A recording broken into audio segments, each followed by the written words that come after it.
please do that. When you can check whether or not you want to speak.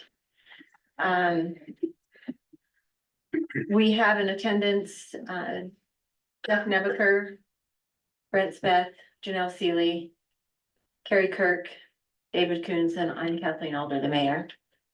So,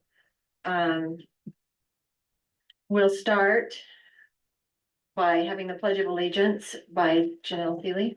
So if you'll all stand. Please stand and join me in the Pledge of Allegiance. Let you come in the order. No.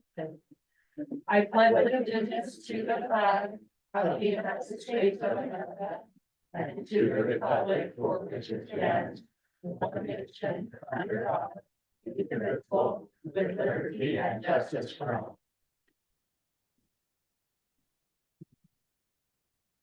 Thank you. We'll have an opening prayer by Jeff Nebaker.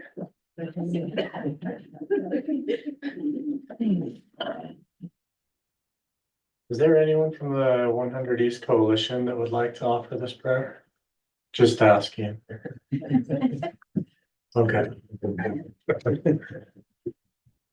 Our Father in heaven, we thank thee for this opportunity that we have to meet as city council and staff and citizens of Providence. We ask thee for the guidance and the decisions we make, for understanding that we may have dignity and good discussion with the agenda items this evening. We thank thee for this wonderful city that we live in and all those who live here. And we say these things in the name of Jesus Christ. Amen. Amen. Amen. Thank you both. We'll now move to the council reports. David, should we start with you? Sure.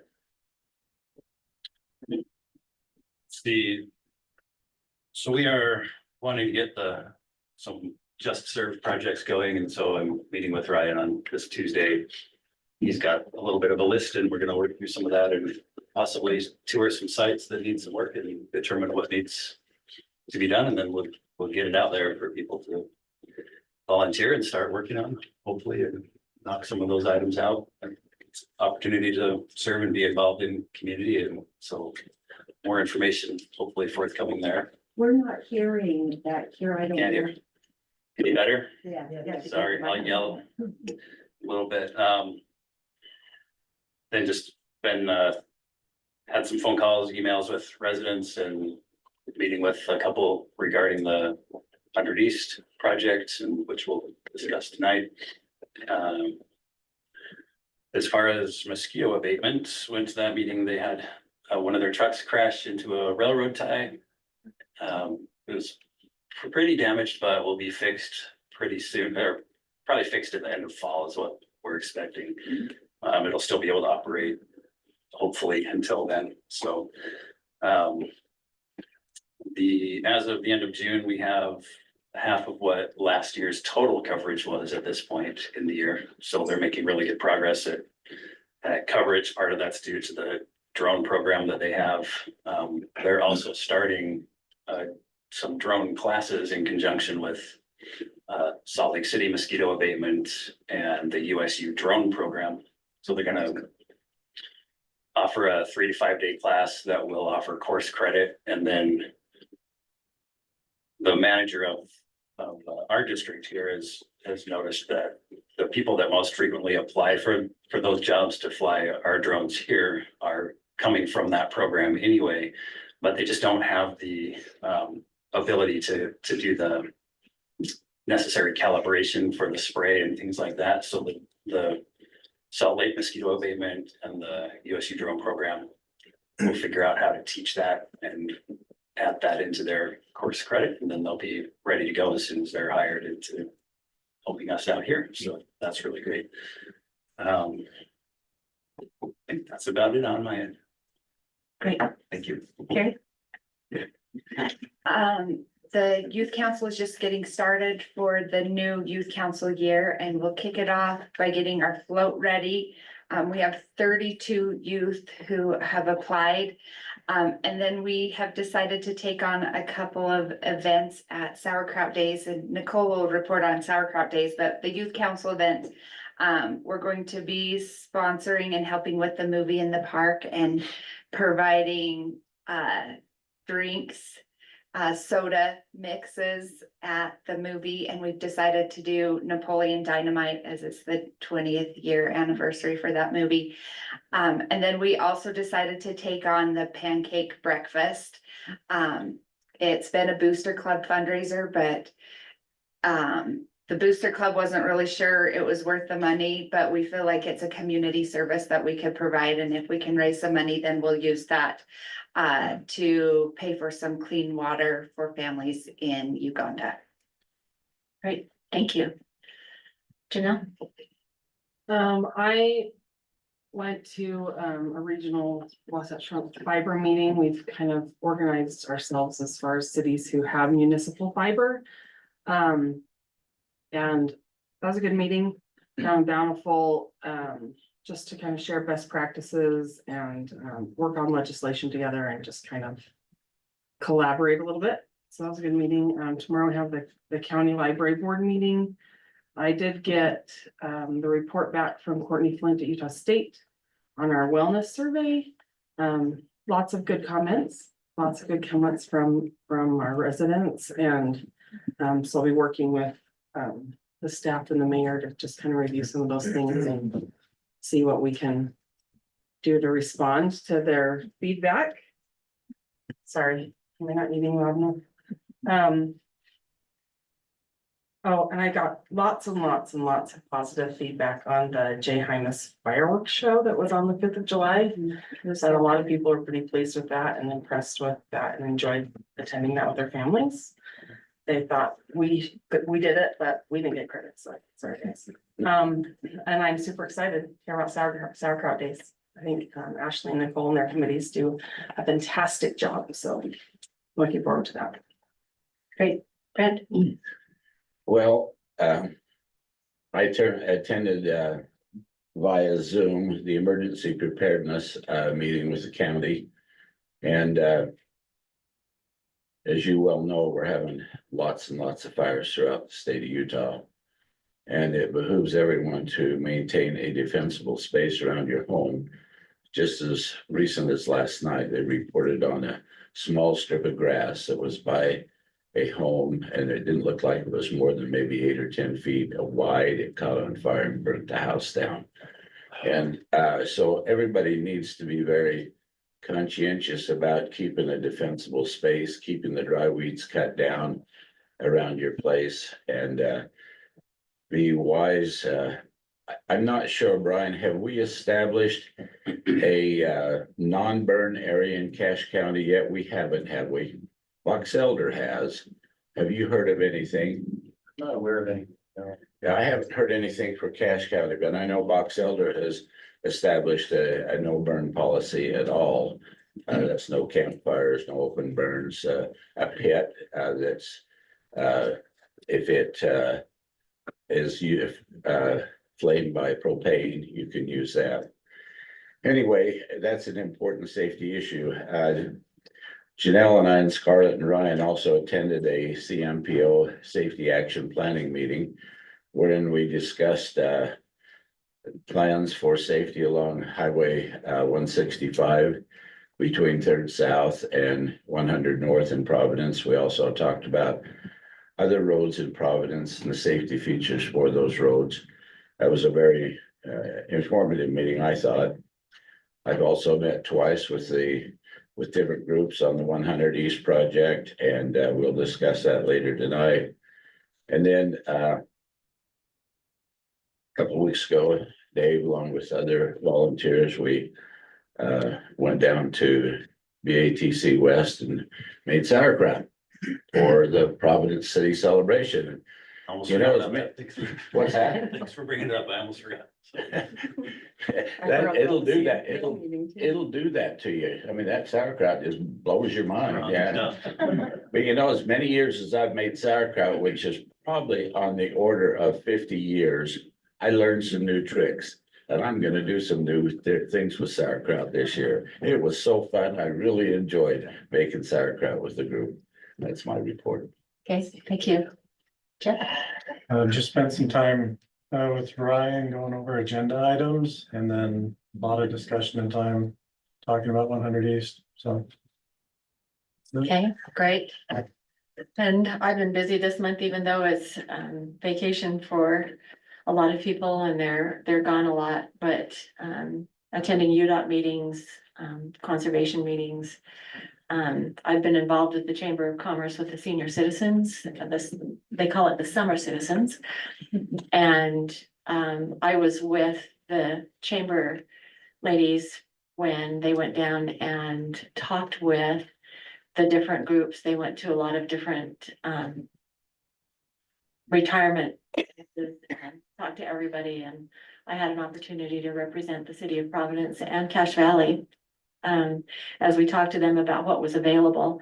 And their closing program is on Monday. So they've been here all summer, and I think there are some people that are looking to extend their stay here in the valley because they love it here.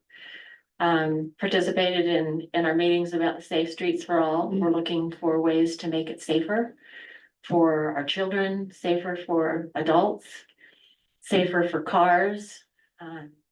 And so that's going to be a big push for every city in the valley. All the mayors are committed to looking at what we can do to make it safer for everyone. So there's a lot going on. This group does a lot for the citizens of Providence. Hopefully you appreciate how concerned and involved they are with the things that will make life easier for everyone in Providence. And that's really our charge, is to make sure that the decisions we're making are decisions that are for the entire city and what works best and what is best. So we will start now. Item number 1 is the approval of the minutes. So I will entertain a motion. I'll make a motion that we approve the minutes for June 19th, 2024. Okay, we have a motion on the table. We have a second. Second. We have a second. Any discussion? I might mention to the audience here that we do our minutes with AI now. And it was taking Ty about 4 hours to go through and do the minutes. And now it takes him an hour to do that, and it captures what went on in the meeting. It captures the essence of what we talked about. We have never done minutes where it talks about what everybody has said. We just have to capture the ideas that are talked about and who makes motions and who's present and all those things. So it really has made a big difference in the time that Ty has to spend on the minutes. And he doesn't have to sweat over which things to put in and which things not to put in, because it's been really a boon for his time. So all in favor? Aye. Aye. Any opposed? Motion carries. Thank you. We'll go to item number 2. Oh, let's do public comment. So citizens can express something that they might want to talk about that is not going to be covered on the agenda. It's not a discussion item for us, but if there's something that you would like to bring up, now is the time to do it.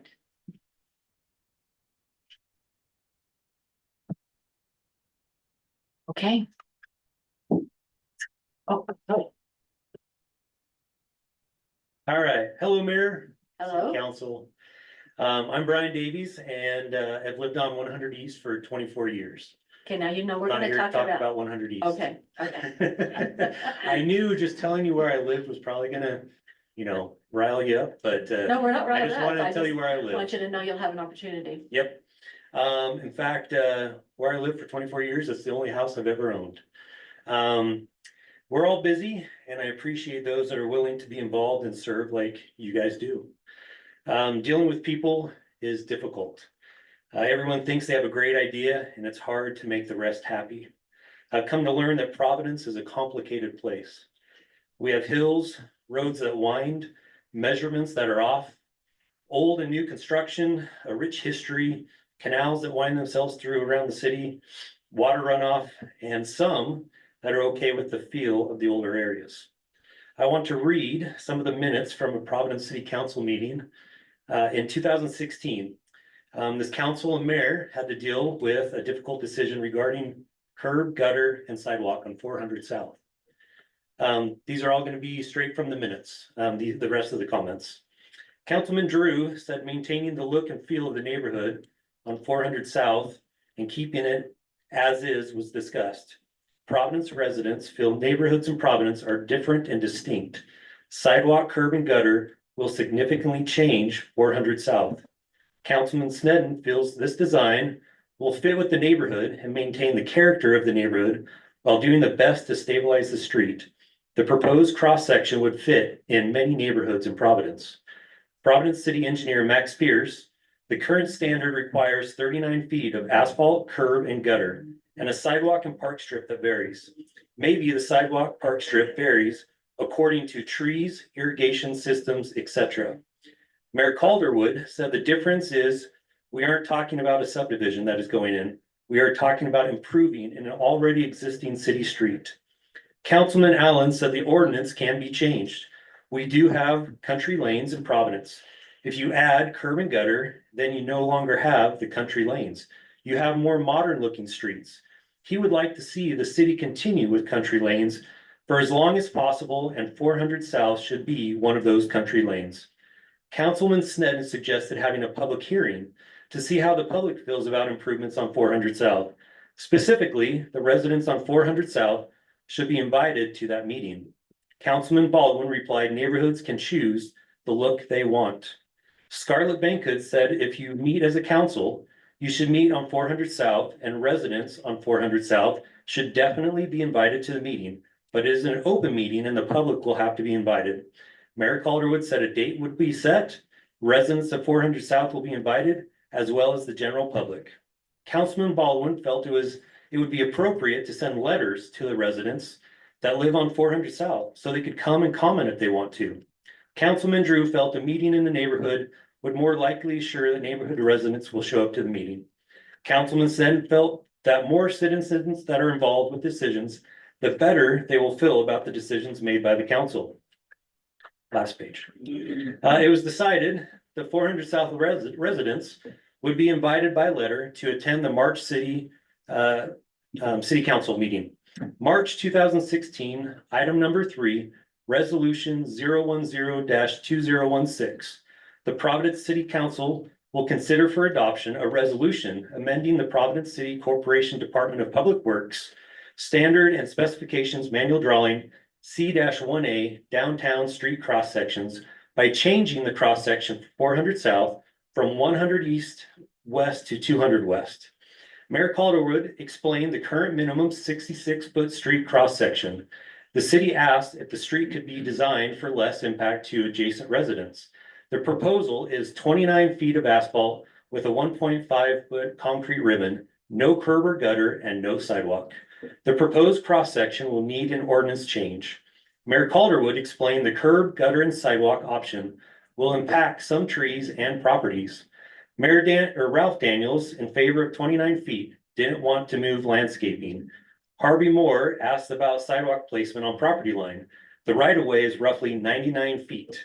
Providence City Engineer Max Pierce suggested putting the sidewalk about 3 feet off property lines.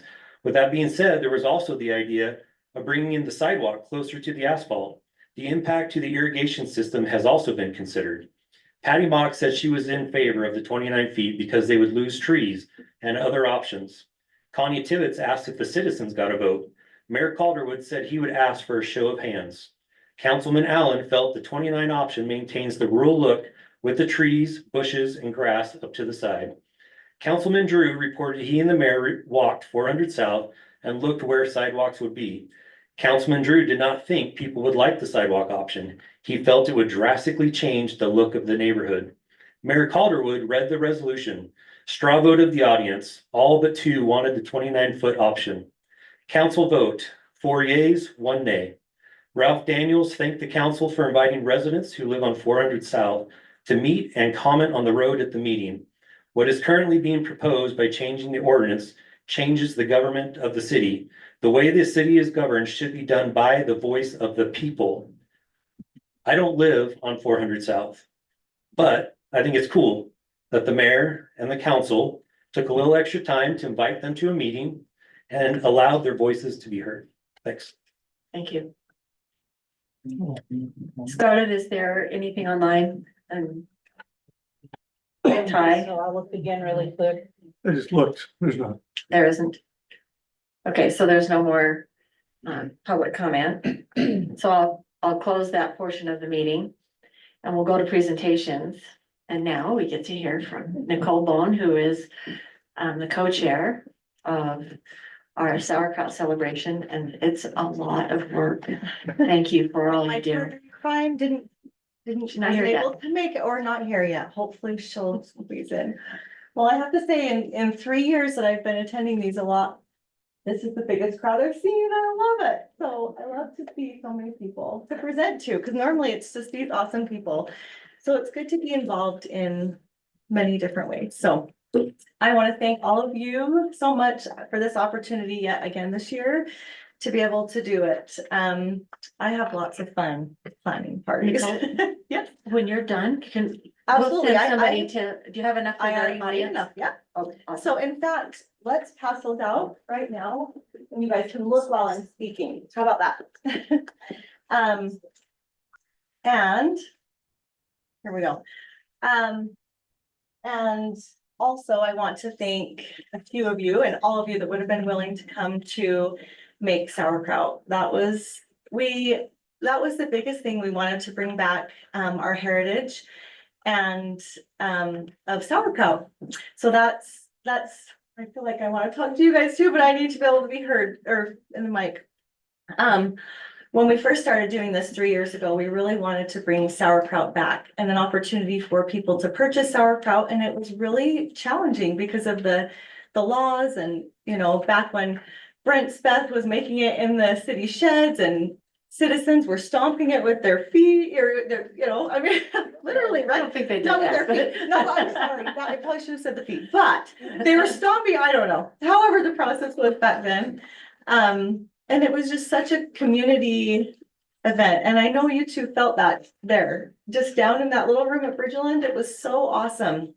And just for all of you to know, we made 700 pounds. We're processing 700 pounds of cabbage for sauerkraut days. And Bear River Bottling is our company that we go through here in Logan. And he does a phenomenal job. And I'm wondering if you're gonna start using Caro seeds now. I am. Oh, They just I knew came it. today. I had to order them in. I couldn't find them enough in Awesome. Oregon, so I ordered them in. They just came today. I also had to order a gram scale because everything was Oh. weighed in grams. Oh, yeah. So John Mayer is amazing. Yeah. And I also want to share, and I hope I don't skip around too much, but speaking of sauerkraut and the history, Howard Christensen, he lives on Main Street in Providence and has been doing sauerkraut for many years and has provided it for one of the LDS wards that does the turkey sauerkraut dinner. And he, before he passed away last year, went and met with John and shared his knowledge of sauerkraut to bring back the traditional sauerkraut, minus the Caro seeds, but Howard approved of the Caro seeds, and Jeanette's listening right now, so. Anyway, and we also, because of all the amazing things that Howard Christensen did for the city, all the beautiful plaques around the community. And he is our honorary grand marshal this year. So anyway, he's just was so special. And so we're kind of dedicating the sauerkraut this year to Howard. So there will be plenty of sauerkraut this year, sauerkraut days. I'm sure, hopefully you guys have maybe possibly seen this, whether on social media or somewhere in the city, that we are announcing all this wonderful stuff. So let's kind of go through the schedule of events. Starting with the Find the Can. That has been super popular. That's been a super awesome thing that we started 3 years ago. We just need to make it harder. I know. They find it just like. You know what? that. I did the clues the first year. And they were a little simple, but it was just me doing them and going out at 10 o'clock at night, hiding a can. But then we got Jeanette Christensen and Amy Lenhart. Amy Lenhart married into the awesome Lenhart family here in Providence. And Amy's pretty great. The second year was still hard, but I think there's someone in the audience that's really good on riddles. I think, you know. Get Bob's really good, so we might recruit him, I don't know, to come up with some riddles. But anyway, so that's all week. We have found that super fun. The first year, we just hid the can and one person won. We still have a big grand prize that one person will win, but then the can is filled with 100 little prizes inside. So the other people that can still have a fun time with that. So that's all week. Our main events this year, we've kind of clubbed them into 2 days. Friday, August 16th, our festivities will start out with a Sauerkraut Days Parade, going down Main Street, starting where it used to begin, on 3rd South and Main at that church house, turning left on Center Street and finishing up meeting at Zollinger Park. The last 3 years, and I mean, especially this year, people are seeing the can, they're recognizing it and they're excited, and we're getting more and more people and more involvement. And the parade is so fun. And so we're super excited. We've got lots of new people in the community that are doing it. We got Judges Car Wash is gonna be in the parade. So we're excited, hopefully, right, Nicolene? Cross our fingers. And then at Zollinger Park, we have so many things planned. We have our kids' art table from 5 to 8:30. This year it will be a make and take as well. Meg and Ted Erickson are amazing and are still planning on doing that this year. Food trucks from 6 until 10. You'll see the third item that is new this year, and it's the Cabbage Patch Kids Market. And we I've seen a lot of this happening throughout the valley. Hiram City does one every Saturday morning, and it's just been great. It involves the kids more, and they can bring, we're not letting food items like baked goods, but we are allowing any little, things that they make. We have an aerial trampoline show from 6:30 to 8. There will be 2 shows. The pull-up hanging challenge will be provided by the American Ninja Warrior, the aerial team. And they'll have a bar right next to them, and we'll be doing a grand prize, whoever can hold on the longest. So that should be fun. Lawn games, the Zany Zoo will be back, and movie in the park at 9. Again, Carrie had said a little bit about that, but I want to, Next Meters is our large sponsor for Sauerkraut Days. They will be there as well. They'll have some of their employees there that night helping us with the drinks, and the city council. Youth council. The youth council. I apologize, not you guys. And we are trying to get, we most likely will have Morty's as a food truck, but we're trying to get them to sell tater tots. If you know Napoleon Dynamite, it'll be great. So we're trying to get tater tots. And then Saturday, again, we've taken away the pickleball tournament throughout the week and the historic tour, and that's all on Saturday. Hopefully getting more people at the park on Saturday. We'll start out with a fun run, and we'll do the 10K, 5K, and 1 mile. The 1 mile is going to be great this year because we are showing off our new 1 mile around the park. So that will be our 1 mile, and it'll be wonderful. And then we have a pickleball tournament. Again, this is also showing off something new down at our Zollinger Park, showing off our new pickleball courts. So we'll have that, and then we have a high fitness class provided by Soul Fitness Studio, and a pancake breakfast. And go down a little bit. The Providence Historic Tour, we can't give that up. I think that's been a favorite. We've been doing it at the Old Rock Church. But we decided to move it down to Zollinger Park to get everybody to meet at that location. It will go from 2 until 4. We have Logan Transit. Mayor Alder was able to get that locked in place again this year for one bus. They are sponsoring one bus that will take towards probably every 15, Brent, was it about every 15, 20 minutes maybe that they went around? Like that. And we, again, the historic committee kind of went down in numbers, but we're back up. It looks like from a couple of people, and George Wooten is putting that together. So he'll be Okay. doing that. And then we've got the kids art table again and the sauerkraut dinner from 5:30 to 8. And we'll do bingo, and then we'll do a baseball game with the local legends and the drone show. So it's gonna be great. We do have, which it looks like I'm already seeing, oh, no, vendors, okay. So we'll have vendors from 3 until 10. We limited them last year, and I don't know in this audience who attended, but we limited it to one area. We are moving it to the southwest pony field. Again, we did that the first year, and I think that worked well, so we are not limiting vendors. So we will have as many that want to join us this year. So, is there any, okay, city council, we would love for you guys to be at everything, and as exciting as it is, don't you wanna be, right? So for sure, we would love for you, the parade, how you first, do you want to walk it again this year? Oh, absolutely. Okay, so no vehicle, you wanna walk? Yeah, okay, that's great. So plan on attending as much as you can. That would be great. We'll be there. Okay, I had a question about the registration for the pickleball and the fun run. yes, that should be, Where will people find that? Because it's not on the QR code. I know, it will be shortly. Ashley Pool's working on that. We're going through the logo shop again this year.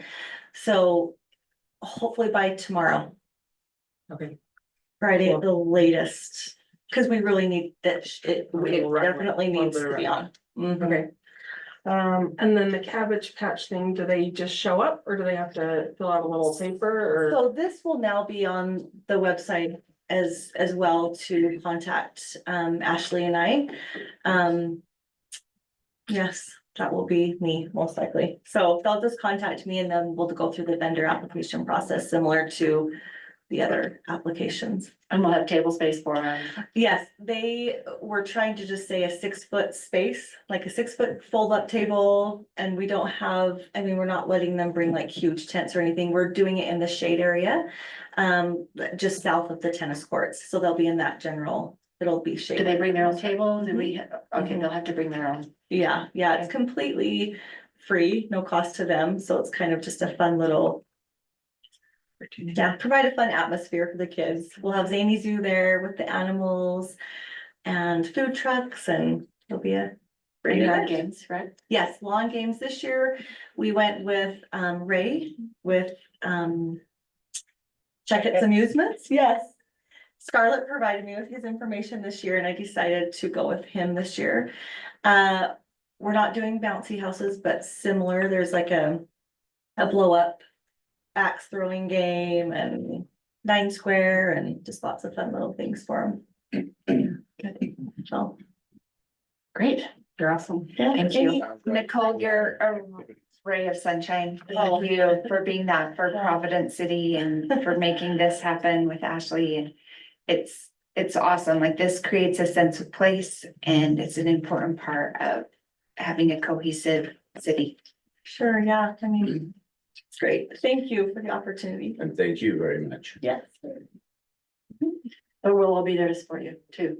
Oh, Yeah. Sorry, one more question. Did you Yes. get the help you needed for the art stuff or do you still need? So Megan and Ted, we're going to kind of open it up to the 32 awesome kids that are on the youth council now to let them sign up, but we always would love volunteers. Anytime I have a comment on the social media page that says, hey, do you need more volunteers? Yes, sure. I mean, that just brings more people and more, I don't know, more involvement in the community and something positive. And I think that's our vibrant future that needs to happen is when people get involved, it creates awesome, awesome Should things send a happen. sign up sheet around this group. Oh, I see. I know at least 70%, 80% of these people, so I'll get them to sign up. No, I'm teasing. She's pretty persuasive. Courtney, come on. Anyway, but yeah, can they have, if you have questions or just. Does anybody have any questions for Nicole? Sauerkraut, eh? Who likes sauerkraut? You all like sauerkraut? Oh, yeah, you have to have, so we're gonna have two different sauerkraut options again this year. Bear River Bottling, this kind of got him started in sauerkraut and he is actually going into stores now. With sauerkraut, it's been a big, he usually just did hot sauces and now he does sauerkraut. Hot and spicy sauerkraut flavor, you know, it's pretty awesome. He does have a special sauerkraut just for Providence City, the original good old sauerkraut. Yep. But then we have Iron Gate catering that evening on Saturday. And he'll be offering like the half will be the regular Providence sauerkraut and then half of it will be like peppers and onions and bacon. So it's pretty great. Anyway. Okay, Sounds great. thank you. Keep up the great work. Okay. Next item is item number 3, COG application for 100 South between Highway 165 and Gateway Drive. It's a spot improvement. We need to do this in order to apply for the money. Ryan, do you want to say anything? Yeah, this is just between Gateway Drive and Highway 165. There is a small 2-parcel gap there that doesn't have it widened as the rest of it is. And so we're just looking to apply. We applied for the same grant last year, and so we'd apply this year. So this is public hearing, so we'd want to have this as a public hearing and hear any advice or suggestions from the public that they'd want to have on this particular one. So if there's any comments, we'd love to hear those and before we move forward. But so that's where we're at on this project. Okay. So, this is a public hearing. And so this is an opportunity for anyone to talk about that. It's down by Tractor Supply, right next to there. The road kind of goes in, and if you use that road at all, it's a little bit hard to navigate sometimes. But we do have to have a public hearing in order to apply for the money. Anyone want to talk about it? Sorry, I see that you're pulling up the map right now. If you could enlarge that, that would be great to know exactly where you're talking about on that widening piece. A little bit more information. So at this point, it would be from the roundabout here, widening out so that it has the full width, widening across these two pieces. This one's already been widened. That building has been built there for the Discount Tire. And so it is just through that piece right there. But it would connect Highway 165 to Gateway Drive. You So- putting sidewalk in there? It would be sidewalk on the south side to match up, so the sidewalk goes all the way through into this piece and would end at this road. This corner one doesn't have it, but it's already constructed, but we would construct, so there was sidewalk on both sides for that, yeah, that's the plan. Why not all the way? We just haven't constructed this one, and because of the design, we're really only working from this.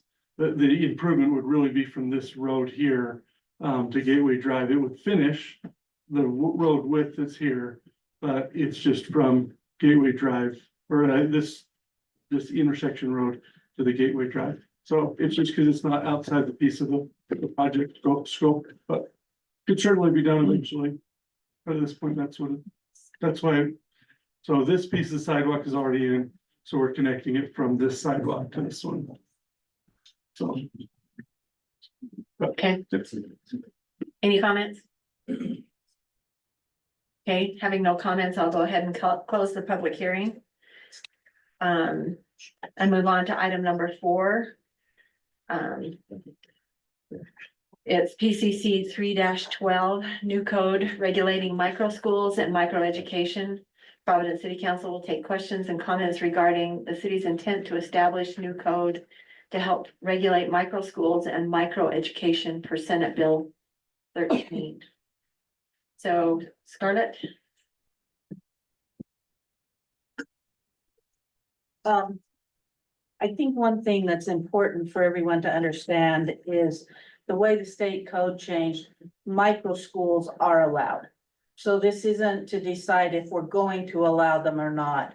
Micro schools and micro education entities are allowed as permitted uses in any zone as per state code.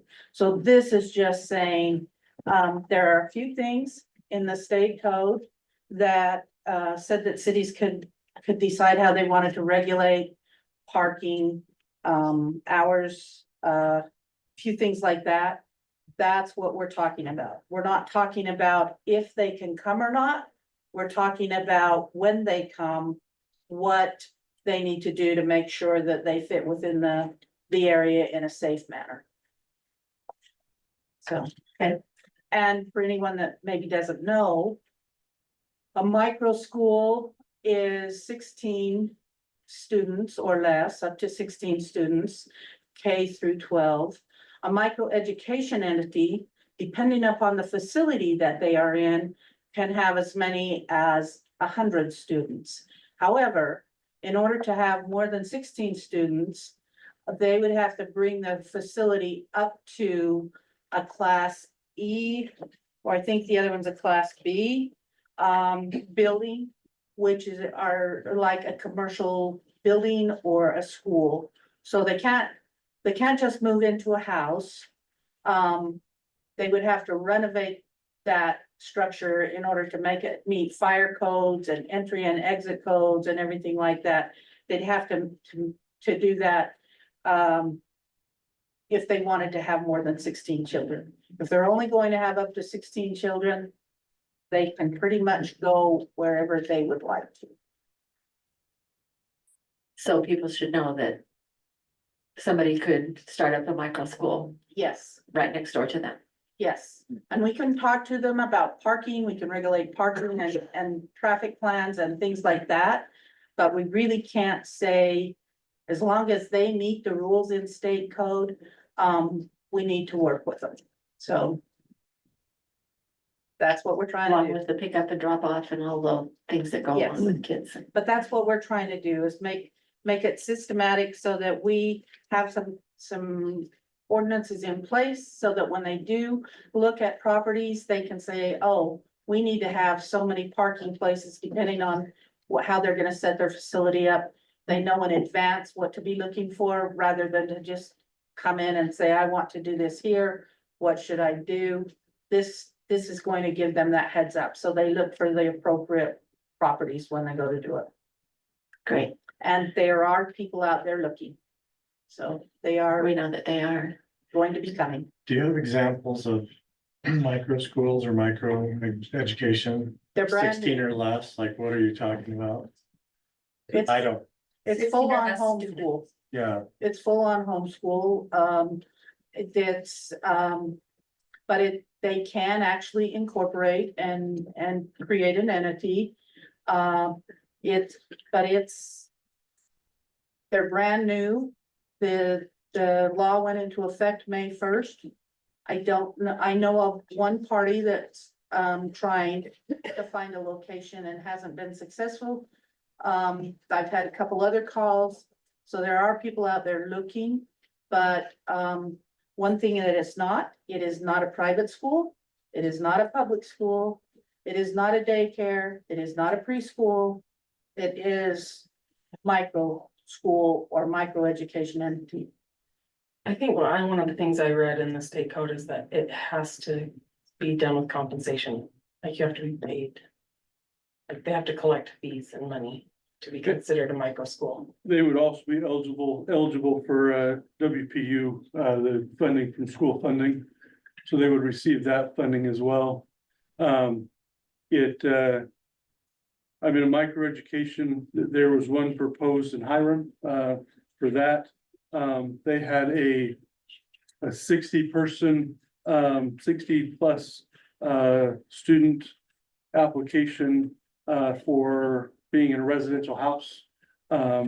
So I think the more we can define where and have our defined regulations, the more that when it comes, and it will come, it's just making sure that when that comes, and the definition of when is that we're prepared for helping them be in the right spot. If you can imagine a 1,200, 1,400 square foot house having 60 to 100 kids all day. It's kind of that old when the West, when they had the classrooms, one-room classrooms with the K-12 school. That was kind of that one, so we watched it. It was declined down there, and for different parking or whatever reasons. But we expect that there will be a good spot for it. We just need to make sure that we help guide them to that right spot. And that's kind of what this ordinance does, is to help guide that. But if you have more information, I'm happy to share that application down there that Hiram saw. So anyway, there is some definite interest, but it's homeschoolers trying to get the benefits of homeschool with the ability to have multiple families join together, so that there is a social, so it combines the social with a smaller group and the homeschool. I think that's kind of the thought. So at least as I understand it. Do you know, are they required to have so many days of operation like a public school entity is, like 180 days in the school? Because they're tax exempt if they're declared a micro school. Yeah, I'm not aware of that. Do you know? It doesn't, it just says a home-based school means an individual or association of individuals that register as a business entity in accordance with state and local laws, and for compensation provides kindergarten through grade 12 education services to 16 or fewer students from an individual's residential dwelling, accessory dwelling unit, or residential property. And then it does say home-based micro school does not include a daycare. And then I'm reading out of the state code. It's Utah Code 53G, like George -6-201. And then it says a microeducation entity means a person or association of persons that register as a business entity in accordance with state and local laws, and for compensation provides kindergarten through grade 12 education services to 100 students or fewer. Microeducation entity does not include a daycare, a home-based micro school, a private school, or a school within the public education system. And I don't think there are a lot of hours. I don't know what the hours required are, Janelle. I wasn't able to find a lot of that type of stuff in the code. Thanks. Okay, do we have any public comment? You need, I need to. yes, and you need to state your name. And just for your information, you can get that online. You can get that perfect agenda online, Okay, thank along you. with all the attachments. My name is Dallin Briggs, Providence City resident. In regards to, I guess I'm not fully understanding we're just opening for comment or discussion about the micro schooling. Is that correct? Okay. I will inform that basically I came from a similar background. My mother and my second mother actually created a micro school and a private, and it evolved into a private school. And that's how I was educated and up until fourth grade. It was a wonderful experience that I relish, and it actually helped. So when you're taking things into consideration, I would not limit people to be able to have these micro schools, because it made a huge difference in Ogden, Utah, where they're not, at the time was not very, there was a lot of crime, and it made a difference. These schools gave opportunity to autistic children, to learning disabilities, to opportunities that public education, the elementary school, has a difficulty catering to. So I would highly encourage the council to take that in consideration when trying to add regulation to the state laws that have already been governed, because they make a difference and they're very beneficial to the communities and to the counties. So, thank you. We're not talking about eliminating them. We're just talking about making sure they're in the right spot. Okay, thank you. You're welcome.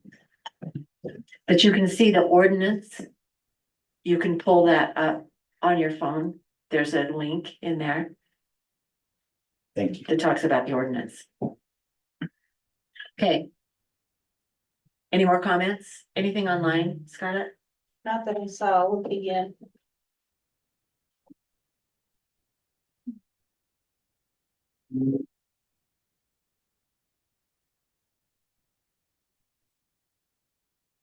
No new comments online. Great, thank you. Didn't get any, Ryan? I haven't seen it. Okay, so we'll close that portion of the meeting. We don't have agreements and contracts and bid awards. And we'll go on to item number 5. Ordinance 14-2024 PCC 3-12 micro schools and micro education. Providence City Council will review, discuss, and may take action on an ordinance that establishes new code regulating micro schools and micro education. City is seeking to comply with the new Senate Bill 13. So,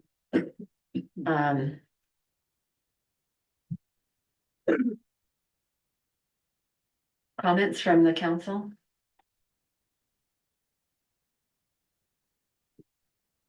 These are pretty basic.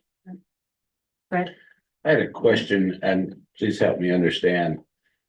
On parking, there seems to be a micro school, then a home-based, and then there is a micro school that goes up to 100 kids.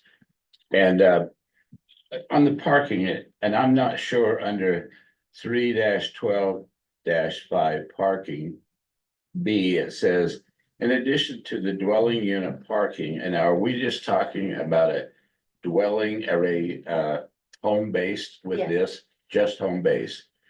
And so it says, so a home base cannot be a lease space of another person's home. Is that correct? In other words, if I want to do a home-based school, can I lease a home from somebody else and run a home-based school?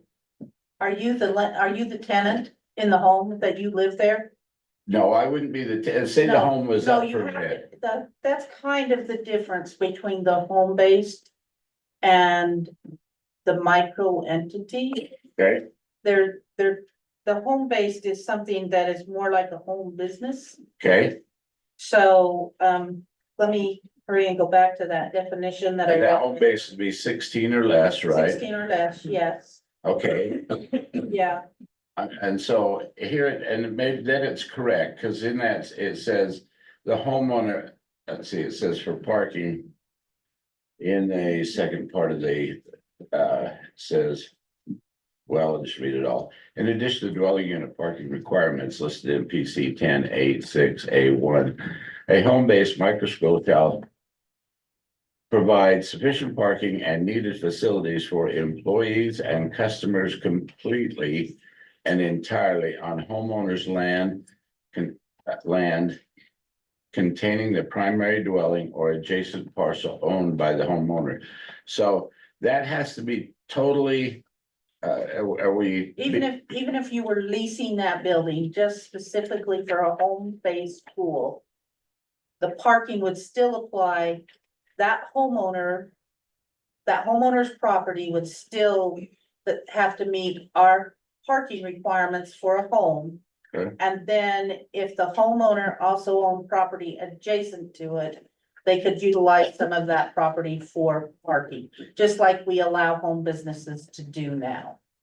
But, so it wouldn't matter if you lease the building or not, the house still has to have the parking required as if you were gonna live there full time. Okay, that's good. That's a good clarification. And the other question I have then too, for this. It talks about having the traffic pattern approved. Cause I'm thinking a lot of these home-based schools are gonna be drop off by parents and pick up by parents. That would be my concept of this happening. I see daycares happening that same way. I guess as you deal with land use, you would deal with the drop off and pickup, not to impede traffic. Sometimes in the wintertime, we don't plow beyond the edge of the asphalt. We might be plowing over a curb. Would they be responsible to plow it, widen out? I mean, all that's got to be worked out, but these are some of the concerns that came to my mind as we started talking about dropping kids off, picking kids up for this type of school. And maybe we haven't got that far yet, but this is some of the concern that I have. We actually go through that very process already with daycares and preschools. Granted, they're not, usually, well, a daycare can actually probably go longer than a micro school or a micro education entity would. But we do talk to them about, and even sometimes, music studios, things like that, we will talk to them about staggering start times and things so that they have, they can get the traffic through whatever area they're in. But we do talk to them, the land use authority, which is myself, Rob, our public works director, and then Max Pierce, our city engineer. When those people come in, now this is a little bit different because this is a permitted use. Those are conditional uses. But when they come in, we sit down with their business plan and go through their business plan, their parking plan, their transportation plan, their hours. And that's how we formulate most of their conditions. I anticipate that this would be somewhat similar. While they wouldn't be conditions, they would still be something on record that when people call to say there's a problem, we can look up and see what they told us they would do. And if they're doing it, then we would tell the neighbors, yep, that's what we anticipated they do. If they're not doing it, then we can go to them and say, you said you could handle it this way and that's not happening. Let's work on that. So, but we do that right now with preschools and daycare centers and some teaching things that go on. So as a permitted use, would we anticipate, and I'm not opposed to it, I'm just trying to understand, would we anticipate that maybe the snow would be widened out in front of a building that was going to be used as a micro school? So there would be a pull-off area rather than just the normal windrow school or windrow snow in front of the building. And then maybe we haven't got that far. I'm just wondering. We would anticipate that they would take care of snow removal just like anybody else takes care of snow removal. In front of their place. In front of their place. We would not do, we don't do any extra in front of the elementary school. Now, we do keep the sidewalk because that's our agreement with the school. We do the sidewalk, but we don't do any extra other than our regular street plowing. If they need more plowing done, they have to do their own to widen their own areas and whatnot. And we would anticipate that would be the same way with these guys. We would do our regular snow plow efforts. And then if they needed something extra, they would have to make arrangements for that. And that is one thing that we talk to the daycares and the preschools about now with our change in our ordinances on snow removal. We talk to them about the parking and making place so that the plows can get through, and we'll tell these people that same thing, so. Yeah, and so, you know, we've changed our hours of parking on the street and so I guess that'll all have to be built into that as we deal with them, and snow removal. Anyway, I'm just curious about that. Thank you. Yeah. So just hypothetical. Teaching a harmonica class, 16 students, drive up, drop off. That's micro school. I have no idea what the Microeducation. state regulations for curriculum are. No, I mean, like, is that considered a No, you would be considered, school of music you, or you'd be considered a cooking? private. We do have some of that, like a private piano teacher that do, Piano that group teacher? There's lessons. another. Yes, we allow that. And if they have multiple students there at one time, then they're treated, they have to come in and get a conditional use It's like if they have 5 students come to their house at the same time. The Not if same- they're staggering them, but if they have and they're five, compensated. yeah, then they have to come in and get a which is different. These people won't have to get a conditional use, but they will have to show us in their business plan how they're going to handle that. You, if you were going to teach harmonica lessons, we consider that a private, teaching. We don't necessarily call it a school, private instruction. And if you were going to have group lessons that would have more than 2 people present, more than 2 students present at a time, then you'd have to provide us with parking plans and all that kind of stuff. But if I'm not compensated, then No, if you're compensated, you're if I'm still not, gonna do if I'm that. not compensated, Oh, if you're just doing it because you're charity. charity. If you were going to do it on a regular basis and operate like a business, only you weren't charging, we'd still want you to make sure you had appropriate. Cooking Parking. class.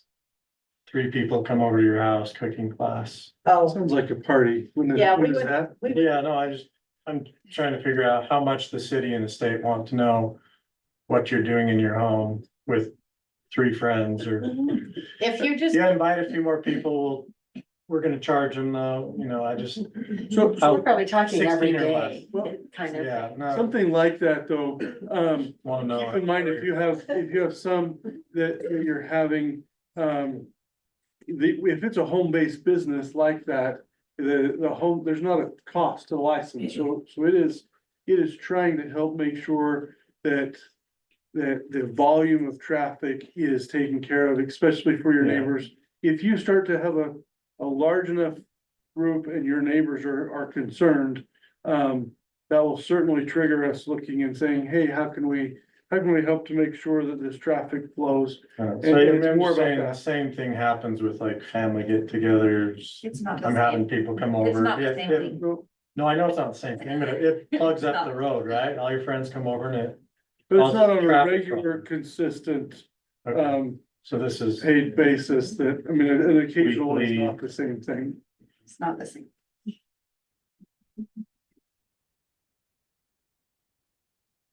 I have one other question, and it's just helping me understand in 312A B. It said certain designated zones within the city allow for sexual oriented business or a business which sells alcohol. A micro education entity, and I would assume this could be up to 100 kids, is prohibited from a location which otherwise defeat the purpose for the zone, purpose for the zone, unless the micro education entity provides a waiver. that's right out of state code. That's not a state code, so they can waive where they put the school if they know that there's a sexual oriented business or a alcohol serving business. They can waive that right, and they have the right to do that. Is that my understanding? They can say, we know they're there, we know we're going too close to them. We understand that, we are not gonna force them to leave. Or even though our zoning might prohibit it, they can come in and ask for a waiver for that zoning. Because if you can't have certain businesses Right, within a certain distance Right. of a school. This micro education unit can waive wait, that distance, and say, we really want to be in this facility. We realize that there is something adjacent to us, so we're going to waive that's adjacent to us, rather than them saying, hey, this business is within 300 feet, so we gotta go somewhere else. They can waive that and be closer, to that. That's kind of the intention, to give the education unit more flexibility of where they go if they decide to go close to something like that. I appreciate that explanation. Thank you. Okay. So. I'll entertain a motion on this. Well, I guess I'll go ahead and make a motion that we approve ordinance 14-2024. The regarding the new code to govern and regulate home-based micro schools and micro education entities. Okay, we have a motion on the table. Do we have a second? I'll second it. Okay, we have a motion and a second. Further discussion? All in favor? Aye. I, Nay. David, he said aye. Okay, all right. So motion carries. Thank you. We know that they're probably in the coming days and weeks and months, we may have to do some modifying on this as we figure out what's really going on and what their needs are and what the city's needs are. And so we'll just see, but this at least gets it on the books so that we have something there. And I'm sure we'll revisit this again. Okay. Let's go to item number 6, ordinance 15-2024, PCC 1-3-2, definitions and PCC 10-6-1. It's a use chart amendments. Providence City Council review, discuss, and may take action on an ordinance that amends PCC 1-3-2, definitions and PCC 10-6-1 use charts. The Planning Commission held a public hearing regarding these amendments on July 10th. They also held a public hearing on June 26th. Okay, so we've had 2.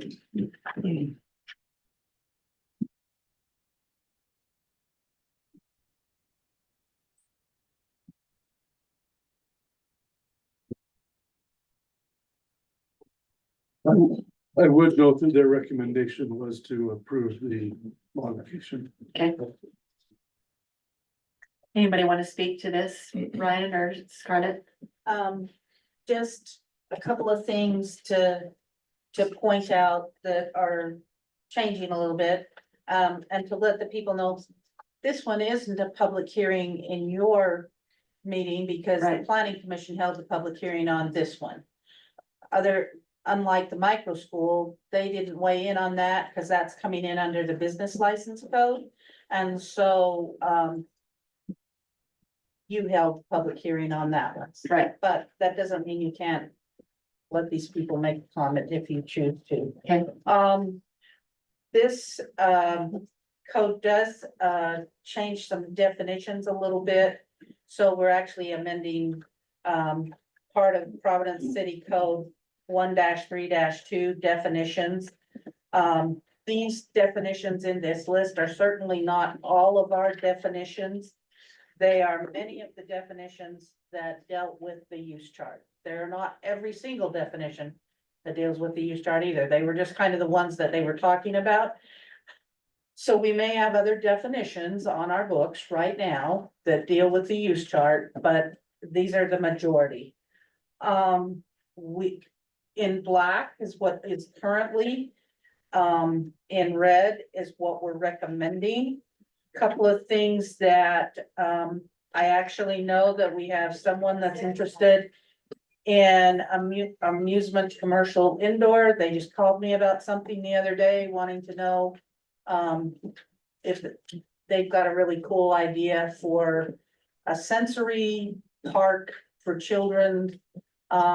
It sounds like it's gonna be really fun. It's too premature for me to get into any more details than that, but it's a learning center type thing, and they will pay, it will be a sales tax producing business when it does come, but it sounds pretty cool.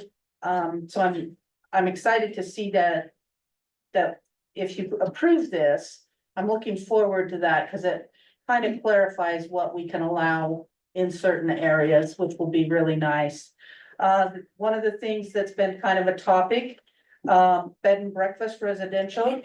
Just a little bit of backstory. We had bed and breakfast allowed in, residential zones before they talked about short-term rentals down at the state. Then when the state started talking more about short-term rentals, but they really hadn't given it a name, they were just talking about it and we could see it was coming. We split our bed and breakfast to say bed and breakfast residential and bread and breakfast inn. We're changing, we're leaving our bread and breakfast in as it has been all along. We're changing bed and breakfast residential a bit to say it means a residential unit or any portion of a residential unit that the owner of record or the leasee of the residential unit offers for occupancy for fewer than 30 consecutive days, also known as a short-term rental. The definition of short-term rental by state code is that it's occupancy for less than 30 days. If you're gonna rent to the same person for more than 30 days, then you're considered long-term renting. So a lot of people think of these as Airbnbs and whatnot, where those are like saying facial tissue, saying Kleenex instead of facial tissue. Airbnb is a service that you can go through to operate a short-term rental, but it's like Kleenex. It's a brand. It's not the actual action. So, and it contains a maximum of 5 guest rooms. And that's been in our code all along. That's kind of, they left it that in residential areas. They talked quite a bit about that. They ended up leaving it like that. They felt like that was sufficient in most of our areas for residential. We clarified our single family detached. We've had a lot of times people get confused about single family detached and single family attached. We tried to clarify those. You can see we've added home-based micro school. We've added micro school education entity. A lot of these we had already in our use chart, but we didn't have definitions for them. And so, and some of them are kind of can type definitions. Some of them though, we felt like we needed to say what we were actually talking about. So that's where it all came from. One other change that they made, we have a definition for kennel. Means any place or premise devoted to the keeping, harboring, breeding, buying, or selling of more than 3 dogs over the age of 3 months. We currently allow anyone, anywhere, we don't allow commercial kennels. So if you're going to go into the business of boarding dogs or having a lot of dogs, we're not talking about the occasional breeding of the dogs and occasionally selling puppies or whatnot. If you're going into full-blown business, a commercial kennel, we don't allow those as home businesses in Providence City. We haven't for our code just says it's one of the ones we don't allow. But we do allow, if it's just private and you own 6 dogs, if you own more than 3 dogs, we ask you to get a kennel license on top of licensing each dog. So you would license every dog, plus you would pay $100 fee for a kennel license. And you can do that anywhere in any zone. This is now changed, any residential zone. This is now recommending a change on the use chart that the only place that you could have more than 3 dogs. Now, people that already have 3 dogs and more than 3 dogs and have a current kennel license, this doesn't impact them because they've already been doing the law. But anybody new would have to live in an ag zone to have more than 3 dogs on their premises. So that's that's what the second public hearing was held pretty much to talk about. So even though they talked more about the bed and breakfast, but so that's kind of the changes we did put in here. We put in a definition between a yard sale on an occasional basis and a yard sale on a regular basis. And we also put in estate and auction sales. And pallet sales are listed, but they're in reading pallet sales, they're more of a commercial function than a residential type function, so they're just allowed in the commercial zones. So those are kind of the biggies that you'd want to be aware of. So we're just kind of cleaning it up, Yes, making it so that it's more understandable. yes, Scarlett, I just had a question on storage of gasoline or propane. Is there a quantity? we don't have it in here, we just say not bulk, but we don't have what bulk is. But I see it's required a conditional use permit. Right, because the fire code usually wants to get involved in where they put their propane tank or whatnot, so that's why we. We're not talking portable 5-gallon No. propane tanks or a 5-gallon lawnmower No, gas can. this would be, like, I've had it for, ever since I lived here. So before some of these codes existed, but I have, propane tank for auxiliary heat when the power goes out and whatnot. And it's, I don't know, 100 pounds or whatever propane is measured in, and so it's fairly big. It needs to be regulated, and we just wanna make sure that if people are gonna bring in those kind of things, but no, it's not your barbecue propane tank or your camper propane tank. These are a little bit bigger idea of more of a stationary tank that you're going to use for some type of fuel storage or heat storage source, that type of thing. Having dealt with the fire code, it's always recommended that you store them in an outbuilding. You don't store them in a garage or gasoline or propane in case it leaks. I'd always recommend you store them in an outbuilding. Right. Okay. But those big tanks, mine meets the code that it went in at, but now I think they have to be like 30 feet away from the house and Requirements. certain things like that. And so there are a few newer ones that have gone in that meet that 30-foot rule and that type of thing. So there are a few people that, and I usually get maybe 1 or 2 calls a year. It's not a big thing, but every once in a while I do get 1 or 2 calls about alternative heat sources, and propane tanks are usually what they want to look at.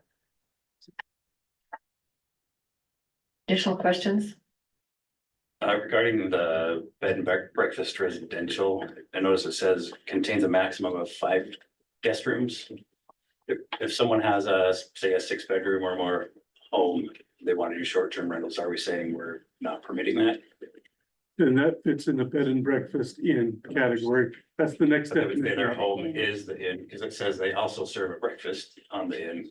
Yeah, they You've would got do, a 6-bedroom home, but you don't want to serve breakfast, it still falls into the inn Then category. you can only do up to 5 guest rooms. You don't do the 6th one, I guess. I mean, But that's, I mean, you can certainly change the information, but that's kind of what it is you can do up to 5 of them being guests. If you have 6, 7, and 8, you would need to classify those off so that you only have that much guest coming, but you can do more. It fits into that bed and breakfast inn category, and then, yeah, we do want to serve breakfast, then apparently, orange juice and muffins and. whatever you define breakfast to be. Something left in the fridge. But one item, just so that you're aware, the kennel, we do have 3 of those throughout the city, so we're talking a fairly small number that have fit into that category. And they would be grandfathered That's correct. into this. Brian, I'll allow a question, but not from your seat. You've got to come up. Can you clarify the garage sale? Sorry. the garage sale regular or the occasional? Yeah. Yeah, there's a definition, a recommended definition. Let me get to it really quick. Oops, wrong. Okay.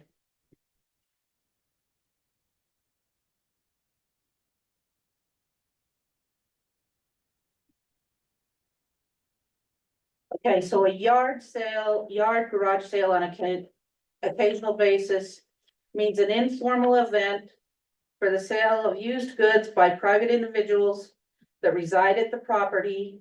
Events are held infrequently, no more than 4 times a year, and irregularly and cannot exceed 3 consecutive days at a time. So that's an occasional. And this is in a private residence. We're not talking about Right. We in a did have, storefront or whatever. what kind of brought this about is we actually did have a couple of different homes a few years ago that every Saturday, they would open their yard up to different groups that would come and do garage sales, only it was groups bringing the stuff in. It wasn't somebody just doing a garage sale, or not even just a neighborhood garage sale. It was groups bringing stuff into that location because that was a great location. So it was a consignment sale. Sorta. And we started to get a few eyebrows raised in neighborhoods, and so, luckily that trend kind of went away a little bit, but as long as we were going through trying to clear everything up, we felt like we needed to define yard sale on occasional basis so that people knew what we were talking about. Okay. Janelle, you looked like you had a question earlier. Did you ask what you needed? Oh, good, ask me. Okay. I did wonder about the estate sale auction, where it says it's a temporary business facility, you require a business license for an estate sale? We have what's called a temporary business facility in our zoning that requires, somebody that's gonna set up a temporary business, they don't necessarily have to have a business license with us. If it was going to be done by a professional auctioneer, that professional auctioneer ought to be licensed somewhere. They just have to show us that they're licensed if they are saying they are.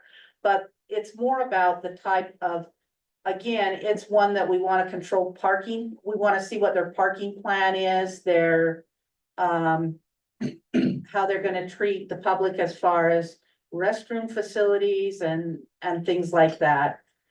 They don't happen very often, but every once in a while, someone will do an estate sale, and they generally go over a period of several days, and if there's a lot of parking and stuff in that area, and our streets aren't really designed to handle all that, we just want them to come in and talk to us first, so we know what's going on.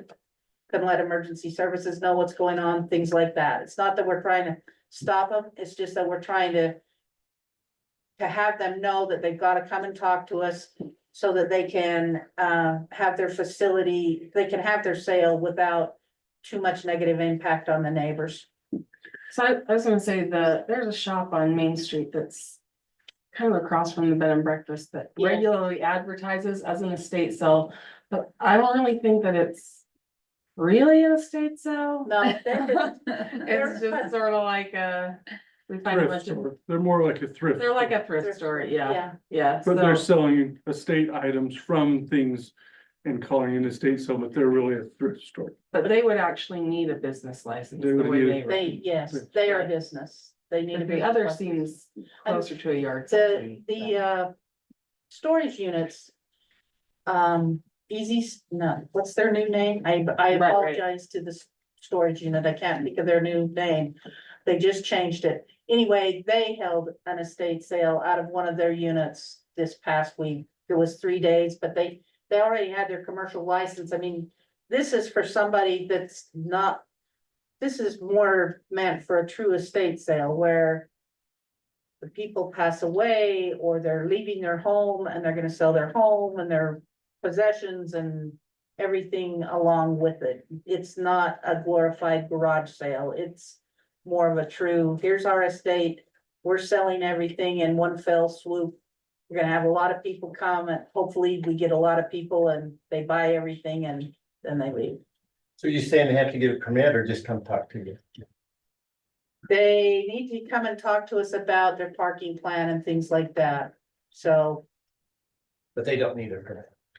they don't need a license, no. Thank you. Okay. Good. Any other? Okay, Yeah, just real quick. I'm Stacy Bomatary, 100 East.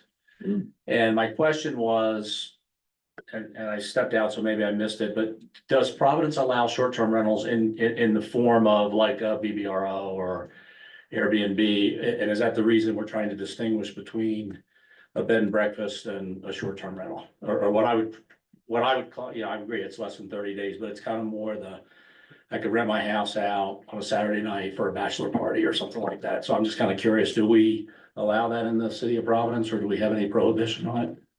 So if it fits underneath the bed and breakfast residential, that's where we would fit those. And it's a conditional use in Providence. We would like you to get a business license and come in and get a conditional use. A conditional use is a one-time land use application. Again, that's where you tell us how you're gonna handle your parking, how you're gonna operate your business. The main reason we have that is so that when the neighbors call, we can pull up your business plan and say, yes, we know what they're doing. They've talked to us about it. If you're not doing the way you told us you were going to, then we talk to you and say, you told us you were gonna do this. It's more of a protection for the actual business really than anything else when the neighbors call. We do have a couple of people that have actually gone through the process. There's a lot of people out there that have not. This definition is still requiring home occupancy. It's not someone that could purchase a home and just use it solely as a short-term rental. This is somebody that's gonna live in the home and rent it out now and again, or maybe even every weekend, but they still are living there. It's not a vacant home that's used as a short-term rental. It's somebody's home. They're And not living there when the rental comes in for the weekend. No, they don't necessarily need to do that. Right. They could, if they wanted to be in the upstairs and they just rent it out. I know someone that does that in another community and they just rent out the bottom every now and again and they don't always leave, but. Right. But they could. Okay, Just tell us your name when you get it. Yeah, Dallin Briggs again. So on the bed and breakfast on the 30-day whatever residential, it doesn't say anything about breakfast. So why is breakfast in the residential name? Because. So, but in the second one, the bed and breakfast longer than 30 days or more than 6 bedrooms. I mean, the only difference is one has a breakfast and has more than 6 rooms and the other has 5 or less, but it doesn't say anything about breakfast. So I'm wondering if wording needs to be considered on that. It doesn't require breakfast. It's right. It doesn't. Why would it? The only place that it's used, so the nice thing is the only place it's used is in the use chart. So if we had somebody applying for something in an area, we would come through the use chart, find what matched their application the best, and then reference the definition in order to further clarify what that use was. So it's based on using the use chart and referencing additional information. But as the use chart says, it's bed and breakfast residential, also known as short-term rental. Those could be switched, short-term rental, also known as, it's either when it's what it's been listed in our code. And so that's why it's the way it is, but it doesn't have to be. That's just the current, what it is. okay. Let's discuss it and talk about how we feel about it. It's been recommended from the planning commission that we accept it. But this group, what kind of questions do you have that we can get answered? Okay, go ahead. Can you tell me what PD is? That public district? Yes, What is that? a public district. Is that like a PUD or is No, that like it's- a? We had, plan? actually, that? there was a time when I don't know who Parks? recommended it, but yeah, parks. If you look at our use parks, some of our parks are actually gray instead of whatever neighborhood they're in. They're kind of a gray color. That's because they're in that public district. And, so we put uses specific to that public district. Like you'll notice one of them. That's different than public recreation. So we might, in our master plan, in our general plan, we would have identified some as potential PUB, public, and we would have said, hey, at some point, we think a park should probably belong here, for some recreational entity should belong here.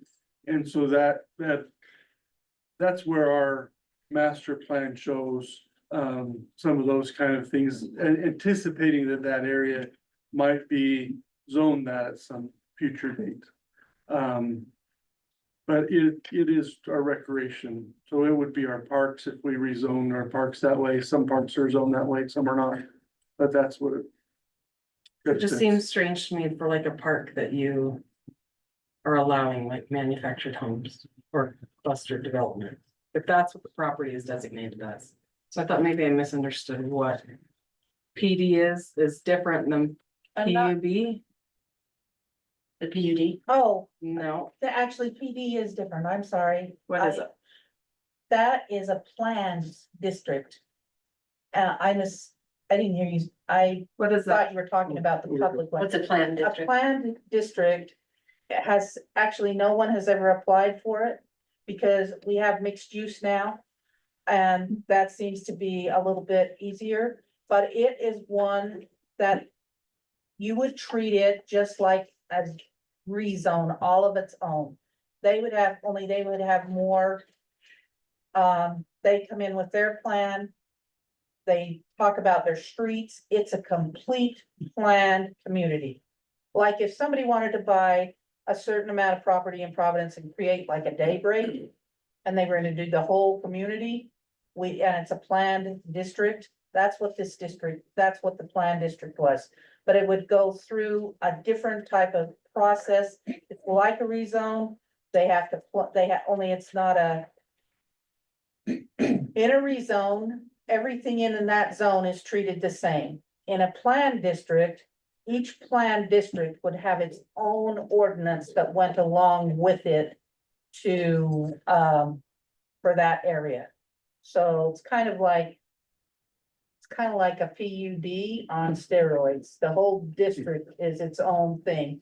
But it would have to go through public hearings and everything, just like a regular rezone.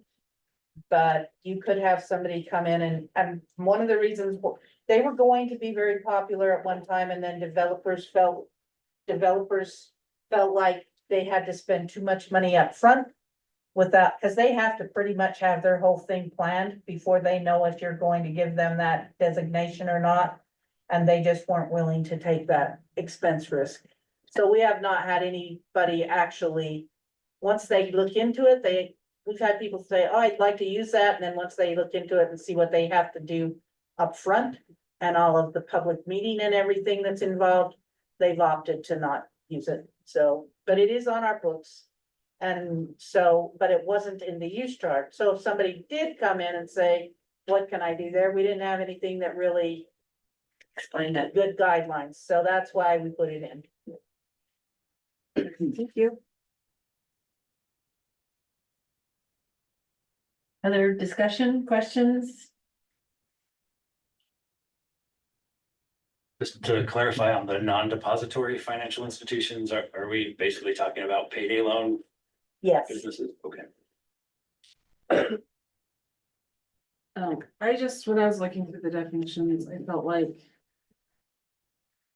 We tried to get away with these when we cleaned up the code, I thought, where you used a definition to. Define a word. So we have in the proposed definitions, where it says bed and breakfast residential. And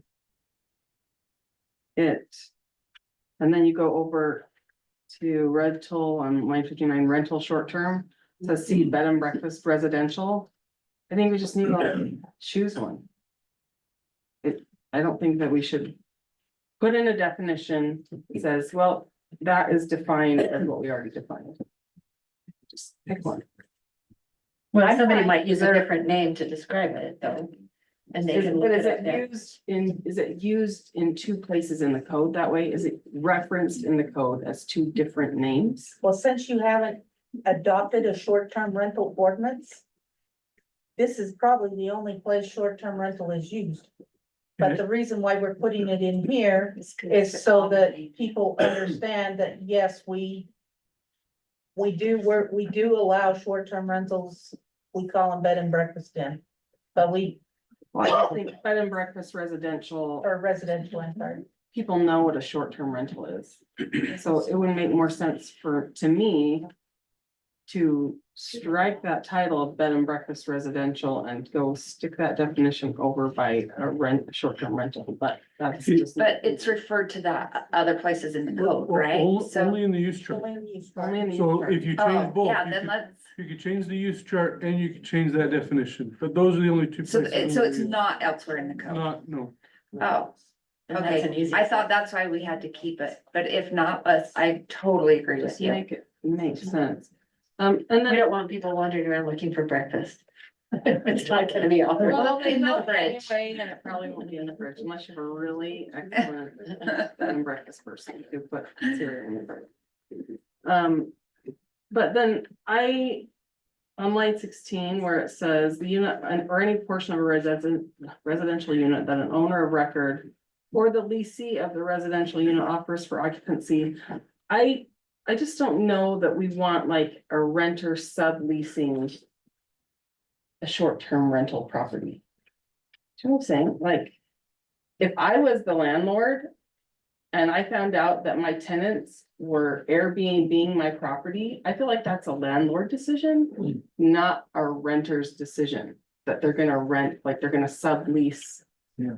Unless it says that in their contract. It may say it in their lease agreement that Yeah. That they're allowed to take it. whether they are or not. Yeah, that's between the owner and the leasee, not the city to decide. That's between the owner of the building and the person they're leasing to. That's not the city to decide. That's actually in the real estate code, isn't it? About subleasing. In our code, No, And the as a real state law. estate person, state have code, you? No, I'm talking about realtors. You have to identify if you're gonna sublease your property. yes. So I mean, if you make a rental agreement, You can make a rental agreement that allows subletting Right, and you Right. can do that. Yeah. But that has to be your agreement with the person. that with the you lessee. initially. Well, Right, then I would say that it has to be explicitly permitted by the owner. So the point on this one could be, if you approve the broadest that you would allow, then it could be further restricted by the landlord agreement. But what is the extent of which you would allow? And if you wouldn't allow any subleasing of it, then yeah, you would strike that and then you just would prohibit it altogether. But to the point made, if you want to allow it as long as the landlord, as long as the owner allows that in their agreement, then this could be the broadest of term. But if you limit here, know that it is limited, regardless of whether the owner is okay with the sublet. And if you restrict it here, you restrict it across the board. So. I'm not sure we want to get that far into somebody else's lease. Yeah, I think we leave it broad. There's lots of people out there actually that make a good living subletting and then short-term renting that property with permission from the landlord. And some of them have hundreds of those units and basically it's just a rental arbitrage sort of deal that they set up. And it can work well for them. They can also end up in trouble, very easily. If they're not getting bookings that match that lease agreement and the rental amount that they owe to the landlord monthly.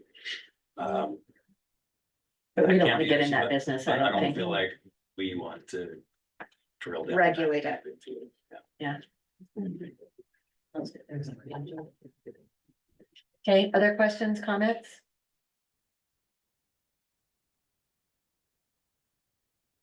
So sorry, currently. In this definition, we're saying we're permitting or we're not. We permit as long as it's basically it's the person that occupies it full-time is there, whether they own it or whether they lease it. It allows that as long as there is a primary residence of somebody. So basically it's saying as long as it's a primary residence of somebody, that person can can short-term rental their property as long as it's their primary residence. What it doesn't allow is somebody to say, hey, I just wanna buy a total short-term rental property and only short-term rental it. At least at this point, it allows or restricts and says somebody is calling that their primary residence. That's kind of what the code is achieving, but it's allowing the sublet. So why does there not that verbiage, primary resident, because that's defined in state tax code. And in our- primary residences. Owner occupied is owner occupied or, and he used to, say individual responsible for operating, but leasee. So that is what owner occupied or leasee. So it's occupied by either the owner or the leasee. That's what that's trying So to. somebody's living there full time, it's not an Somebody- empty unit. Somebody's living there as a primary residence. Now, to the point before, not that they're living there during the time that it's being, rented, but that's their primary or occupied. We could change occupied to primary residence, and we talked about that as planning commission, we left it as occupied at that point. But that's kind of in a general, sense that they're occupying that property, as their residence. So that's how we've interpreted And I it. thought that occupation requirement was something we were talking about removing from the proposed code that was coming from, we kind of kicked that down the road a little bit. We kicked it to further defining short-term rentals and the regulation, additional regulations to short-term rentals. That has been put off for a future council council meeting. At this point, this is just saying, here's the definition, this is where it would be allowed. Then if you wanted to further define the regulations, you could come back with that proposal later. But this is just saying, hey, in the use chart, these are the areas in which a short-term rental or a bed and breakfast residential is allowed. That's the definition in the use chart, and two things is Yeah. effective. Because I think I brought that up before, that there have been lawsuits brought by owners who say, you can't tell us what to do with our property, down to that level of saying, I should be able to buy this and just short-term rent it, not live there full-time. People gotten in trouble, cities have gotten in trouble for that. And I don't know how much do we actually care about spelling it out down to that level? Any comments on that? If, my suggestion on that was, if you want to do that, I think that's great. But I think you need to do that along with a code that regulates a little bit about how that's gonna be dealt with. If you did that right now, we don't have it, we don't even require, we don't have anything that would say, come and do this, come and tell us what you're doing. I mean, people could come and go and we wouldn't know anything about it. So we need to have a little bit more on in our city code to just open it up like that. So, but I'm To not strike opposed, occupied, huh? Yeah. or to do anything with that definition at all. No, don't do anything with it at all, because we also discussed the problem of having a responsible party when we talked about this before. And yeah, you could have various depths here of no one responsible. You release it out and things go on and neighbors complain and we don't even know who's the responsible party is. And we did bring it back to a more narrow scope to find out, have a response party. We talked about this a lot at the time when we discussed this before. And I think that's within the scope of what we're talking about, is having a responsible party. If they have a business license, The that actual- we would know. The actual code that you put off for a little bit, I did go back and compare other cities and came back with a couple of different options, but you just haven't scheduled that back, and those options would be how to deal with the responsible party rather than requiring owner occupancy. So, but it would probably be good to know how you're going to do that before you open it up to that without any without any regulations. I agree with that. We need some regulation if we're gonna build it. Yeah, when you bring up the short-term rental ordinance again, when that comes up, then it'll be easier for us to redefine what Right. this, what this definition is, once we have. And we can change further it at that definition of- time. Of code, then we can certainly come back and change the definition. This is just defining, so when somebody comes in the use chart and looks, what am I allowed? And where am I allowed to do that? But as you have further regulations, further definition, further, define that in ordinance or requirements or whatever, then we would come back. It seems to be a development issue. If you develop more code, then we have a better way to define. Cause this is kind of defining more than what we'd normally have in a definition, but we don't have a code, so this is all we have at this point, so. Because you're always gonna have a responsible party ultimately, whether they live there or not. And these are somewhat self-regulating. Because if the city's getting complaints, the person who's renting that, staying there for a few days is gonna give bad reviews. No one else is gonna wanna stay there with bad reviews.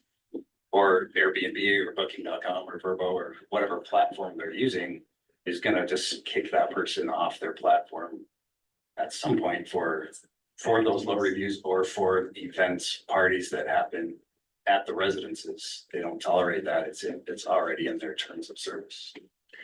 I remember us discussing this, Dave, and I think you're correct on that. That would have a trickle down effect. The problem is the more instantaneous effect, the night of the wild party, when the neighbors are complaining. When somebody has to come and patrol, someone has to come and manage. That in the instant, I think, was our concern. Not necessarily, yes, I agree with you, that trickle down effect and reviews is definitely gonna come into play.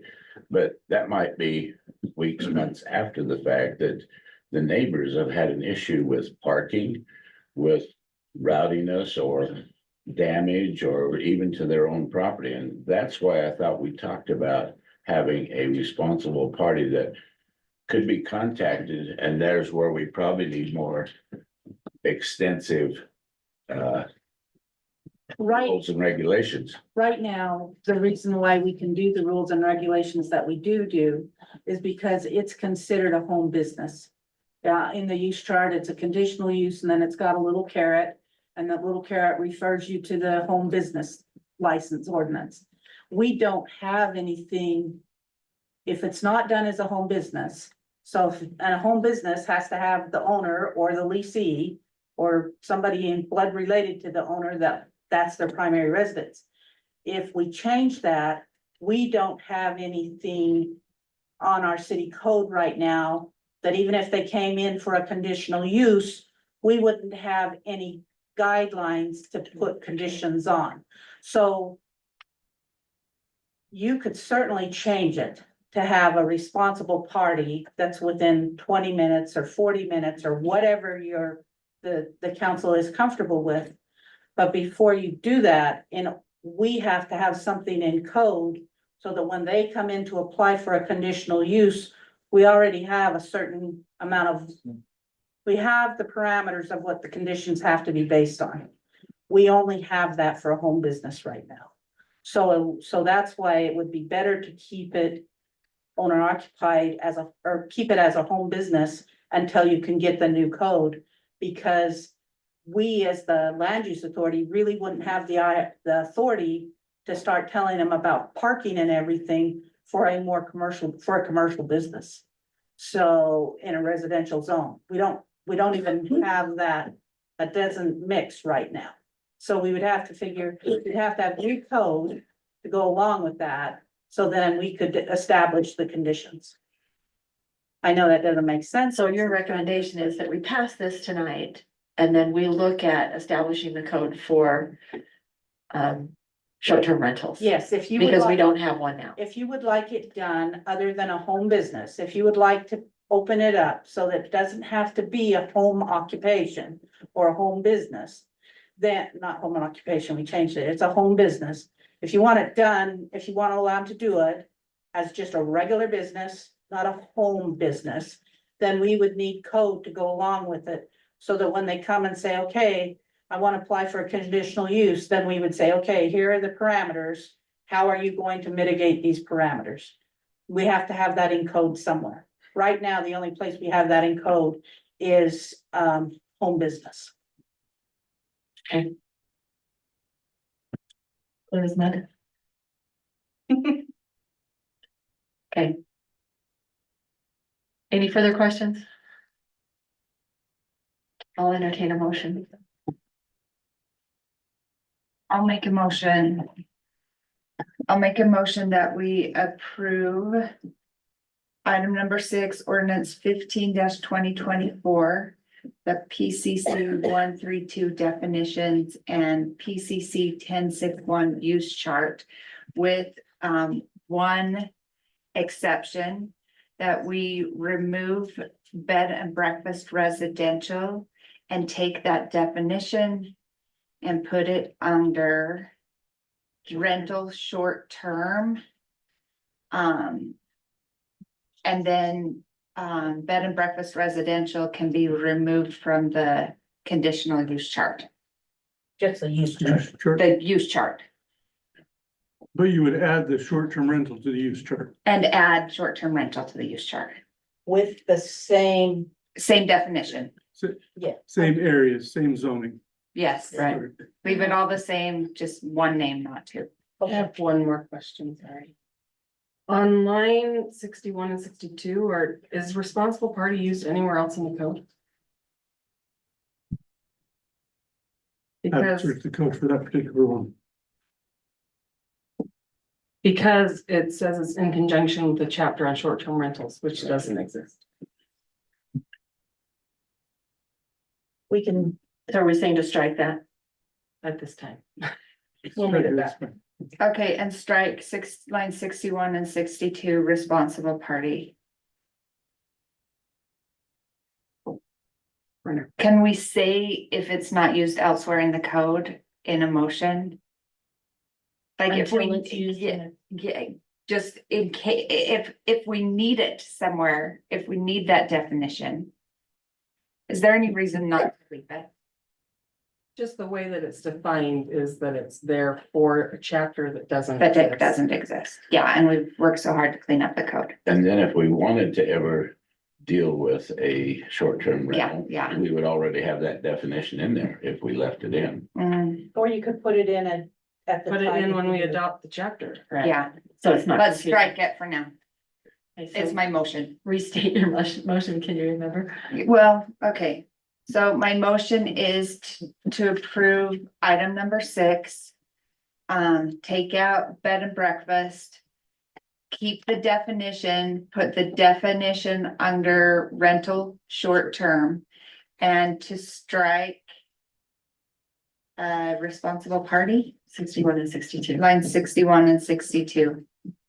Okay, so we have a motion to approve with those changes. Ryan has a I'll question. second. Oh, Ryan, you have a question? I just did a search on responsible party. And it does show in our code in 1, 2, 3, 4, in 5 different locations. So we need to keep it. We need to keep it. As far as responsible party is defined, it could be, this one is saying in conjunction with the 3-11, so we could strike that. I think there's probably another definition of responsible party listed, but I just want to let you know that there is reusing responsible party. Let's strike this definition though, because it's talking about Specific. owners and local representatives of short-term or vacation rental properties. And we can resurrect it when we need to. Sure. Okay, that's my motion. Okay, so we have a motion. Second. Further discussion? All in favor? Aye.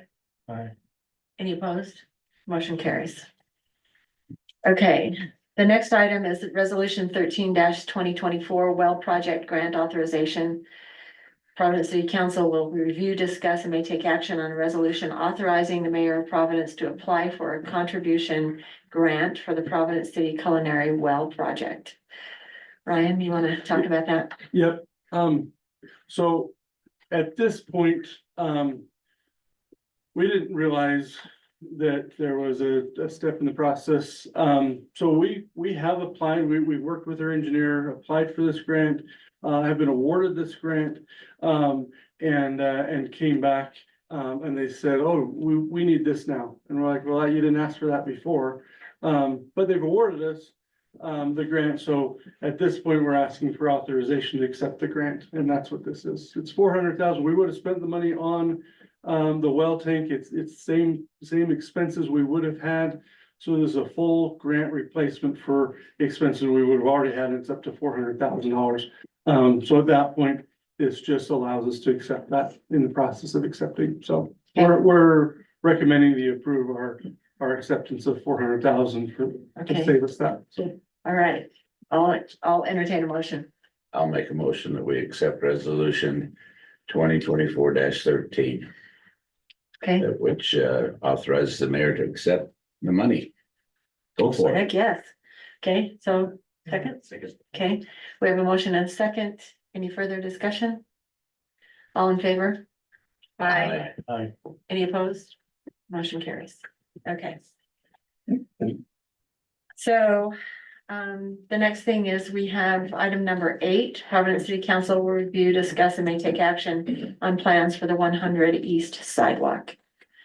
I just want to say here that, when we hired Ryan as our city manager, we gave him the task of following our master plan. He looked at the master plan and said, it says that we need sidewalks that go to the school. We know that it's a safety issue. And so he wrote a grant. We got 100,000. And they called us and said, we know it's gonna be a difficult project to do. It's got a lot of moving parts. We're going to give you another 100,000. And so we have to make sure the message that we send. While I appreciate your reading the minutes about Fourth South, that was at a different time. And Scarlett and I were talking today, and she said tonight, I could not have put my tank where I have it today because it would be against the law. But she's grandfathered in. And when we did Fourth South, it was under different rules. We didn't have our master plan, so there was nothing for us to follow. So as a council and a mayor, we have to be careful about the message that we send. Do we have a master plan or not? We went through all of the steps that we needed to go through. It's easy to say, well, I didn't know about it. I'm sorry. But next time you get stopped for going 100 miles an hour and a 50 mile an hour, try telling the cop that you didn't know that you shouldn't go 100 miles an hour. You'll still get the ticket. So we have a master plan and we want to follow that. We want to make sure that the way we follow it is helping our citizens and making sure that our citizens are taken care of. So that being said, I would like to send a message to our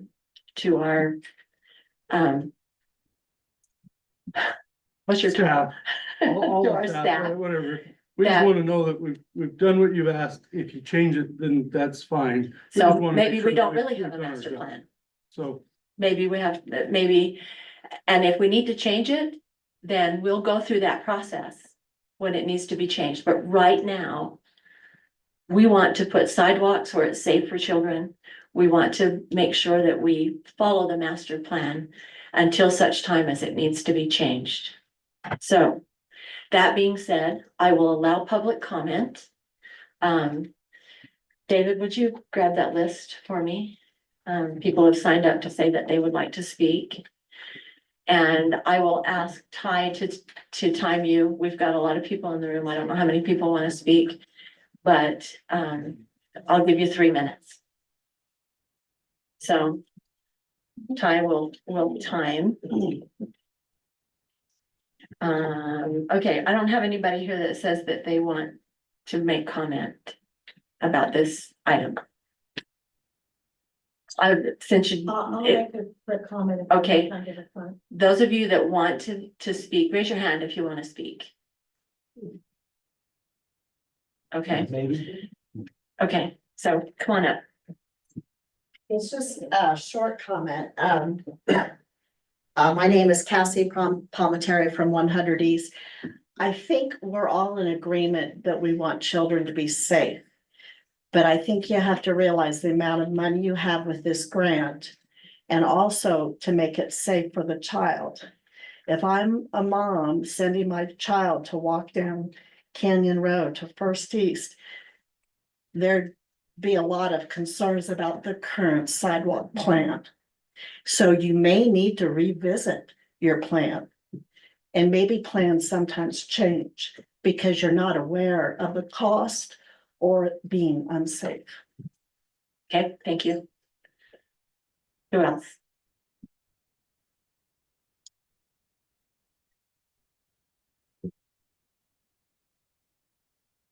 I'm Gifford Baugh, we live on 85 East, 300 South. And with all of you, I think my comment is just, I really appreciate the members of the council for taking the time. I mean, I know it takes away from your family to come and meet with the residents, and I've had every single one of you come out and walk it. And I think when you get there, it's different. You see the issues than what you see maybe on a map or a plan. You see the scope of particularly the issues where we live between, 200 South and 400 South. Just the scope in terms of water issues, land, how it narrows between 300 and 400 South, those type of cost issues. And so just wanted to express appreciation for coming and talking to us. And also just, as you look at the plan, whether it's with this grant or just whether it's, with you, I think there's another grant coming on Second East. As you look at Old Providence, that you keep the people that live there, just that you keep as a part of it and keep that communication open, and that you consider, we're the ones that get to stay there when everything gets done. And so just keep as a part of it, and I would very much appreciate it. So that's my comment. We're committed to the engineering of this project and having people involved as we do the engineering. So you had that commitment from us to follow the plan and make sure that it's safe.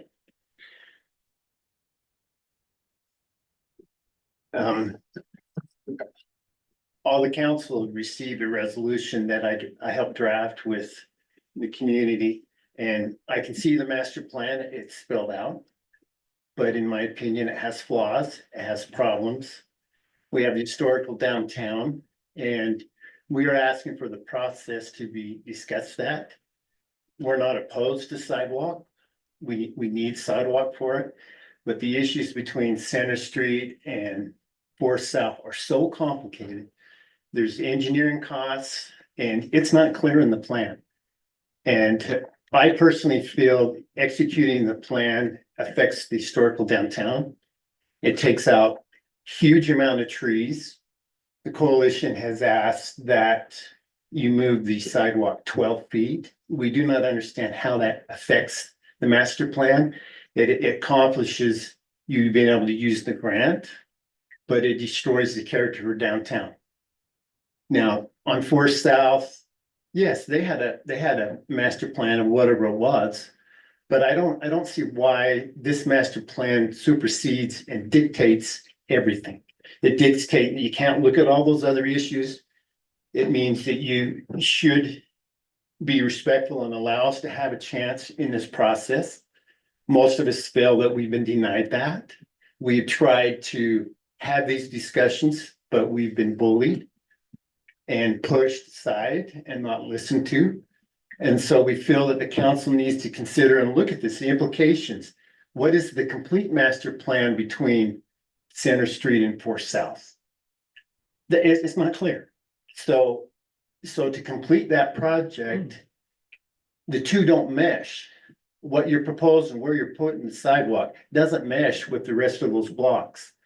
We're asking that you back off on this and not implement this master plan and this proposal for that grant, and allow us to take the segment that we're proposing Then open up the master plan, look at the rest of the street on First East, look at other streets as well. This council and you guys have a chance to define the downtown and make it special and not have sidewalk all over the place that goes to nowhere. I've been told by council members that you don't have the money to put sidewalk in, but you're putting sidewalk in places that'll never be used, never. So why can't we open up the master plan, look at all the downtown and say, okay, this street fits that right away, it works. This street, well, maybe we need to adjust it just a little bit. But hardlining the master plan and saying, no, I have to have it right on that line. Your master plan says that the sidewalk should be placed on the property line. It doesn't say it has to be. Forest South took that in consideration. We're asking for the same thing. We're asking that you look at the whole picture, and if we don't have the answers, then let's get some engineering quotes and cost on both sides of the road, and look at it and say, okay, let's come together. Let's make some proposals and make it clean and clear. And not just pushed and say that it, no matter what. Okay. Thanks.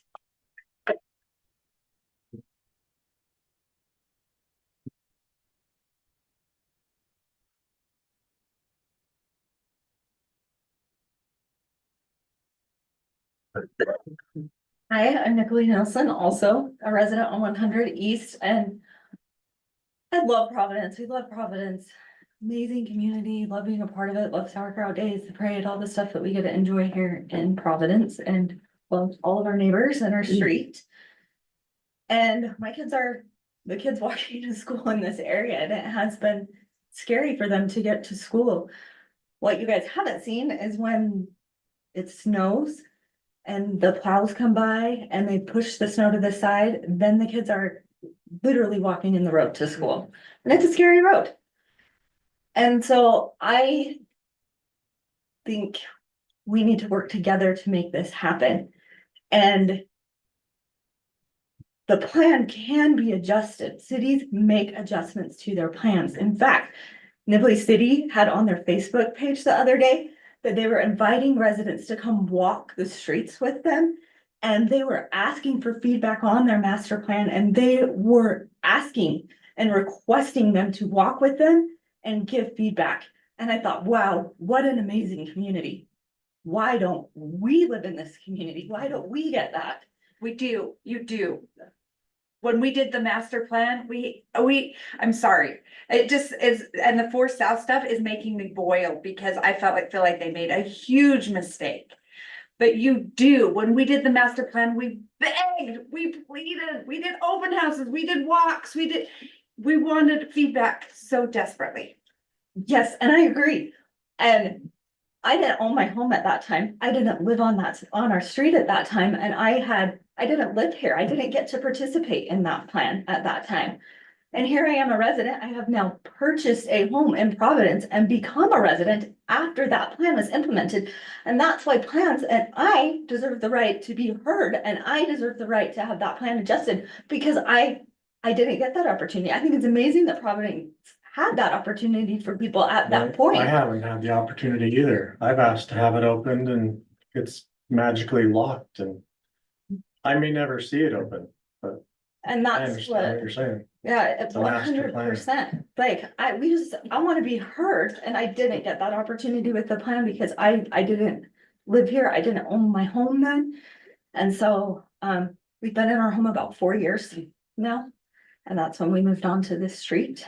And so, yes, I do, like, I think it was very valuable to open the plan, but I do think that changes need to happen, and we need to, like Kathleen said at the beginning, do what's best for our city generally and the safety of our children. And if that's not reflected in the plan, because a plan is a plan and you can't see everything that's coming and everything that's happening. And so being able to adjust that is an important part of carrying out a plan. And so I would just love to see the city work with us on doing that. And so, and we really appreciate all your time. I know that there's been so much time that's gone in from different council members and meeting with us and talking to us, but we would just really like the chance to work with somebody on making adjustments and carrying out this grant, because I would love for my kids to have a sidewalk. Thank you. Sarah?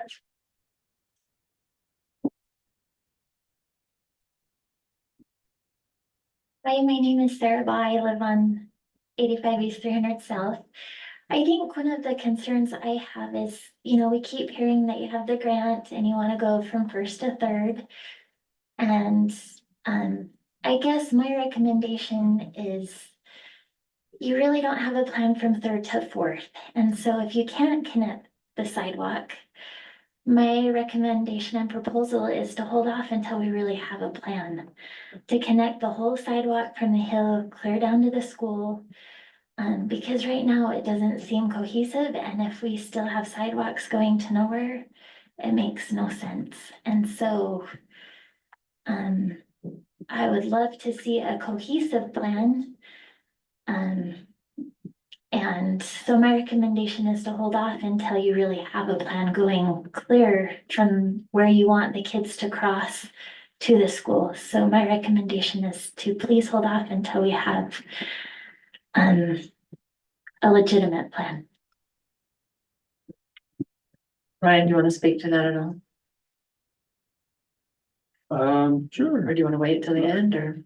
I would say that, our plan, shows a sidewalk we have, or it shows a connection, to. We have purchased the property along, First East, so that we can go from Edge Hill. We have a right of way, and then we have purchased that. To her point, at this point, some grants, allow, connections on one side or another. It is true that, that through between Third South and Fourth South, that doesn't have as, a defined plan, so I totally agree to that point. There is the ability of which point we cross, and if we can get a light or a pedestrian activated, grant to fund. The difference between Third and Fourth South, there is, if this property does develop, we do have requirements that when that does develop, that they would be required to put that sidewalk in. So at some point between Third and Fourth, and I don't know at what point in time that was, but either side of that is fairly undeveloped property. There is a house, but a large swaths of land. If they were to subdivide, they would be required to put in the sidewalk. And that would be the expectation that it potentially could solve itself depending on development. If it didn't, if we built one, the idea was if we build one and start from each end, we would make progress and then have the next one. But to Sarah's point, that you're right, we don't have a fully defined plan, from Edge Hill to center in every detail. It's true. I think it's You true. also don't have a clear right of way there either, But like you do down farther closer to Center Street. You don't have a clear right of way. well, right, we don't have a clear right of way between So Third and Fourth, so. Unless you acquired the right of way, that developer would not be required to put it in unless you got the right of way. No, the developer would be required to donate the right of way and put it in. So if they develop, they would have to do both of that. But if we did it without them and did it prior to development, then there would be right of way acquisitions, which are different grant funding and different funding options. But to that point, you're right. There is some difference in the cohesion. And it says, if we start towards that end, then we have a spot that there is some need to work out at some point. And we don't have full detail of that because of how that either side of that might develop and the right of way that is lacking in that spot. But it's true. Well, you'll have a sidewalk that kids can't connect maybe for 30 years. Well, Gotta start somewhere. you do have to start somewhere. My name's Dallin Briggs. I do want to put out, we all express great appreciation for the time and effort that you guys have. The fact that there is the beginnings of plans and master plans already shows that you guys are trying for our community. And we are appreciative of that. And that no way decrements what you have already done. And we want to say thank you. We would also like to point out that there are some gray areas to the plan. And we would love to also continue to contribute to that. And I believe that's what myself and others are trying to voice, is that we would love to also continue to develop the plan and not take immediate action on some of the articles that's in place. Again, thank you for what you have done already, because it's taken a lot of effort and time on your guys' part, and we are appreciative. But there are other factors that may or may not have been taken into consideration at the time of those before us. And I would voice that we take those into consideration now. Again, thank you. Thank you, Don. Who else?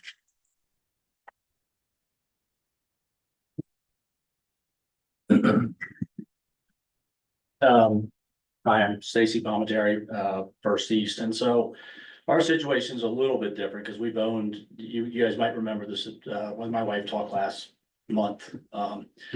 So her family owns the land. They're very elderly. They don't, some are here anymore. And so we're now at the point where we're looking at the property and trying to figure out, what do we want to do? We want to invest here. But it would be really difficult for me today to sit in there and think like, I want to try to invest. And I wouldn't even know what to do because there's so much uncertainty and I don't know where a sidewalk could be placed. There is no engineering for our piece of land because we met with the engineer and it's kind of like, we'll make a lot of these decisions when the people are out here with their shovels. There'll be decisions that are made where the retaining wall goes, how we're gonna deal with grade. In the field grade. And so anyway, there's just so much uncertainty that it's really difficult as we're sitting here today to try to figure out, does it even make sense to invest in this property? And I do think as somebody who doesn't live here full time yet, and when I see some of these situations where you have these sidewalks that are just built on a lot, and then the next 3 or 4 lots beyond it, there's nothing, certain roads have been wide, it doesn't, as an outsider, it looks very illogical to me, and it's not a cohesive plan. I realize that you've got a plan, but you can't say we have a cohesive plan as a community when you see these sidewalks to nowhere and somebody's had to expand their land, the road in front of their house, and the rest of the road isn't expanded. I don't consider that to be a cohesive plan at all. So that's the only comment I wanted to make. Thank you.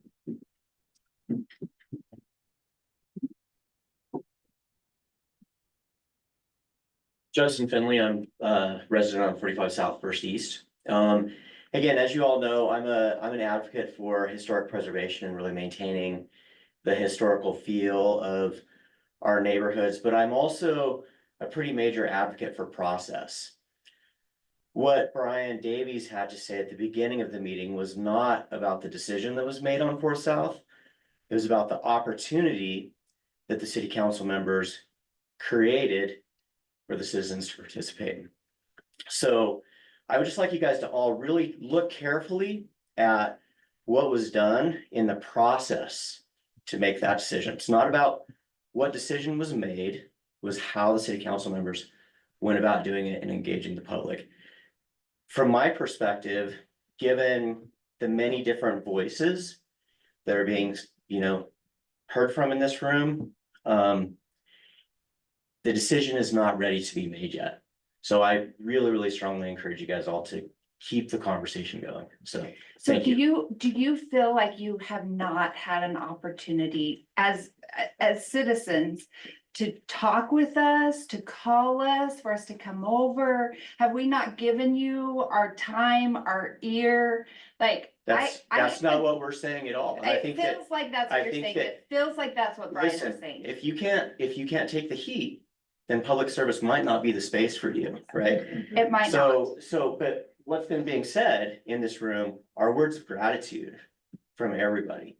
So we really do appreciate that you guys are working with us We're encouraging you to continue to work with us. That's all. Okay? It's not criticism for you. Okay? It just seems ironic that you feel like we haven't given you time. That's not what I'm saying I'm at like, all. well, No, we've given that's, this more time that's not than the point. any issue that. Carrie, come up. that's not the point, right? The point is about process, right? We're still very early in the process. Absolutely, and That's I'm all not I'm ready, saying. I mean, as I'm writing notes, like. We've walked the streets with Right, you, if you go back to the agenda, and I right, agree. look at what it says in the last part of the agenda, Ryan, please. Right? Discuss and may take action, Right, right?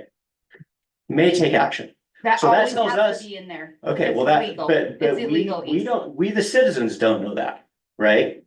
But if so- you so came to what- meetings that weren't just with your agenda item, you I would know. totally that, and I appreciate that, right? So again, this is, for me, I've been to the last two meetings, right? This is the ultimate sausage making experiment, right? I'm an academic, I'm a leader, I'm a department head. I spend my life in meetings where we make lots of decisions, right? I can tell you the university isn't quite the sausage factory that Providence City is, right? So just all I'm saying, right? We appreciate what you all are doing. We appreciate the time that you're taking. It just doesn't feel that we're ready to make a decision. I agree. Okay, 100%. cool, great. Thank you. Who else?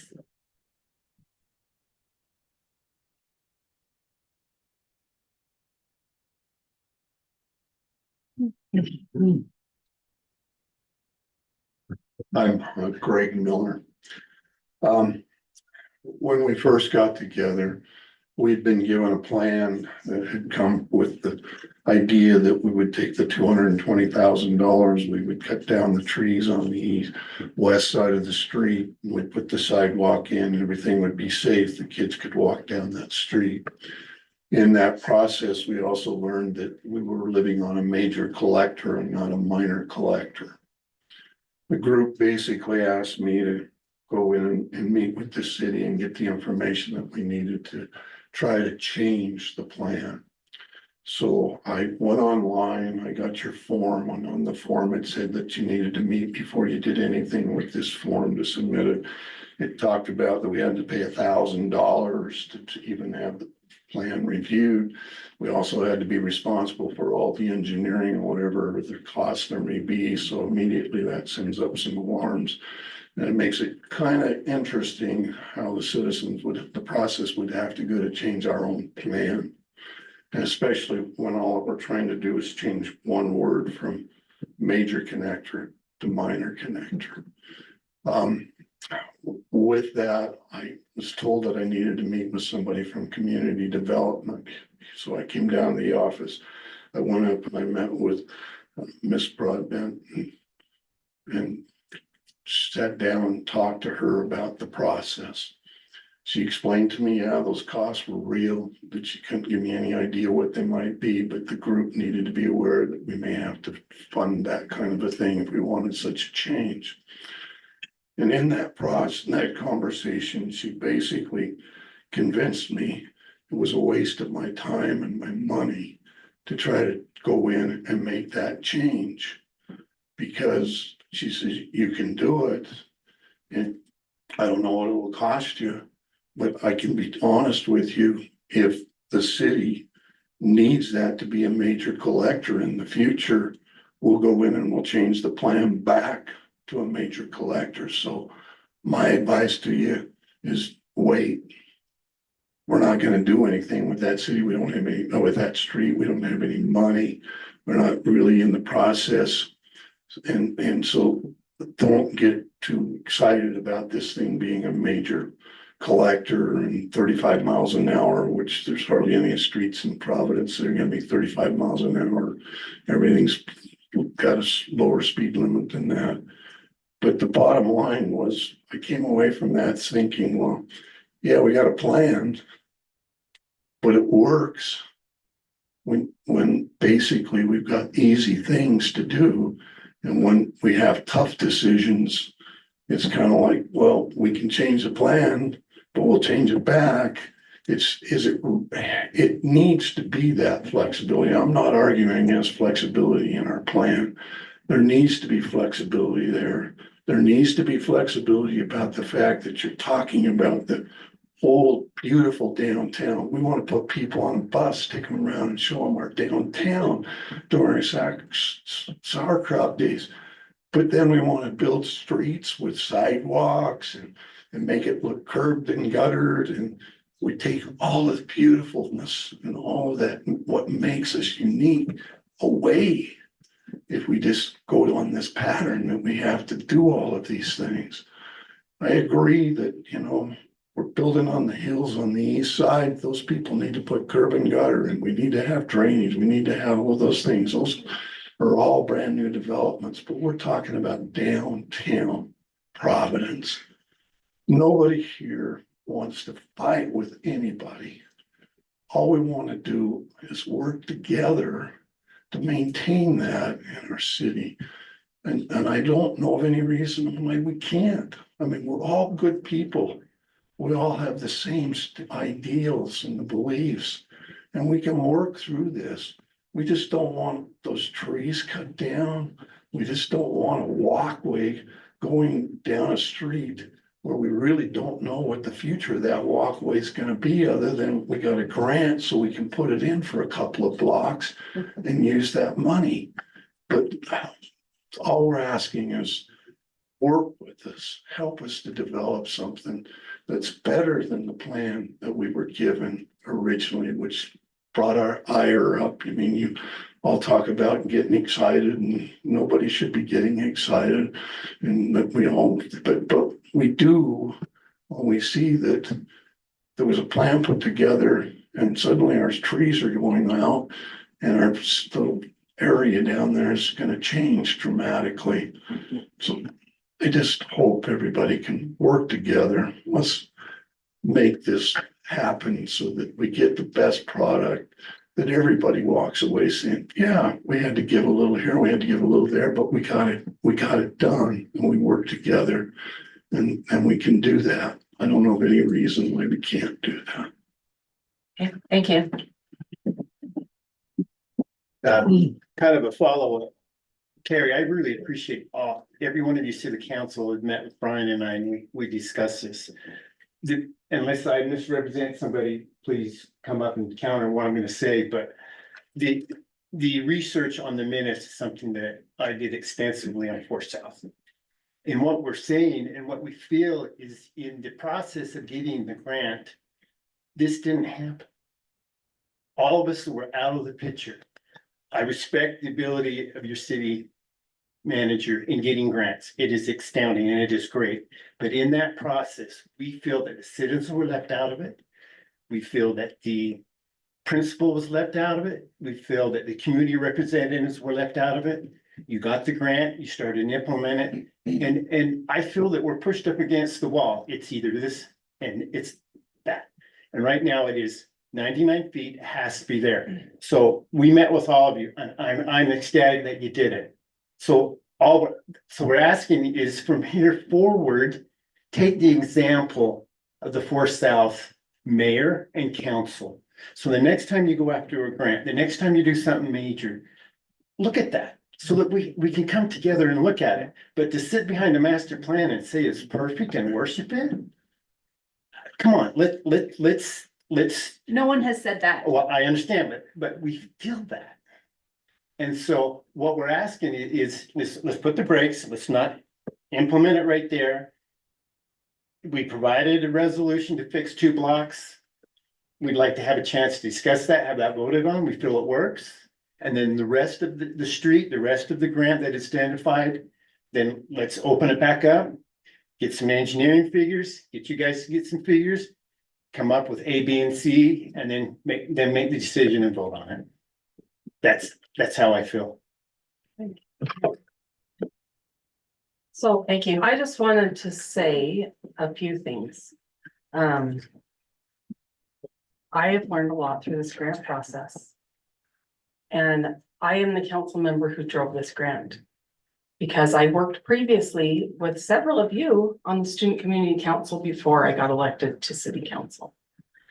And we had expressed desires to try and improve the sidewalks in the community. And in serving in this position, I feel like I learned how to get that money to make those things happen.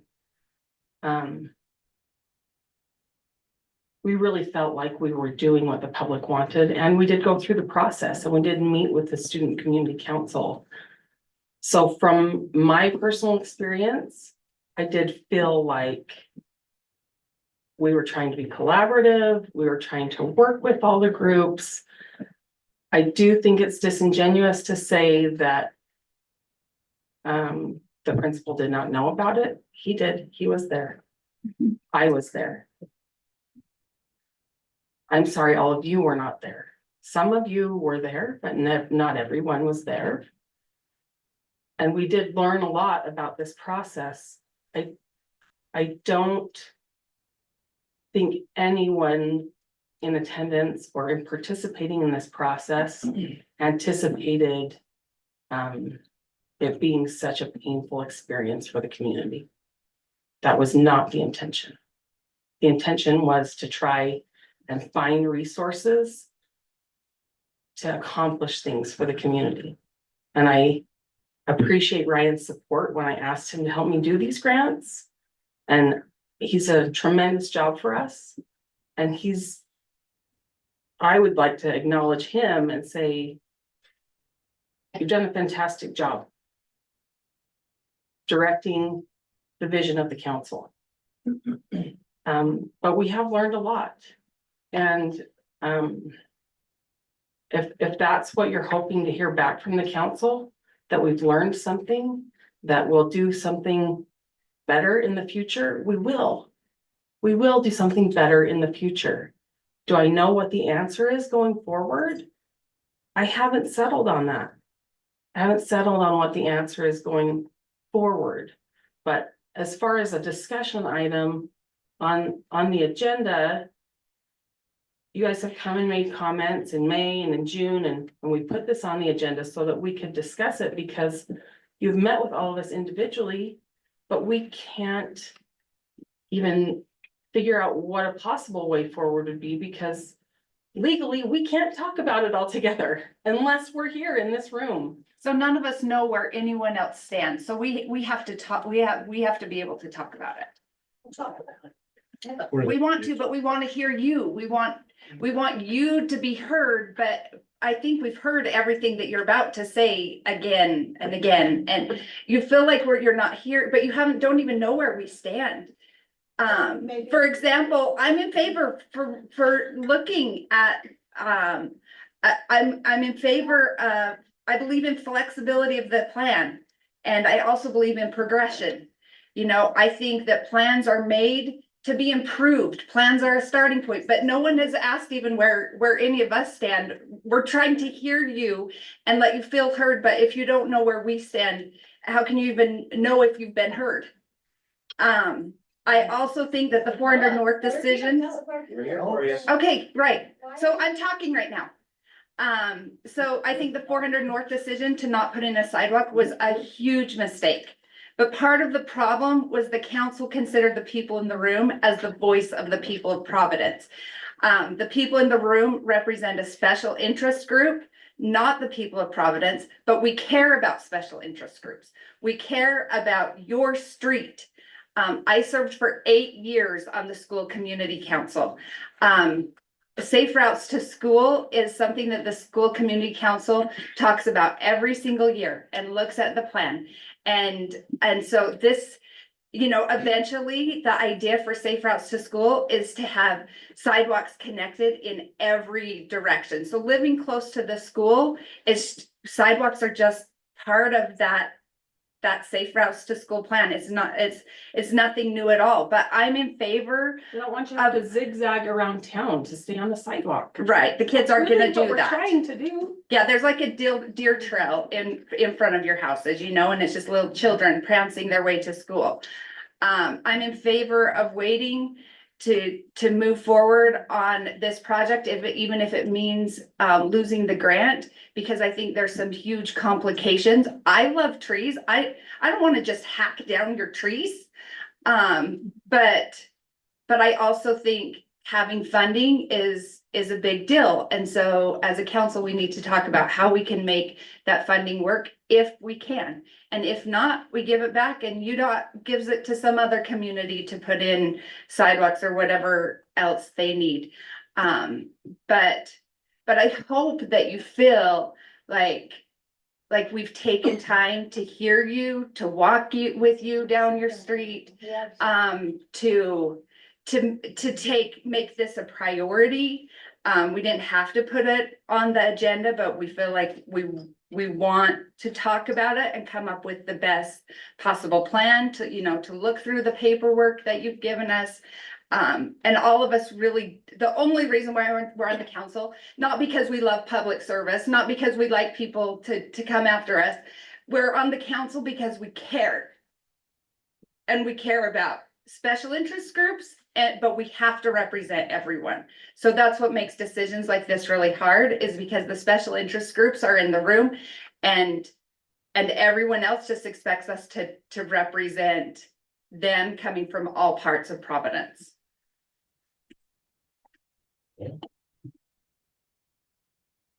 Thank you for that. And my name is Terry Davies. I'm new to the area. I have a 27-year-old and a 24-year-old. So, Janelle, when we've met together, I mentioned to you that there was no way for me to be able to attend any of these meetings.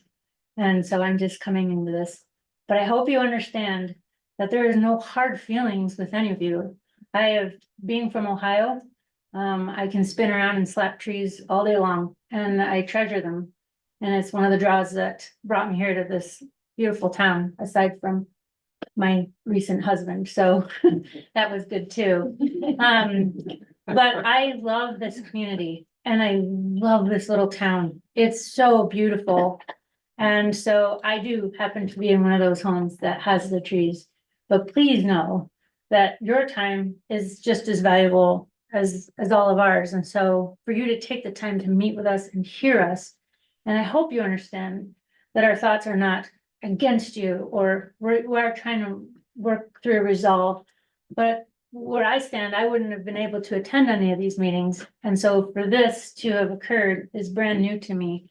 And it seems a shame that we can't work together to find something. You're such a great community and Can work together. well, that's what we're hoping for. And so listening to you, that's the first that I've been able to hear that. And I appreciate hearing how you feel about that.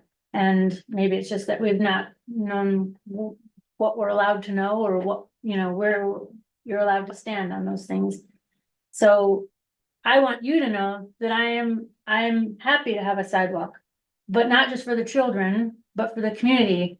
If you ask anybody in the city of Providence, all the people that do cross our little deer trail, they'll tell you that they usually plan their walks, especially this time of year, according to the shade. And that shade provides our home to be 20 degrees less than what it is when the sun is out. And I can attest to anybody who has trees on the street. Yeah. Those trees are huge providers of shade and electrical bill reprieve.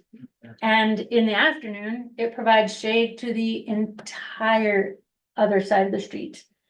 And so along with that, it provides shade for every member of this community. And there's tons of people besides children that walk past our home. And so it's part of the reason that I'm always so fearful of all the weeds in my yard. But nonetheless, we do appreciate what you're doing. It's why we're here. And so I hope you don't feel that is contrary to the case, but having alternatives would be just so grand, because I would really hate to lose that historic feel, the beautification, because once you take those trees down, I can't even imagine, or what it would even begin to look like. Yeah. Thank you. If you look at the historic part of the town, it has sidewalks on both sides of the street. I understand, I want those sidewalks at night. So, we do need some sidewalks. And even though the sidewalk feels like it doesn't go anywhere right now, someday, our plan is to put sidewalks wherever we can put them. The opposition is not sidewalks, it's where we're putting them. Nobody's opposed. Nobody's opposed to sidewalks. We all want. But, okay, what's the alternative? Putting in, Planning. Okay, what's your plan? It's in Well, the. each. Oh, come on. We've given it to you. I don't I'll have come it. up, I'll come up. It didn't come You to don't me. have this. It didn't come to me. I did not get a copy of this. We wanted to meet with you a Did couple you days try? ago, but I called you and wanted to give you one. You But didn't call me back. I did, but I couldn't meet. I'm in meetings all day. We tried to give you one. Okay. Tried to give you one. what this has brought up is that Name. Brian Davies, First East. Okay. 97 South.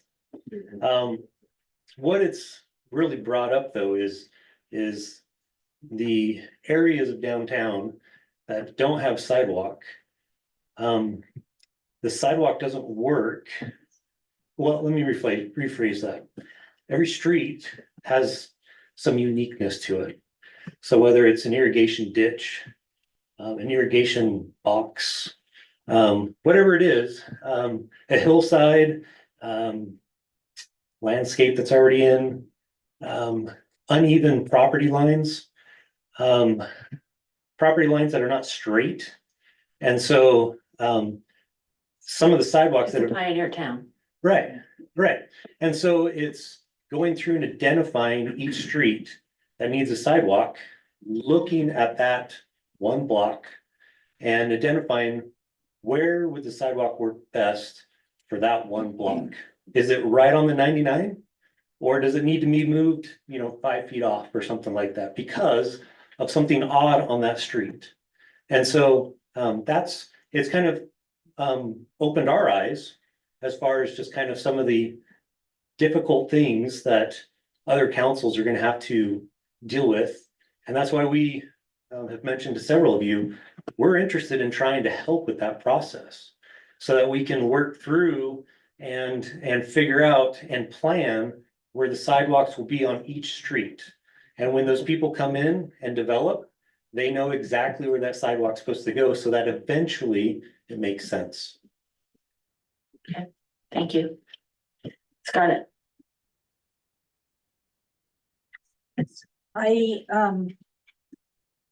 There's been a little bit of misrepresentation about the Forest South deal.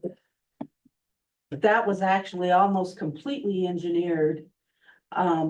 And then we went to the people after we had the plans ready to go to explain what happened. And then it was done just like this. The council reached out, they talked. The only difference is, to my knowledge, we didn't send letters out this time. But you notified them all that a meeting was coming. The process. How? What was the notification? We notify each other. Yeah, we. I didn't say that we sent you, my thought was that you were told that we would be putting this on the agenda. Who told us? Yes, for this meeting. Who told us? I sent it to Nicolay and Boz and Just asked spread them the to word. share it with everyone else. Because I wasn't sure if I had everybody's email address or not. So rather than my trying to share it with everyone, I asked them to share it with the group.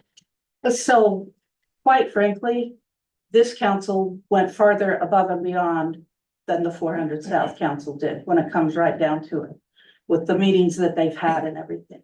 So I think that they have reached out, they have looked. There are some things that are quite a bit different. One of the things that the city faces, and I know nobody wants to hear this, but you have to hear this because you have to start paying attention to the people that run for state offices. Because the state has a big impact on what the city does. One of the things that they want to do in the state is to make everything uniform when it comes to infrastructure. And if it's and the reason why they do that is because developers go and they say, we had to do this, and we had to do this in this city, and we had to do that in that city. We want to be able to do the same thing all over. That's what the council has to deal. They have to juggle with state requirements, and they have to also juggle with citizen needs. So and as far as the master plan, the general plan, changing it from a collector, a major to a minor, didn't change where the sidewalk would go. That was the wrong plan. That's specifications. And that's what I tried to explain to Mr. Miller. It wouldn't have achieved your goal. But I guess I could have let you spend $1,000, but that wouldn't have achieved the goal that you wanted. And there's no way that we can guarantee what the future will bring. I had someone in my office today that 10 years ago, he could have built a wall where he wanted to build it.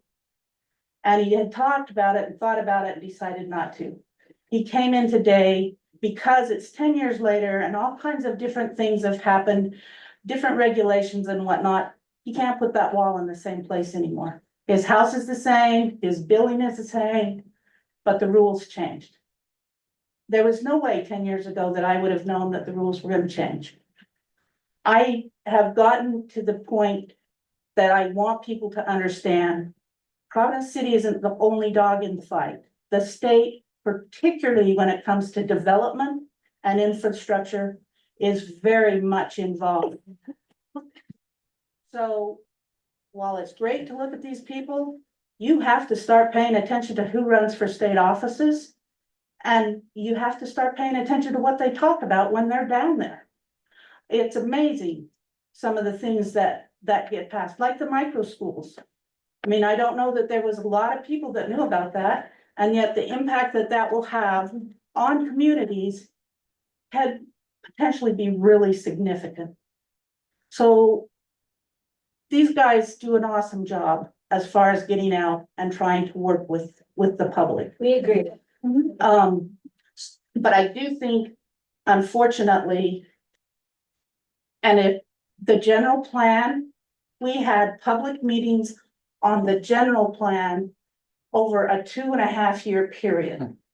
So if anybody was here between 2018 to 2000, well, actually mid 2017 to 2020, we invited people to come. We had it at our city celebration. Our consultants did all kinds of stuff. We had an open house when we had this building. We had an open house and asked people to put stuff on the board as they were walking through this building. I think part of the thing of it is when we get those plans,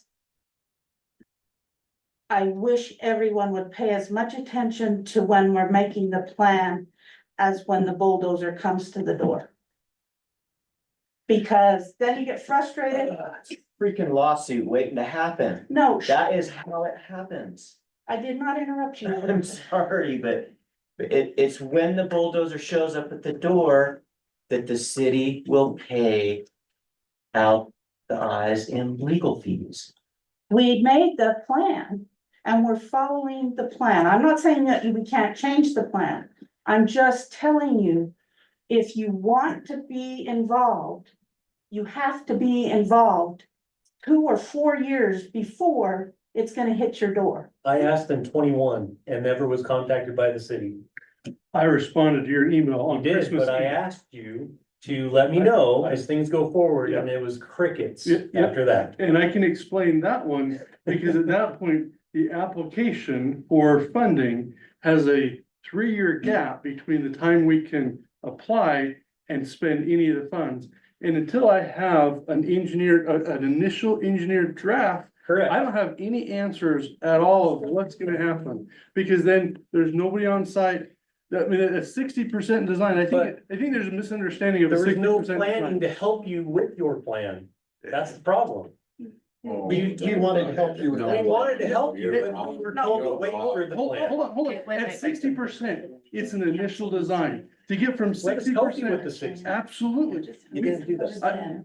At 60% is where the public feedback And that's where the bottom, like I said, once we have a drawing, you were able to have the drawing, the first drawing within 24 hours, of that first drawing. At that point, it's a 60% design. A lot of Anything can- wasted, a lot of wasted Wait, money. We no, can help no. you at the front. No, at that point, that is the front door. It doesn't 60% have to design be. is the front door. You can listen to us before that. And then you go and put objections to the engineer and it goes through smooth. But you know, you folks have changed. Are we hearing? Before, you have that made there's changes. now it's too late? No, just a minute. We have to be able to talk. You're saying you have to have done this 4 years ago, you No. can't do it now. That's I'm what we're saying saying- is we want I'm- some flexibility, No. so if we want flexibility and you're willing to give flexibility, then we're in the same spot. But if that's not the case, just say, we're not being flexible. All I'm saying is I think that, she just wants you to understand how critical it is to be an engaged citizen. yes, Sure, and we're here. And to understand So the let's process. go back So that we're part and just, say- you're telling us to do it better, and we're telling you this is where we need you to do it better. Okay. And I think that's the whole And point. if you That's have the whole comments, point. I have to have you come to the mic so that it can be on the record. Otherwise, it doesn't get captured.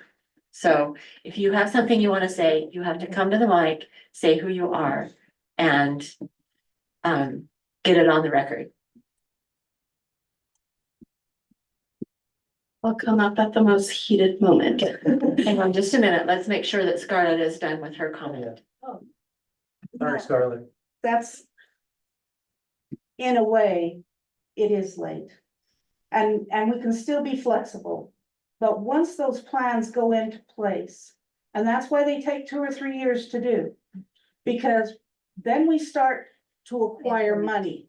We start to put aside money in capital project funds.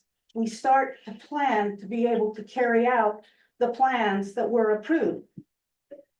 And so to change midstream all the time would be if you were going to make a cake and every time you had to add an ingredient, somebody said, try a different ingredient.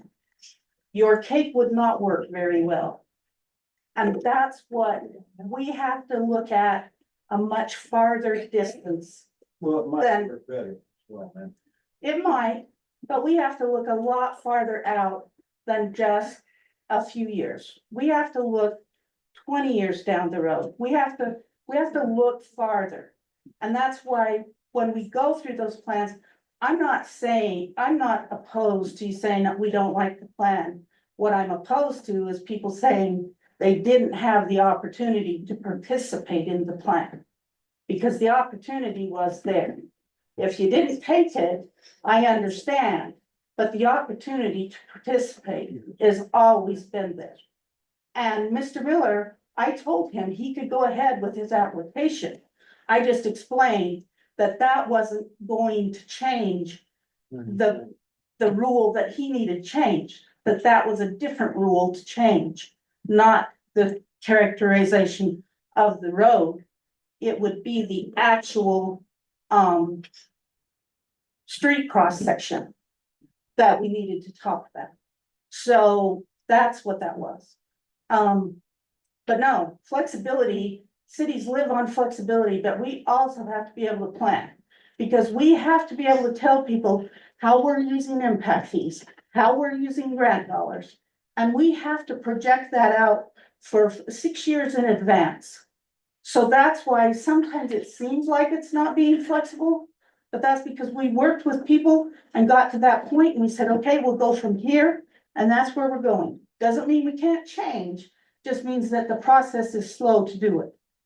So, and having your engagement is great, but I'm just saying, to help avoid it in the future, you need to get involved whenever you hear us talking about general plans or master plans.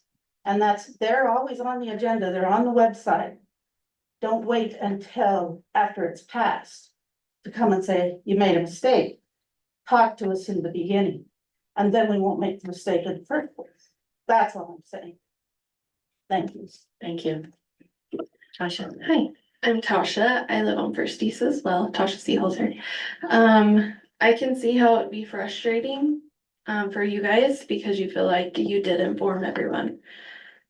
And I believe in a plan. I think we all believe in a plan, and especially as like a city, you have to have a plan for sure to make everything work. And you guys are dealing with more moving parts and more things to be considered than we are for our own individual homes.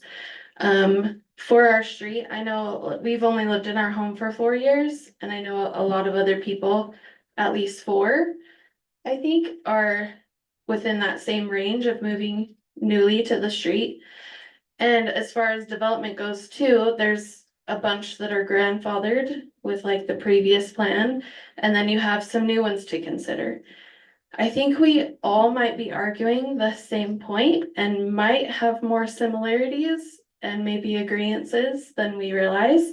And I think it'll be good to hear from you guys. We all are okay with moving forward with the grant. I think we all want safe, sidewalks for our families and for our kids and for the citizens. But we also, I think we have a big opportunity that is pretty rare in city planning and neighborhood, like cooperation, that you have an entire street like in the room with you right now that actually want the same thing as you, but we all just want to like find the sweet spot. So it's like, you want this, we're like, yeah, that's a good idea, but can we consider this? And I think a lot of us would agree that we have a plan and we have presented and we have a proposed plan that we think would give you what you want and also allow for the entire street to be like, that was successful. Because we know it's hard work doing what you do and making these big decisions for such future, like down the road plans. It's hard to plan for that far in advance. And I think we're all just doing our best. Like, I've never been involved in like community stuff like this before. And so we're just starting where we can, and I think you guys are starting and learning a lot as you go, and so are we. And so we probably shouldn't dwell on that point and maybe focus on the goal that we all, I feel like, have in common. Thanks. Thanks, Tasha. I love it.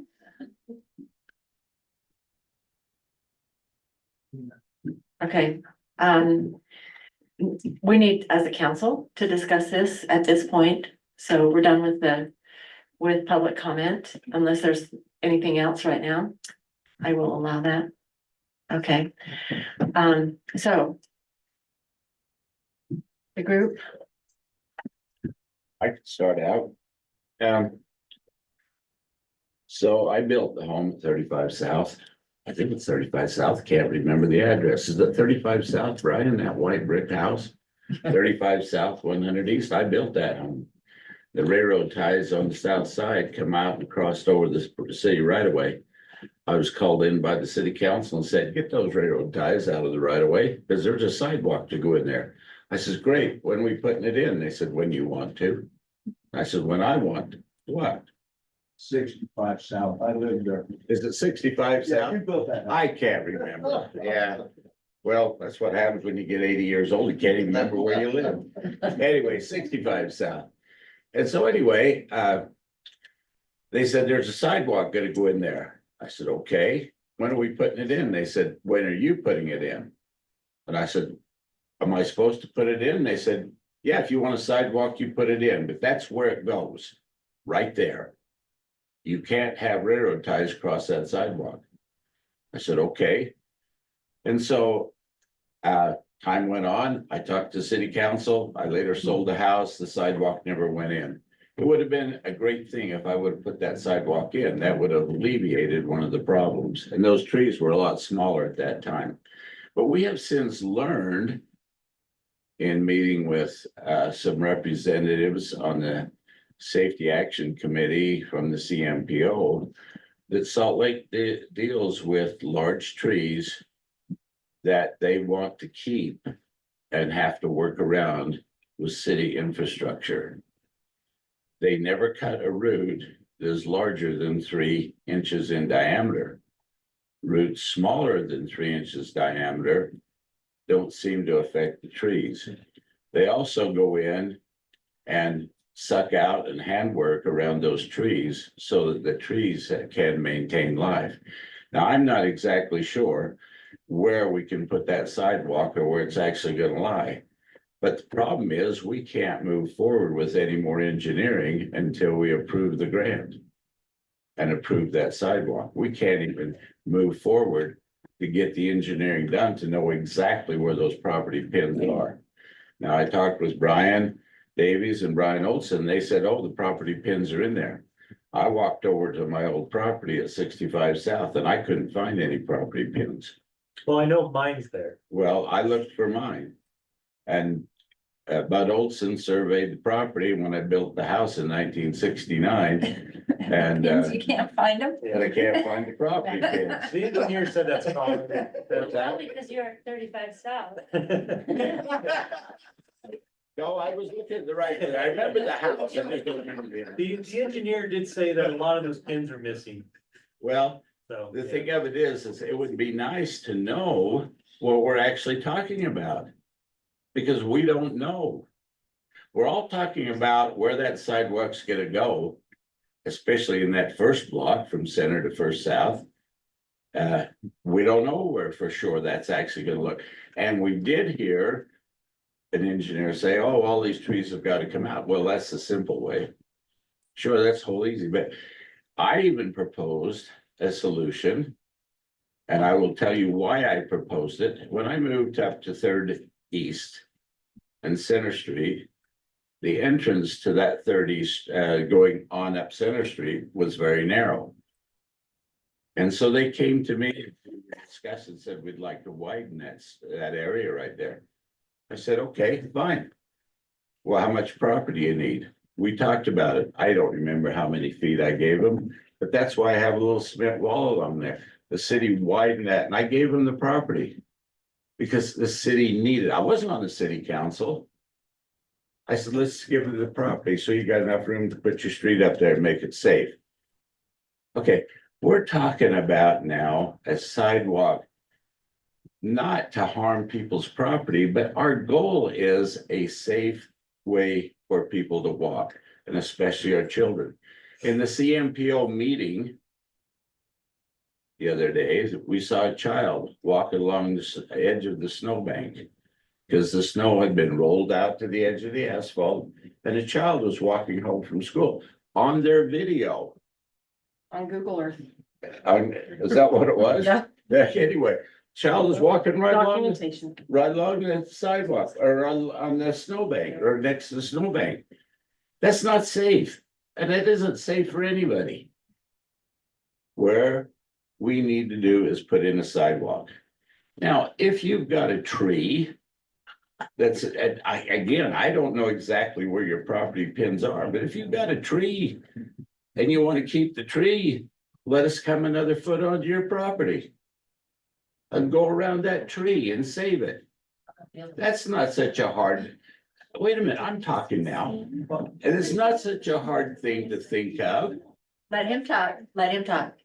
It's not such a hard thing to think of. You give a little property for somebody to walk around a tree.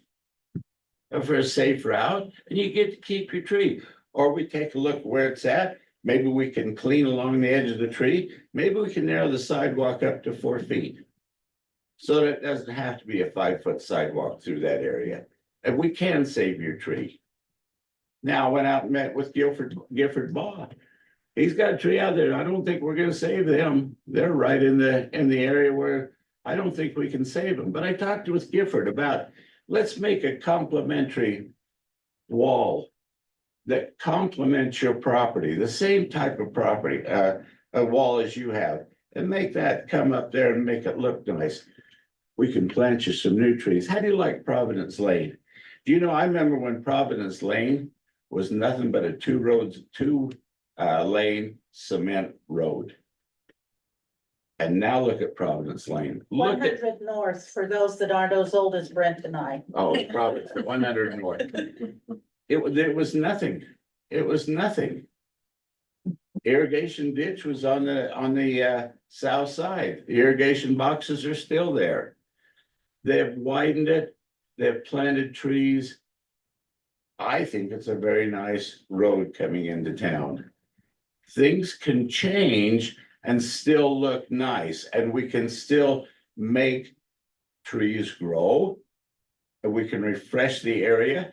Some of those trees, and when I looked at some of those branches on Gifford's property, when those babies fall off of there, it's gonna be a real mess.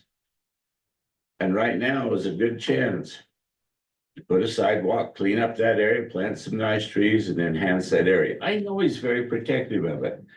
We talked about it, and there are some options. Brian, when we first talked, the trees were not quite as important to you as they are now.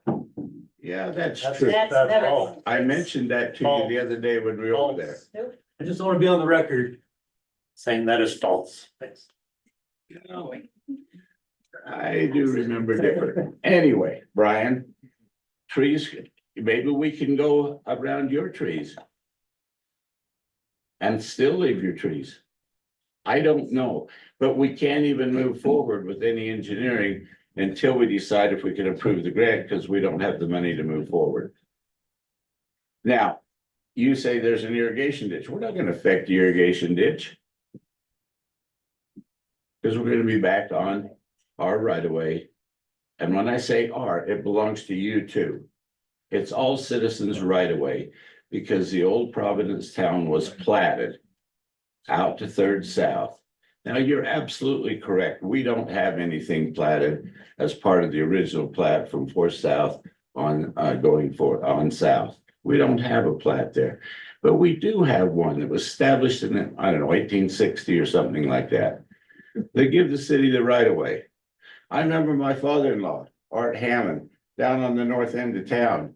He farmed down the side of his house on the west side for years and years, and all of a sudden the city says, "Oh, we're developing down here, so there was a right of way." He said, "Well, what right of way?" "Yeah, it's right here." He gave him the right of way. Had to. It was the city's right of way.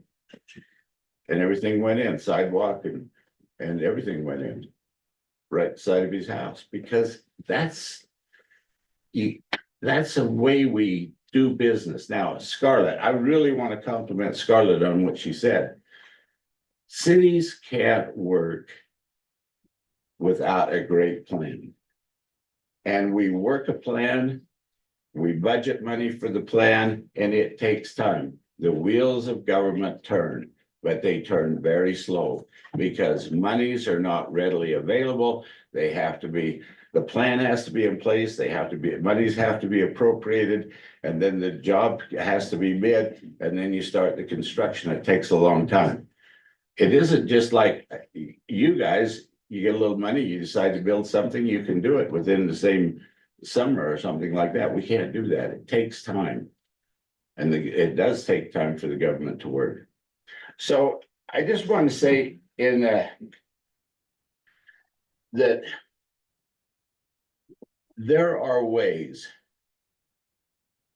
to go ahead and put a sidewalk in for safety purposes. Oh, I do want to say one other thing. What if you move the sidewalk between 100 South and Center Street out 16 feet or 8 feet, whatever you want to? Then you go down to Brian Olson's block. Now you got to walk back in where the sidewalk's at. Now you want to go down here and you want to walk back up. That was what was commented just a little while ago here as people made comments. They said, well, it looks hodgepodge. A sidewalk here, meanders out here and that. You know, we are very fortunate now to have a city manager because we never had money for sidewalks. They were to be built by the person who built the house. And that's why I didn't build mine. But now we have a manager who's looking to get grants. We've never had a council or a mayor that's gone out and found grants to do what Ryan does. He brings far more money in than we ever pay him in grants for the city. They've been for trails, they've been for skate parks, they've been for many, many other things. What's that? Water tanks, other things like that. We've always had to dig them up out of our pocket. He brings the grants in. And he does a very good job of it. And so we've never had money for sidewalks. This is only the beginning of being able to put in sidewalks. And, you know, UDOT says, yeah, you took our money, you put it to good use. We like it, what you've done. That's good. Or we put back in for a grant, more grants come our way, more things get done. You turn the grant back and you say, we didn't want your grant anyway, after you granted it to us. Well, next time, guess where you're at on the list? Yeah, down at the bottom. You may or may not get a grant. So we have to look at it. You elected us to sit here and counsel your city. And we are counseling you now how cities operate and counseling you that we can have uniform sidewalks start to be constructed rather than forget Forest South. They didn't have, and you mentioned that Ted Davis already said we didn't have the money to put a sidewalk in on Forest South, so they abandoned it. Well, yeah, they probably didn't, because constructing a street is different than constructing a sidewalk. But maybe they will go back in and put a sidewalk on Forest South. Maybe there'll be other sidewalks put in. So my point is we are counseling you as a city council with a good understanding of the operation of city government and ways to work with you to get a sidewalk and solve the problem and make it work for all of us. That's my comments. Can I make a couple of clarifications? So Brent, some of those design ideas that you brought up, retaining wall method, construction, those are the water issues. Some of those, a lot of that is the next phase of design. So we get to the 60% to give us a general idea, and then we work from that spot into what you talked about, whether that is hydro excavating methods, whether that is moving, whether we need right of way one way or the other because of the potential consequence that we find out when we start to lay that initial draft and design out. That's when we find out the conflicts and the problems, and then we can start from 60%. We can start to solve what those might be. Maybe there is a right of way acquisition that needs to acquire, and we don't know that until we have a general idea of where that's supposed to go. So means, methods, with the sidewalk you talked, being able to change that from 5 foot to 4 foot, or those kind of things, those all come between the 60 and 90% design. I think a lot of people that don't go through the design process don't realize is 60 is a first one in these processes, but we'll go through 5 more design steps.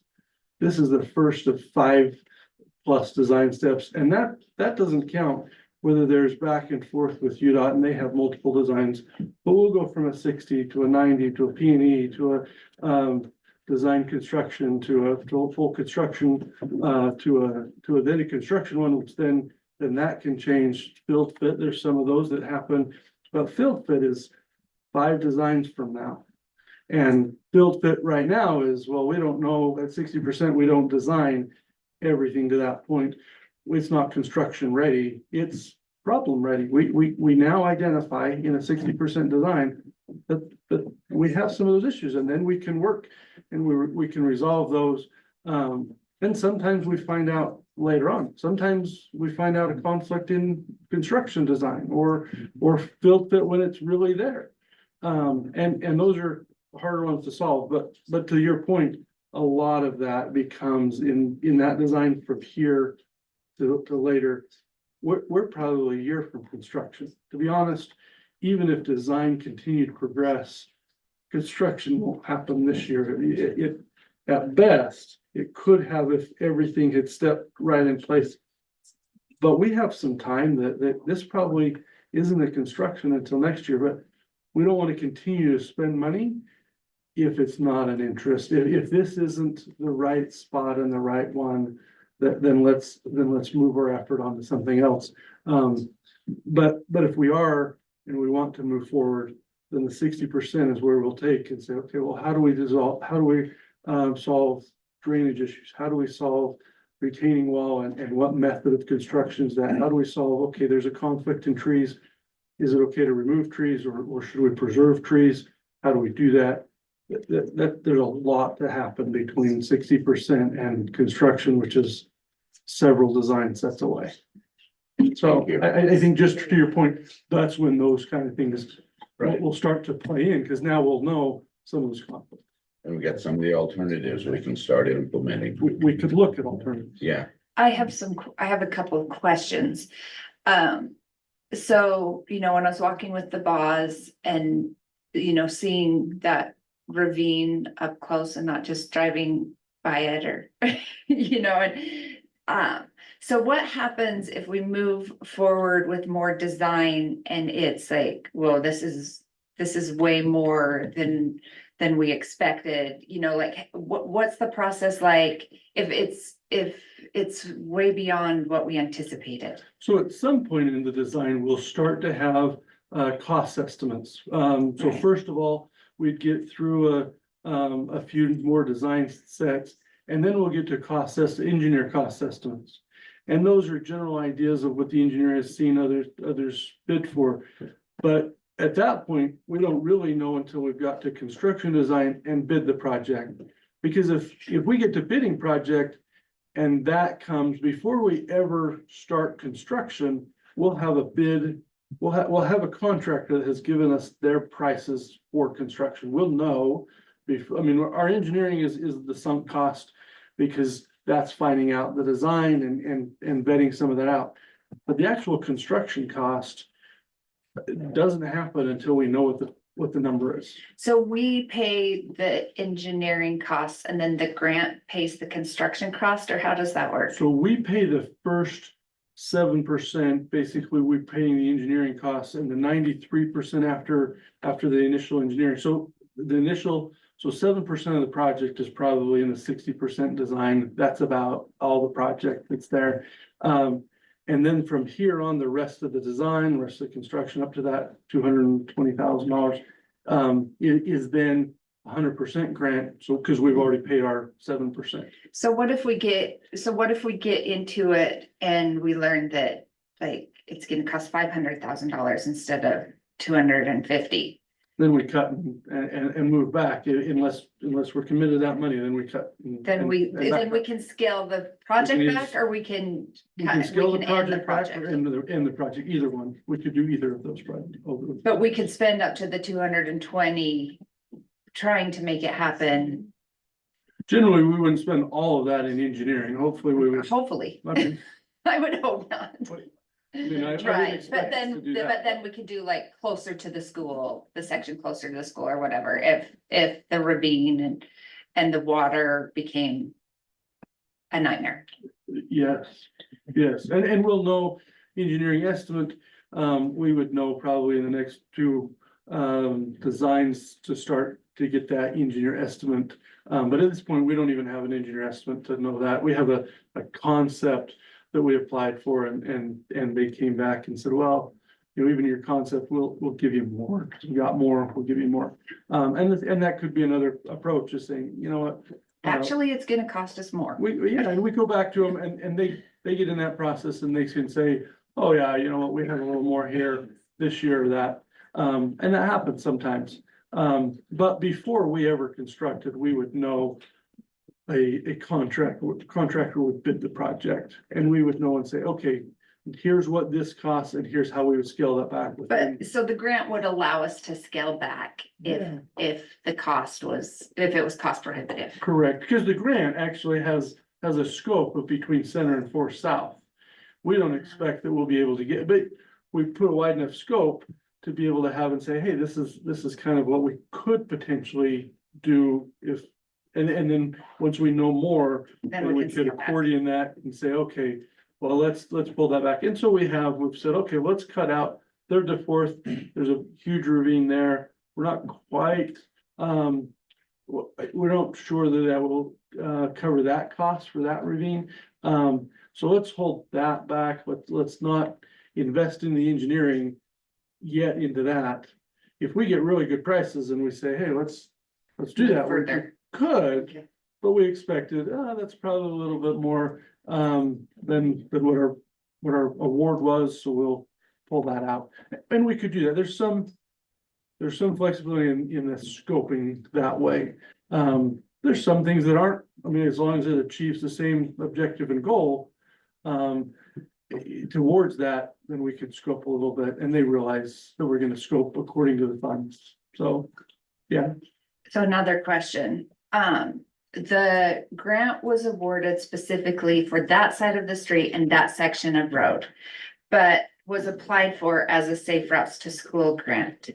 Is there ability for movement if we found there to be a simpler safe routes to school option to apply the grant in a different way without giving the money back? Does that make sense? It does. I've asked that question.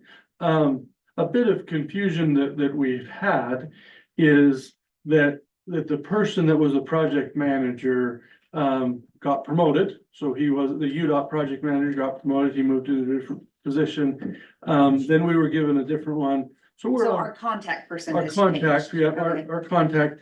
So we're on our fourth, basically at this point from UDOT side, they've had some turnover. So they haven't had a problem that we've been delayed, which is fine, which, you know, that gives us more time to find that right solution. But at this point now we have, who I think will be that, we've asked the question, is there any flexibility? And the question, and the response is if you show us the plan that you would want to, we could consider, but the application is specific side of street. So when we went to apply, the side of street was specific, because we had a block on that side, it made it more, Attractive. It Yeah. scored higher, because we weren't totally building it, it had some, it was infill It and, connects. yeah, it connects, and so it gave us, some additional points to do that. So if we make it and change, we would go back to a review, and they may say, this serves the same group and same interest, or says, you're bait and switching us, and we're not gonna do that. So they could choose that, but that would be up to them to choose. We could certainly present something, but we wouldn't guarantee that they would respond. So if there appeared to be a more simple, safe route to school, we could potentially present it and reallocate the funds. They would determine whether. And they would reallocation- choose if we Yes. could reallocate. Right, so at that point, there is some flexibility. The application was specific, and they do apply, specific side of road is part of the application, is the application is specific. to- So if we could show how this is more complicated and this would serve the same purpose, but be less complicated, they may consider it, but we don't know. At least we could present. And that was something new in grants that I haven't seen that flexibility, but they have opened up that there is a little, they're willing to consider a little because of the type of project we're trying to accomplish. Okay, So most of the time they don't have that kind of flexibility, but I asked them, and they have indicated there may be. okay. Okay. Additional discussion. Since Brent started talking, I think we've been referring to the sidewalk on the property line. Or have we not talked about placement on the sidewalk? Like we in all this discussion, are we going through this process with the sidewalk on the property line? Our design standard is to follow the property line. That's where we gain consistency through the city. And that's the design standard. So we would start with. And that's what the that would be our master basis. plan shows. Well, the designs. The design standard would show that. Yeah, There's a lot of them. the sidewalk master plan. No, it's not in the general plan. This is in the, Well, the general plan This is is in walkable the city. land use development specifications. This is in the city code. This Okay, is not so what, this is, is that right? This design specifications The are design inside the specifications city code. Are referenced. Or In they're the city adopted code. by ordinance that way. yeah. so can you explain to me, I guess you all know where they'd like to put a sidewalk, you all talk to them. Yeah, on the west side of the trees instead, I mean, the east side of the trees instead of the west side of the trees. I made a picture here because I'm an artist. But this is really quick. Correct me if I'm wrong. Well, you're passing Well, I that have out. it in this booklet, they Well, show this is my picture. I was just. the artistic rendition. Yeah, I was just looking at, I just created this. I just thought it was beautiful. And this is what I think that they want. And my question is, how hard is it? Or what's the simplest route? To have this happen? Let me Well, just, my questions to the city manager, sorry. okay, let me just make a comment. But go ahead. I have a sidewalk that's right next to the road. It was there when I built my house. I didn't have any say in what it was. But I'll tell you what, when I walk down that sidewalk, I'm looking over my shoulder to make sure that a car is not gonna come careening down there and hit me. The other thing is, That wasn't my question, though. I'm trying to stay focused on what I'm trying to. but it's, what I'm saying is it's I'm not asking safe. Ryan. So and I understand safety. I have plenty of kids, as the mayor's pointed out many times. And I love for them all to be safe. I don't like them playing in the street. We don't have any sidewalks yet. You can put them wherever you want, I think. I'll get back to you when we, or never mind. I'm just wondering. What is the simplest way to achieve what they're asking? I'm not saying that we can or can't. I think I understand where the city property line is. It's the hardest thing for me. I've told you, when I move into a home, I mark that. I know how far my property goes. I don't plant anything out there. My wife does, but I don't. So, if I put trees out there, I know they could possibly go down, but. If we were to change this, if we were to say, okay, we made a mistake in some ordinance or plan. Let's change this street from center to First South. We can connect to that sidewalk on the corner. Anyway, Ryan, how hard is it to go this route? And then we have to go through the legal route and So what you're saying Check is, with how her. hard is it not to put Thank the you. sidewalk next to it? I'm just asking Ryan. I would say that at this point, it's a nice drawn one. It would require us to go through some engineering to make sure, and to see and evaluate that to our standard. If you move it off the property line, at that point, it's like moving a fence off a property line or anything else that delineates that. It does eliminate any future potential.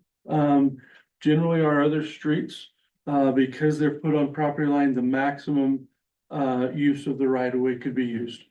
To answer the question, it would take an ordinance that would modify a section of the design standard, and would require some engineering design so that design standard was defined, and how that was defined, and could it be utilized if this is the design standard for this street, where else would it apply within the city, and how does that work?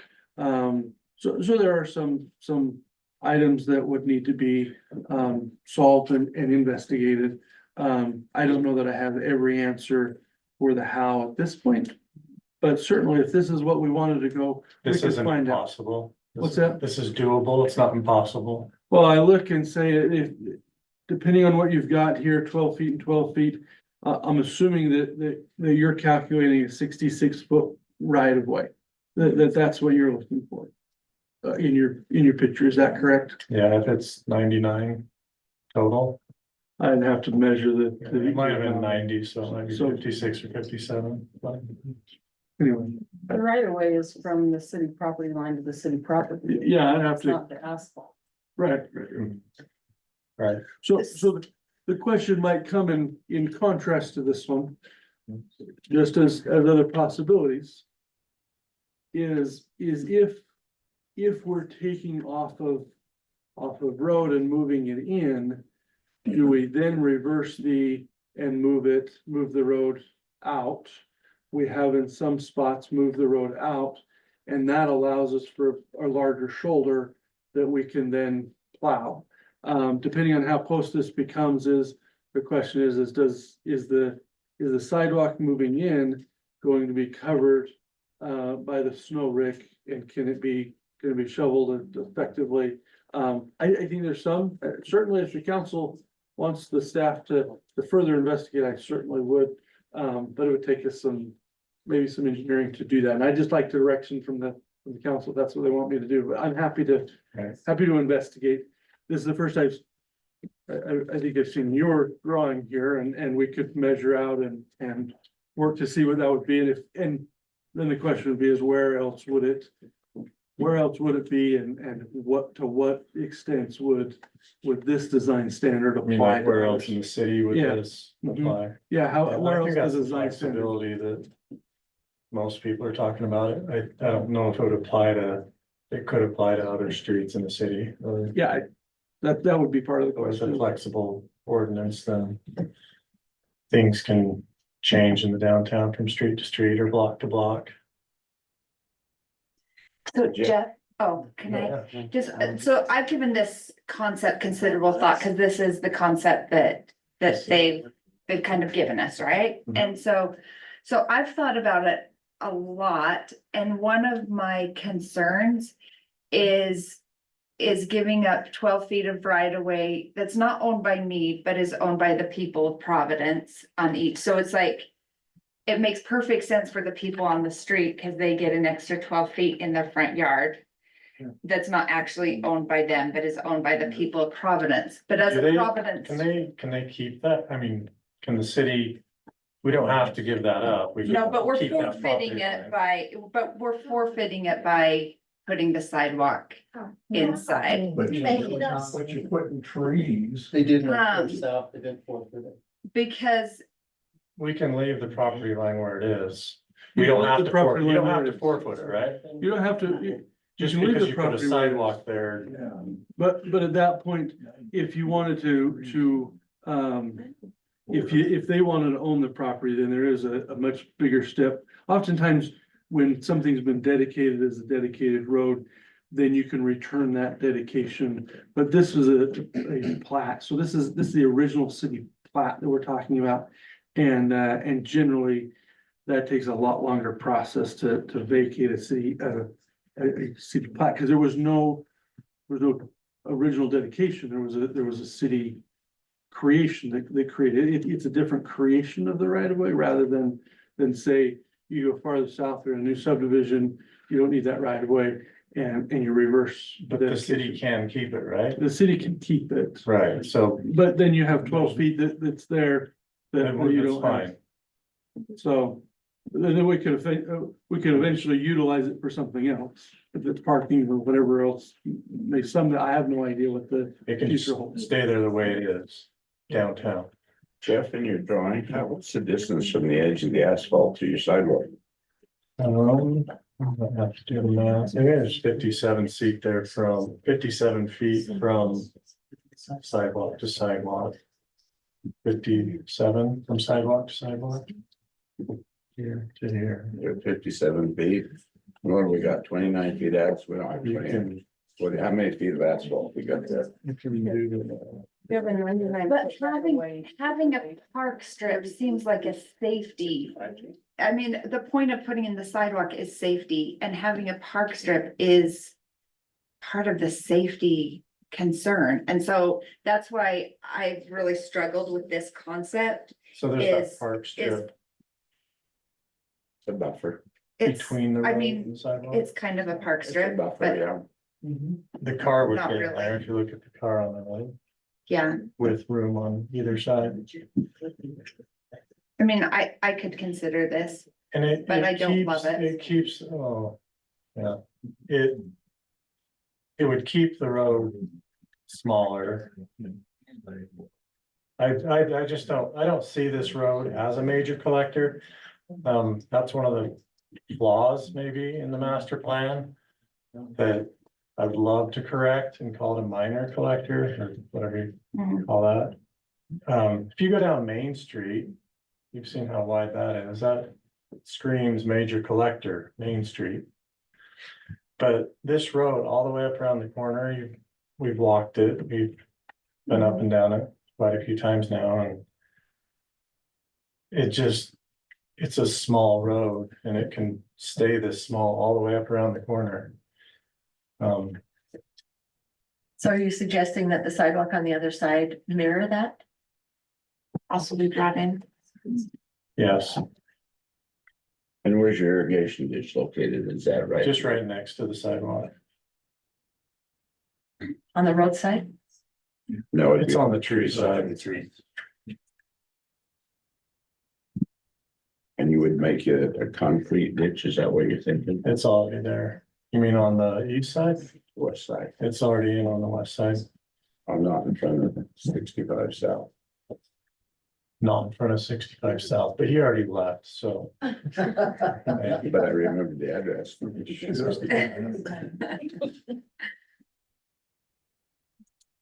So. I don't know, we can talk about the process and ordinances. I just like to get to.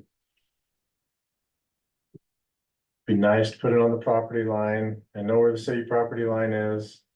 This is. What all these people are here for. Can it work? Can we have flexibility in our ordinances with sidewalks downtown? Just driving up 300 South today. I don't know whose home I went past, but there's a new home there with a sidewalk in front of it. And then it goes up to your corner and I'm thinking. Where's that thing going? Is it gonna, you've re-landscaped that whole corner and it looks great now, right? We like it. But if that sidewalk has to stay where the property line is. That alone, lots of dollar signs, maybe it's simpler, I'm not an engineer, but. There's that lonely sidewalk in front of the new home and it's Silly. doesn't make sense, I would not have put that there, or, They were forced to. yeah. Right, but So- the long-term goal is to connect the sidewalks, and now that At we, this point, you can see, we have. Sorry, I don't wanna get off topic, if we could just keep it to, can we use the grant money for this little section from center to First South and? you're the one that brought up the. I know, I did bring that up, but let's not talk about all the lonely sidewalks in Providence. No, the point is to connect them, and that's why we're doing this project. And So who this- knows what this one will next grant connect. we're gonna get This to one, connect them. this one will connect to the corner here, and then This you go down and it jogs a little bit on 65. Just before the school, but Ryan, you have some comment. Well, I was just, at this point, the question would then come as you have a portion of a sidewalk here. Do you move it out? Does this one go to the corner here and then you jog it? Cause at this point, I mean, we've gone out, connects. It People can say. just like it does right there in my beautiful picture. Connects there on the corner and goes north. yes, but this sidewalk is in, and so already you're there. proposing to build a sidewalk on the out, how do you connect these You get sidewalks? there. And make one more square that goes into it. Just a little, it's like 2 steps, like 1, 2, and then you're back on the sidewalk. Oh, curve it. 45. That's what we're naturally walking anyway right now, when we walk the street, no one uses that sidewalk. And then I think you'd have a complete sidewalk around that block. And then you work on the next block.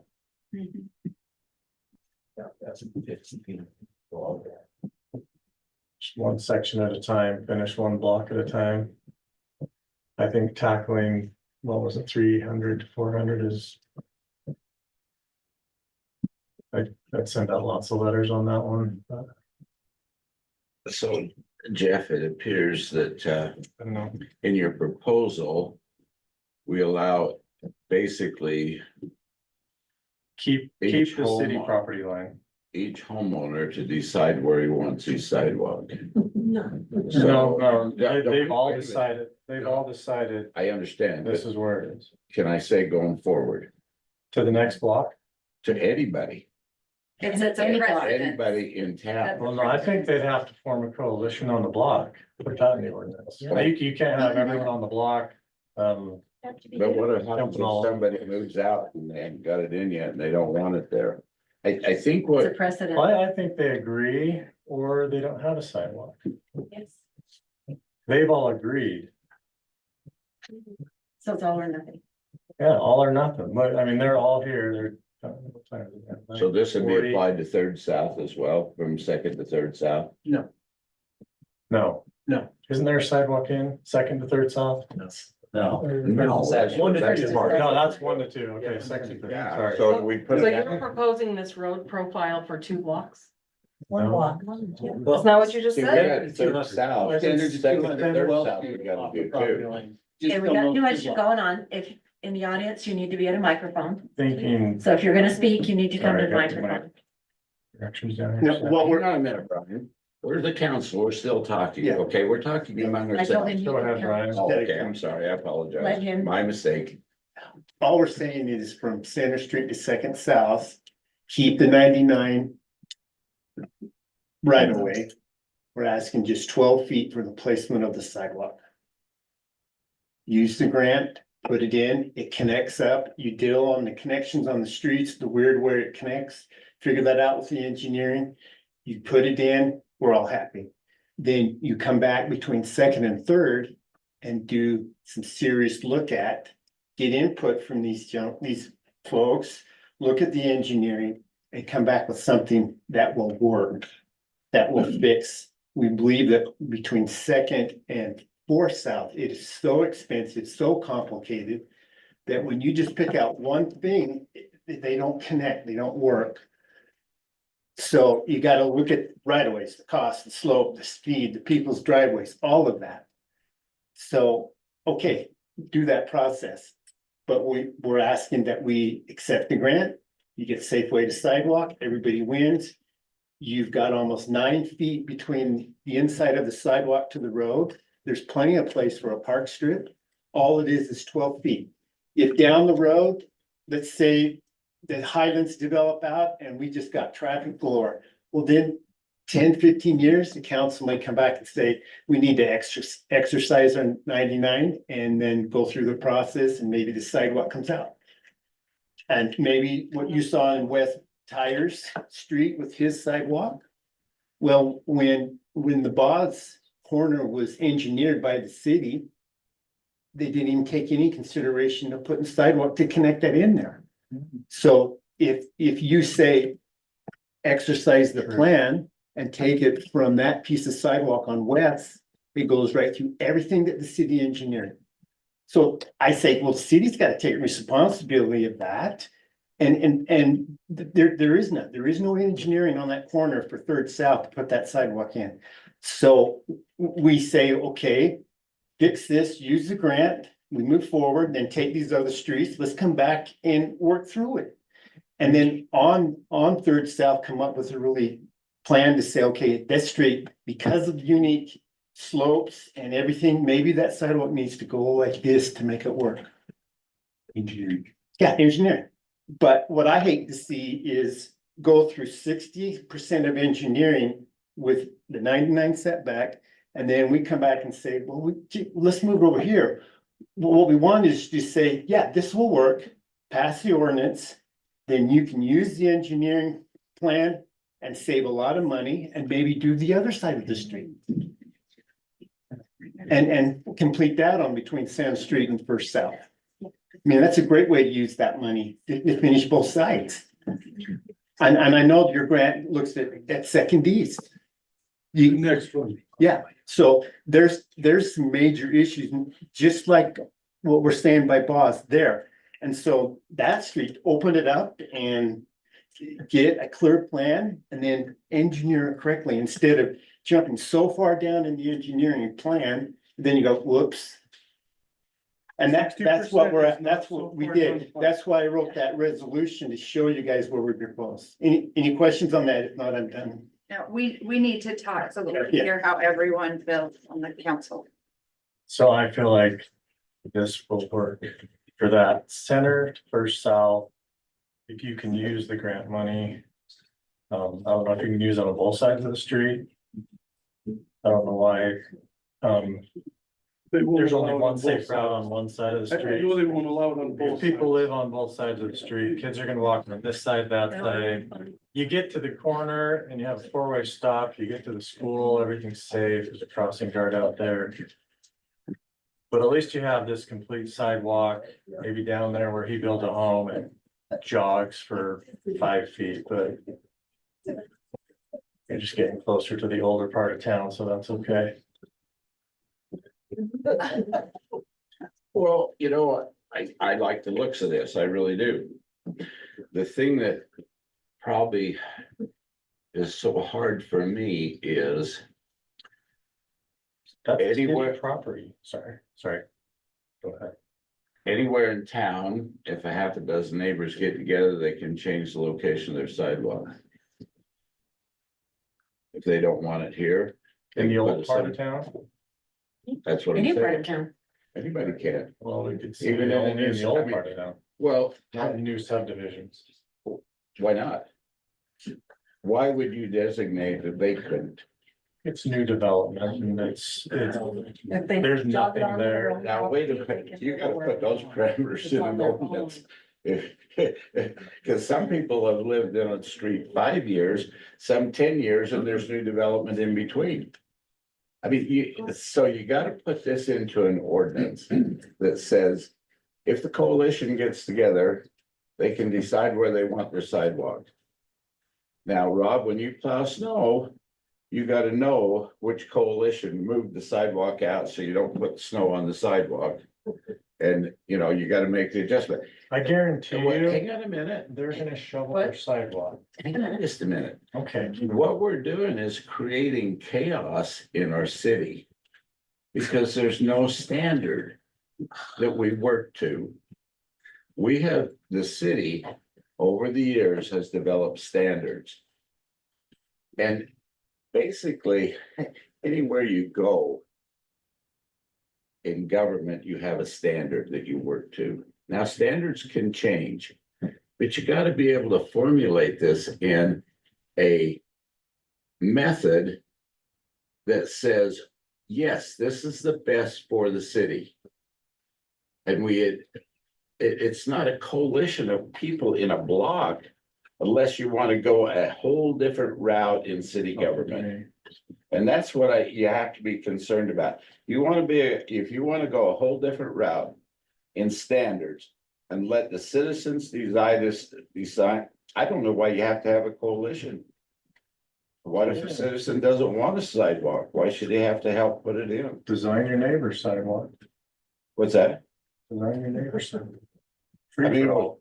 what if he doesn't want a sidewalk? Somehow you gotta set something up so that if you're gonna turn it back to the citizens to decide where they want these things in their city. That's what we're supposed to do. Okay, and that's what it said. Do what the citizens would like done in their city, And that's one block at exact- a time. That's exact, well, you're putting a standard on it. You're saying it has to be one block. You Why? could do 2 blocks, Why? 3. Why? You said you had to have, No, I'm saying if you Have move something away from a standard. Then why does it have to be a block? Why can't each individual decide what they want? So what I'm saying is, where do you draw the lines of the parameters? Each citizen has different ideas. Now, these group are here together. They're in a coalition. That's what they want. But you have to recognize you represent No, no, all. you're speaking as if I don't understand. So if you could stop, I'd appreciate that. I have a I question. understand the citizens, That was rude. no, I understand. That was rude, and I don't want you to do that again. Okay, but I understand there are other citizens out there and things are gonna be different for every block. So, Jeff, I have a question. Yeah. Is the point of this to save the trees? yes, If it's possible to save the trees and put it on the property line, can we do that? I don't know. There are if you methods can. that they've developed that we They can say save there are the trees. methods. You're doing something around the roots of the trees, I think. Your engineer Disturbing the roots of the trees. Right, well, I is just, Questionable. they say that they It's do it in not- historic Salt Lake, Yeah, it's Salt Lake. so we can't do it in Providence? If they do it in Salt Lake, what's the problem with Salt Lake? If they can do it in Salt Lake, why can't we allocate funds to save the trees? Unless this coalition has, like, I would be interested if any of you feel that there is a better safe route to school route and not do, I mean, not today. Let's keep the council talking because we have to end by 10. That's our rule. That's the ordinance. So I think we should talk. I can But answer your question on. I'll talk, I can okay. answer that if you would like. Let's talk later. I can answer that question. If on the roots and the trees, I can answer that. if you'd like. You can't, okay. I mean, Kathleen's in charge. We just have to end by So 10. what's your answer about saving the trees? Well, Because we've done some research as well. Max gave all of us the construction plans that he did analysis and he wrote That was it. initial. The Yes, 60%. Yes, but he indicated on those plans which trees have to come out. The problem is some of those trees, the sidewalk is right next to the tree. So as the tree grows, you have a 4-inch root coming out. And then there's the slope and where the sidewalk needs to come off the road. If you go into that, you have to cut those. The problem with the trees on the cement ditch is that ditch is so deep that those roots have gone down and they're not going out and receiving water in the street, they're going west. So if you come through and cut those roots on the other side, the tree comes in balance because of the cement ditch. So we're not talking about cutting anything over 3. Well, I understand that, Over but 3 you inches. have, when you look at the tree, it moves up and there's some of these trees have these little ridges. They come down, and so when you bring the sidewalk, you're gonna have roots this big. And so if you come and do that, it's right in the way of the sidewalk. It doesn't match the sidewalk's code with gravel underneath. So there's specifications in the public works direction of putting sidewalk in. You have to have so much gravel and so much of the width. So when you put it right next to those big trees, it becomes a loose issue. And that's why your engineering plan said that all those trees between Center Street and First South have to come out. Well, I'm not an arborist, but I do know that there are communities that are doing it. And so we could learn from them. We And could. Max hasn't done that. So Max hasn't, that's new And to until we move him. ahead, we don't know. But there are communities that are doing it. So if the point of this is to save the trees and we can save the trees and put it on the property line, that would be awesome. So council, is this becoming too complicated? Should we move on to another place and not worry about this? I would like to have look at a this- different route. Why don't we move on from this place and let's not worry about this sidewalk? I would like to look at a different I think route. that's probably a better idea. Let's go see if we can't find a better And you route. don't think we're gonna run into the same issues? No, on I a think different route? generally people want sidewalks. We want some. I think that we ought to look at an alternate plan. We're not getting anywhere tonight. As a council. David didn't get a chance to speak and neither did Janelle, and I think it would be nice. Sure, I've that's good. spoken way too much. I took. Jump in. I think I could get behind this.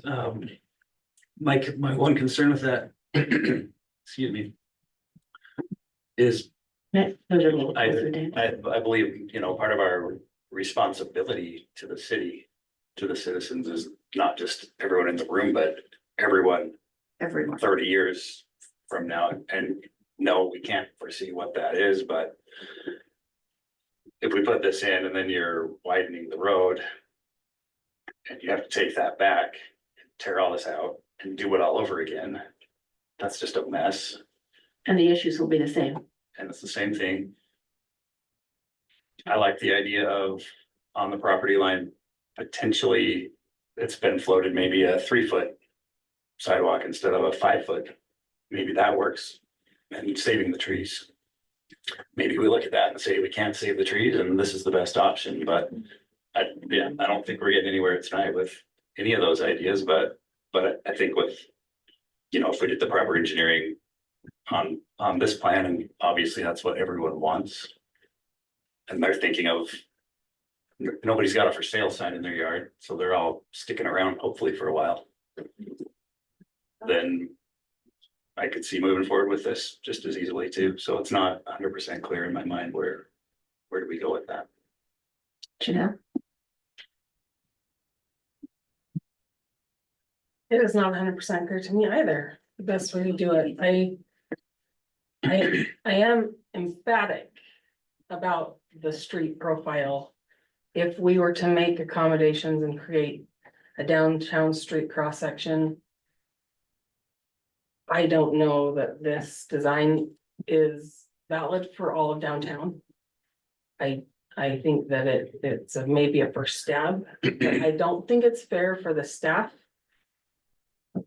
to try and execute plans without clear specifications. Like, it's super hard to make a design when the specifications are just all over the place. Any engineer will tell you that. If you do not have clear specifications, why even start? Like, you need to know what you're working towards. And so I just feel like if we as a council were going to consider a downtown street cross section, it would have to be extremely well defined. And this is an idea, but it has not been vetted for the entire proposed section that's in this list. And so is 12 feet right? I don't know. Is it right for this spot? Maybe. Ideally, I think we should try to get as close to the property line as possible, because it That's just our seems standard. fiscally irresponsible to me to say, well, we're gonna stick it here because that's what everybody is happy with the maybe we're gonna have to rip it all out and replace it, because if we have to rip it out in 20 years, I can tell you the sidewalk is not gonna cost what it costs now. It doesn't cost now what it cost 5 years ago. So I'm not opposed to looking at a different cross section for downtown. But I would want it to be well thought out and applied to a very specific area. So I don't know that I'm ready to move forward on it, but if the grant is willing to be flexible with us and say we can put things in a different area of town, we can use what we can use, try to save the trees. I don't know if that's a clear, actionable, executable path for the staff to take either. What about this? Ryan, what if we said, let's move ahead with 100% engineering with some feedback from the folks in the room and see what that really is, because we're talking about something we don't really know. We kind of know, we've got 60%, but what about if we did that? Could we do that? The next one would probably be a 90% design, so that we're not all the way to construct to. Right. That, a 90% design, are you asking for a 90% design along the property line? And so that we can find out if it's narrow. Or it's if we different. can save the trees. If we can save trees, get with an arborist and try to investigate some of those items. And keep it along the property line, is it a 90% design along the property line? Yes. With conditions of trying to maintain saving trees and addressing water concern. And elevation of sidewalks. And budget. Cause that would help us know the budget too, right? Because I'm May not really, quite the budget at 90%, but we might be able to ask for an engineer estimate about that time. Are they designing it to the price that we have, designing it to the funds that we have? We would be currently, it's designed to to achieve the standard rather than the funds, and then we would reduce scope of project that we built to funds. I'm not really in favor of changing our standard to go away from the property line. I think there are some things that we can do to work around that. And, you know, everybody talks about compromise. Okay, you give some, we give some. That's compromise. And so, So the compromise is budgeting to save the trees. that's right. And to take, I mean, that's the point, right? You wanna save the trees. And so the compromise is we go to 90%, find out, you know, not have Max not have Max tell us if we can save the trees, but someone who has actually done it in a historic area and saved trees. And how does that work? How much does it cost? We can't take comments because it's after 10. We can talk after the meeting individually. But Okay, so is that possible? Or would we want to pause the whole thing? If we can hold the grant for a year and think about, are there other uses? Is that a possibility? You or mentioned that. a different route. Do you want to go that direction? Or do you, and in the meantime, potentially open up the master plan, transportation plan and look at what are we doing? Opening those up is What like are we doing? $100,000 thing to open them up. And a 2.5-year process. Yeah, so maybe that. So I think you could Allow do Sarah it to go with that. 90% design and list the things you want to make sure that are addressed in that 90% design. And we could progress towards that phase. At this point, between 60 and 90% is gonna be covered under the grant, so that doesn't really cost us out of pocket, because that will be covered. It's not city tax dollars. It's not city tax dollars. It would be under UDOT's grant to make us from 60 to 90. We still have some flexibility, and we would be able to test whether we can identify the water concerns, the save the streets and other concerns that we might address, or if you wanted to have that in a motion to list the concerns you want, the more direction you can give, the more we'll fit to that direction. Or we can say, hey, let's wait, let's still investigate. If you want certain things investigated, be specific on what you want. I don't think we can rush to, I don't know that we have to rush to use. I don't want to give you a lot of hope that it can go to a lot of different areas, because it has to serve the same Safe routes. same residents and that as original planned. So you can't move it off the block. I mean, I don't believe you can, could you have some change? Is there a potential they could be on the other side? That may be a potential, but at that point, I don't want to give a lot of hope that there's change. I do think there's a window. And with that window, I don't know how big the window is. So I don't want to give more hope than that. But they have opened up a opportunity for something, but we would need to show out of ours, we would need to show what that alternate plan was and how it could serve the same group. Can the engineer slightly investigate their option with all this planning, or no? Certainly, we can investigate some of that if that's, if we want to get to it. Yeah. So you don't think certainly that we there's can some. ask for variance and placement on the grant without an alternate proposal on the table?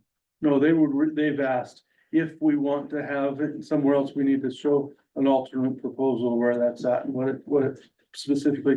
And that's not a guarantee that they would take it, and so, anyway, but I want to be open and upfront that I've requested that there's a potential. Jeff, I think we need to answer these questions. Jeff, if we can save the trees, Doing 90% engineering. if we know we can save the trees through engineering, why do we need to explore this other option? If the option is to save the trees. But if we can't save the trees, then I think we should explore this other option. But we won't know unless we have further engineering, right? So we should check that. And then the trees die in the process of this sidewalk, then what? Did we compromise? Cause that was our compromise, was to save the trees, but if they happen to we're Yeah, taking down trees and killing them. I mean, we'd have to move forward with Then- pretty good faith that we We could have to save them. hope that the trees are gonna be saved, because that's our part of the. And compromise. evidence that people have done it in similar. You know, and if that evidence It's a- doesn't exist, then I think we should It's a explore this gamble, too. yeah. But if there's enough evidence that it can be done, Yeah. Seems easier just to. Okay, with that in mind, Yeah. I'll entertain a motion, what the council wants to do.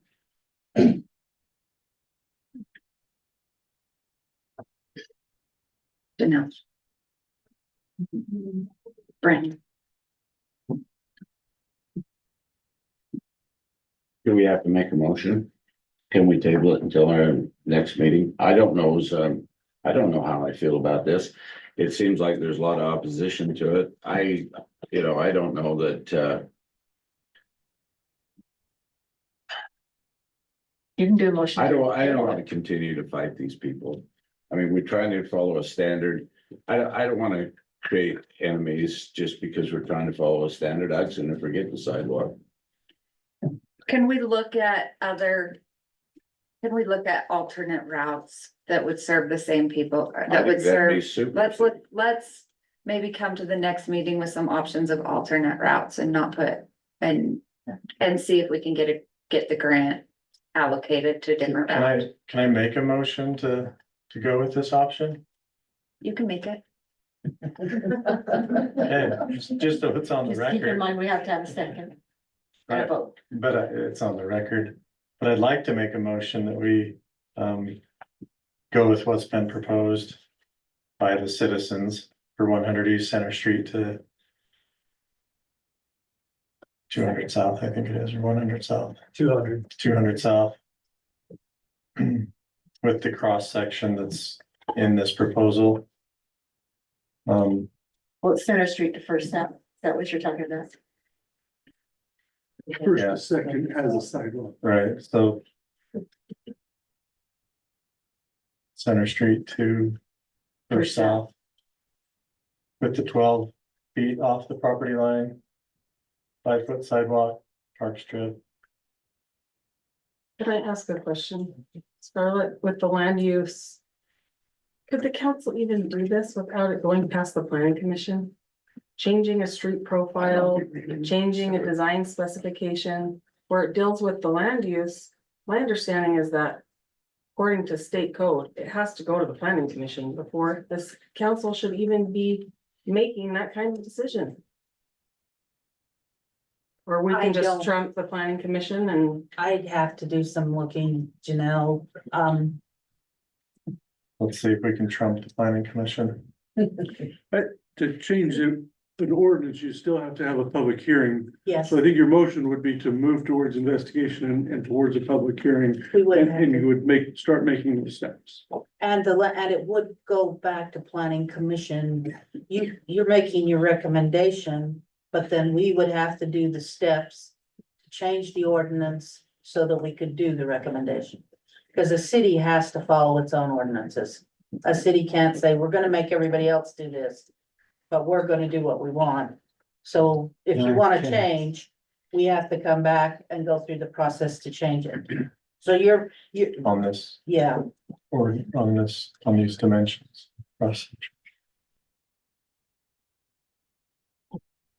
And Brent, you can make a motion to table Well, it. You we're finish- gonna- We gotta Yeah, finish no. Jeff's Jeff's motion. making a Okay. So motion. I'll make a motion that we take it to planning and zoning and Well. Can I help a little? yeah, help me out. There has to be some engineering and stuff involved in this. We can't just say, okay. I mean, it may be a great idea. But we need to make sure that when we're gonna change an ordinance, that we go through the process and that we also have some good documentation. And that the next person that comes along isn't gonna say, well, that wasn't thought out by an engineer. You just decided that number. Why did you just decide that number? So why don't you make the motion that we start a process to change the profile, if that's what you want. to do. Yes, I will make a motion that we start the process to change the profile of the cross section of this street in downtown Providence.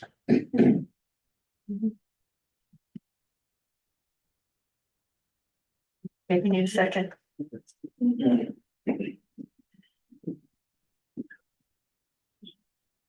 I'll second, I'm kind of 50-50, but we'll go with that. Okay, we have a motion, we have a second. Any discussion? I feel like it's kind of premature. I feel like we need to know what the parameters of the grant are and look at options before we send the staff to do all of these measurements and engineering to change the road profile. It just seems like so much work if we can accomplish the goals of adding sidewalks, getting kids safe to school, completing sections of downtown, if we can modify the grant plan. Right. We need more grant plan information. So if I were to make a motion, it would be to. That's my discussion point. Well, this is a discussion point too. It would be, because I'm not making a motion, I'm just saying it would be this. To find out if we can save the trees, if we put it on the property line, like to have some solid evidence as to yes or no, we can do that. And to look at an alternative route and possible proposal for reapplication of the grant money. So it would be to do that homework. So we have a motion on the table. We have a second. If there's no further discussion on that. All in favor? Aye. Those opposed? Nay. Okay, 3-2, motion fails.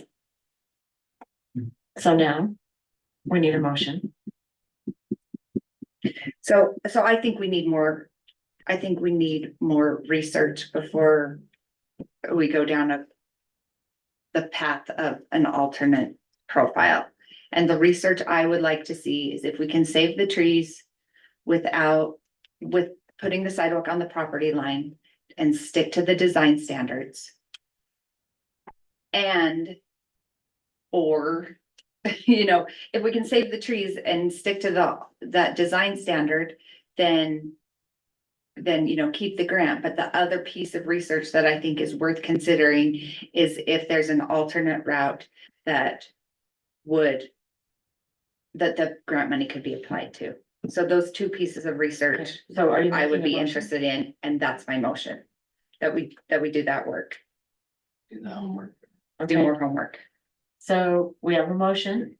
Restate it just to make sure we've got it. Two pieces of homework to look at, if we can save the trees with the sidewalk on the property line. Or if there is a better safe routes to school that could be accepted. But in order to For do the that, we grant. need engineering. No, we wouldn't need engineering. Do we need engineering? I don't think we need engineering for those two things. I think it's homework. I think some of that homework is likely done by a professional. Whether that's Yes, an engineer or okay. something else. Arborist. Professional Specialist, specialist. some kind of specialist. Some of it's gonna have to be done by a Not a tree specialist. specialist. So I- Yeah, well, I'm not me that. either. I've admitted that a lot. So So whatever needs to be done to find out if it will work. I want to So know we have the a grant motion? parameters. And the grant parameters. If there's an alternate route. So it kind of gives us two options. Okay. So restate it just to make sure. More That's why research. you feel like you've got it. More research on the trees to know if we can save them from a specialist and someone who has had success and has had not success or whatever, who's done it. And more information on the grant parameters so that we can potentially look at a different route. Okay. Do we have a second? I can second that. Okay, so we have a motion and a second. Any other discussion? I do have one thing. Can we establish? Or is there any possibility of establishing where property lines? You and I've talked about that before. Because I don't know where the property pins are for the owners of the property. We could have property pins put in with a survey, so it was specific on each of the properties. We could go through a professional and do a specific survey to determine that. It's by engineering side, we took existing pins and extrapolated the information to come to what was there. But we could go through a specific survey and entertain the cost of doing a full-fledged survey that would tell us exactly where the. Would that have merit in this situation? Any additional information could certainly have merit. So can that be covered under the homework we're gonna do? Or do we need something We could specific? Certainly add that into our homework. Okay, I would like to see. Well, that helps us to know the trees. I mean, we Right, don't know, I if we mean, don't know what the property line is, then we don't Know where. know if and For how sure we the can trees. save the trees. Agreed. all right, so we have a motion. We have a second. Further? Amend it or Well, it's within the homework that we're It's gonna within do. the homework, yeah. So. that's More why I asked that information is, question. Okay, so. All in favor? I, I, Hey, he said I. Aye, okay, motion carries. Okay, I have a question. If the grant wouldn't, but this is the preferred alternative. If the grant says. Whatever they may say, I don't know the answer to that. Would the residents be interested in on this block putting in the sidewalk? If we approved it at that location and said, you're welcome to put it there. But if the grant won't fund it, it's at your cost to do that. Is that something that would be entertained one by the council or the public? I don't know that. can't answer that. If it's about that, and it's like, well, hey, we want sidewalk. If the grant won't, because a lot of times UDOT has a lot of strict requirements. They do. And you may even think that that's a great idea, but they may come back and say, no, we're expected to, whatever. I'm just curious if we said, hey, if we abandon this stretch and said, hey, the council would approve putting in a sidewalk at that location, which is not our usual, but putting it there, is that of interest of enough interest that the residents would be interested in Paying for their own sidewalk? For that sidewalk, so that grant money could be moved farther to the south or possibly to a different route, so that it's not there? I have no idea that. So I just curious, you put your own sidewalk in? I just think it's funny that you're actually entertaining that. We're not. When it's our cost. I don't think it's funny, but. I just asked But it's outside of the standard. I is think the we gotta thing. find out Well, first. you don't know. Don't know yet. UDOT first, and find that out first and see. That's fair. You mentioned that yes or no from UDOT, so do the due diligence, submit it to them and find out. And then if it is a no, then bring it back to us. That's fair. I just asked a question to Yeah. get the research, so that's fine. I was curious. Not to, good question. But yes, Okay. I would consider. it. Okay, we've had a motion. sorry, Wait. my understanding that. Sorry, you guys. But the problem, the motion was carried to move the sidewalk. And the reason why the motion was denied was because of the fear of going through public works. No, because we No, need no, more no, no. information. Oh, That's, it's no, no, no. 100%, we need more information. We need to know if we can save the trees, if we put it on the property line. We need more information. Don't imply. Okay, but we've got to move on. We've got more agenda. So it has nothing to do with fearing going, Motion It's is, not fair. motion is removed, you're gonna. keep we have more homework to information. do. We have Yes. homework to More do. information. That's 100% why I want more information. Okay. All right. So with that. agenda here.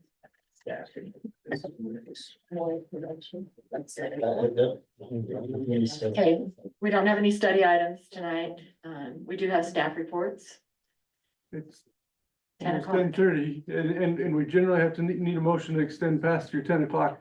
We're Okay. happy to do our staff reports, or we can, Okay, we can move it along and finish. I'm happy to do whatever. Do we have a motion to extend the meeting? I'll make a motion that we could extend the meeting to hear staff reports. Okay, Second that. we have a motion and a second. Any further discussion? All in favor? Aye. Nay. Okay, motion carries. So let's go ahead with the staff reports. Rob, you want to go first? Do we have Rob go first? Yes,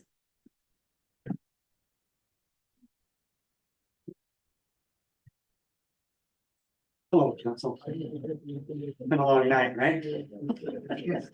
already. Well.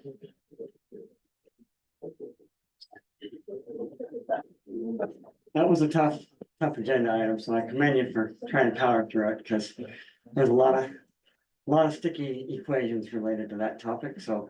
And I got a whole lot of things, and I could pipe in and pipe out on all sorts of aspects of that, and if I want to try to summarize all of my thoughts, I highly recommend you try to follow a good standard. It's so hard for staff and engineers and developers and contractors and residents to watch roads go in, because there's so many other things besides sidewalk. And so just, if we got a standard, we can change a standard, but try to keep a standard and follow that standard. I'll move on from that, because I can get worked up. I can tell I already am, but. Thank you. I missed last council meeting. We had a couple water leaks simultaneous, so Oh, yeah. sorry about missing that one, but thanks Ryan for filling in the staff report for me. I took a trip to Oregon. I think everybody should go. It was a really good time. I was a bit overdue for a nice trip to visit my daughter, so. It's a beautiful country. You can see retiring there or something, because right on the coast. Rains a lot. If you haven't had a vacation lately, like I hadn't, I think you should definitely figure out a way to make it happen. Where's she at? Florence, Newport, Cecil? Depot Bay. Oh. So Depot Bay area, Newport to Lincoln is a wonderful area. As far as public works goes, yeah, there's a lot going on, so I could talk for quite a while, but from department to department, in a quick nutshell, garbage is one of the bigger topics as far as residents go and problems go, but we're getting through it. I'm optimistic we will actually get a brand new side load dump truck some year. Hopefully next week is what I'm told, but I'm not gonna. Can't hold your breath on I'm that. not gonna put any wagers on that at this point anymore, so. Are they cutting their hours down? Are they? They are getting more efficient and they aren't tipping over as many cans. So there is progress. We are getting better and it is more efficient and we're getting done in decent hours. So we're not out there in the dark trying to do it anymore. So things are improving. We will continue to improve, and the new trucks will definitely make life a whole lot easier in that realm once we get trucks that aren't quite so maintenance prone. But you're gonna be dang good at fixing them. I put forth a lot of time. I think that's really what that equated to, but yes. When it comes to the reservoir, not the reservoir, the well next to the reservoir, that's basically started up again finally today. So we'll start seeing some movement, get those drillers up there to finish that wellhead. So I'm super excited about that, because if you saw the water usage in the last few weeks, you'd see why I'm really excited to get another well drilled, because we are producing a lot of needed water for culinary use, record numbers. So I'm excited to see them mobilize, because I'm very optimistic that we're going to see some good water down there. At that location, it'll be key and very, very helpful. I'll let Ryan talk about fiber if there's anything pertinent there. I think, the fact that we had a power outage, it's all bring up and the fiber didn't go down, so that backup generator did its thing. A lot better than our wells did during that power outage, so backup generators are the way to go, and we're doing some other research into backup generations when it comes to future planning, so Do we have a little glitch on Monday, Tuesday. Tuesday? Yep. It was more than a glitch. Fiber went down for a minute. We had to reset. Did you? We didn't. More of a, but it wasn't down for an hour or two like my No, well it, stuff. it wasn't down too long, but we had to reset in the house. It probably fairly brief Big glitch, but, well, cause the What backup was it? generator did come on, cause this building came right back on. What was the glitch? Was it the power company that? Yeah.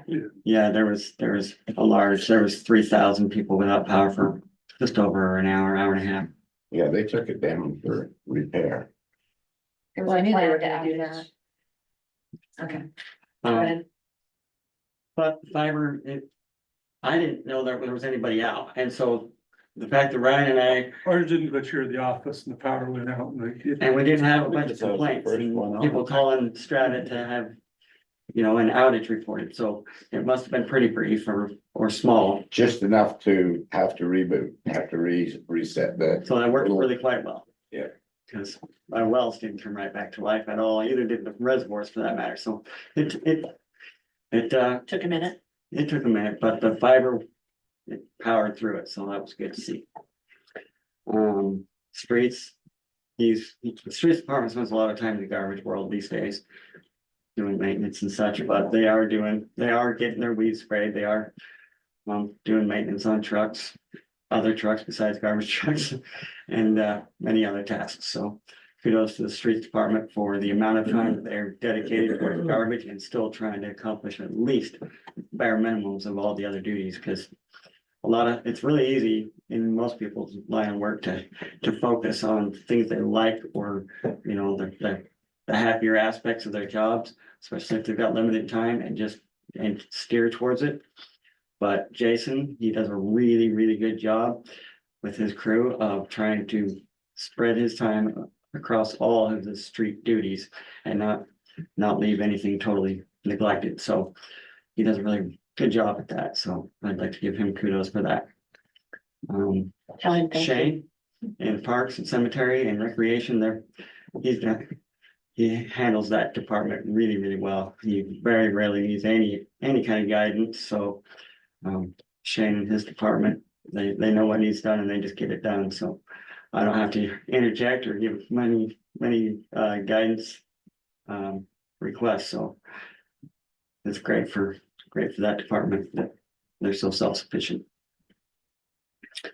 Questions, or did I leave a department out? You're doing great, thank I you. just We want- know that you're really busy and doing lots of things, and garbage has been a lot for you guys to take on, but I'm hoping that will smooth down, that it will get It's better. gonna get better, there's no doubt. Yeah. I have a tremendous compliment for you on the cemetery. I was talking to Drew over at Hall Mortuary, or Allen Hall Mortuary. He said the Providence Cemetery is just absolutely immaculately, can't even say that. Anyway, maintained. It's amazing how many people across the valley say that, so. It is. It's Very really nice. good to, Very pretty. he takes pride in his work and he has the care factor and that makes all the difference. Give him our thanks. Yes. Can do, will do. Hey, I have a lot of family members over there, so. can I say one thing real quick? I've been in every cemetery in Cache Valley, because I'm part of the American Legion that does their thing for veterans. And Providence Cemetery is very, very well maintained.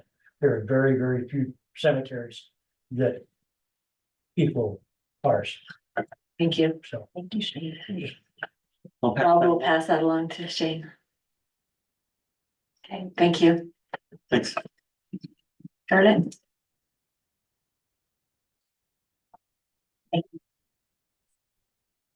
Recreation wise, we are on our break.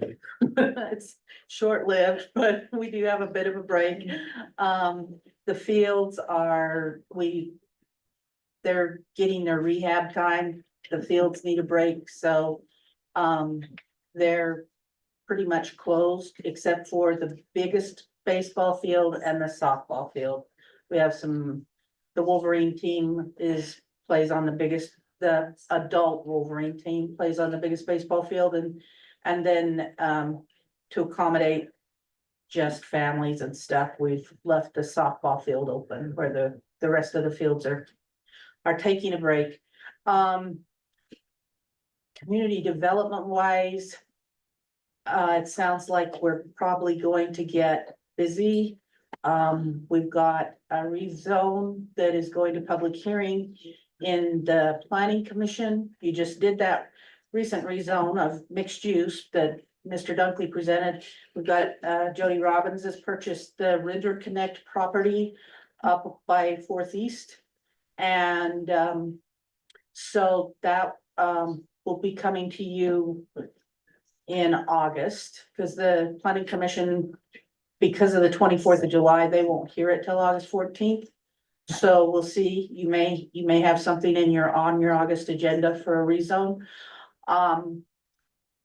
They haven't filed their formal application, they filed their informal application. There's another rezone coming that, deals with commercial development. Macy's is looking at, developing another pad. We're just getting bits and pieces, but it's starting to pick up again as far as, I mean, it's home building has stayed fairly consistent, so we've never stopped because we've got a lot of home building. Retaining walls have stayed consistent. So we're trying to clean all that up, but yeah, it does look like there's some changes that are being looked at, so we'll see where that goes, but you will be seeing some requests here in the near future, I think. More taxpayers. More taxpayers, more people providing for retail and whatnot, so I think it's good things, so. Great, thank you. Yeah, Thanks for the job you do. I know you're very welcome. Scarlett has to front all this stuff and help keep people in the right lanes, so we appreciate what you do. We will be making some more changes to our subdivision code. They have to be in again, got to get those, they've got to be in by November again. So the planning commission will start working on that, and that's pretty much where we're at right now. Mary is on vacation. When she gets back, I'm sure her phone is gonna blow up, but she was very good. She told me she sent out about 50 letters before she left, and I haven't had all 50 people call, but a few of them have reached out, and they're working on their problems. So that code compliance is gonna work out really well. So That's awesome. yeah, so just, it's getting that time to start thinking about the car show as well.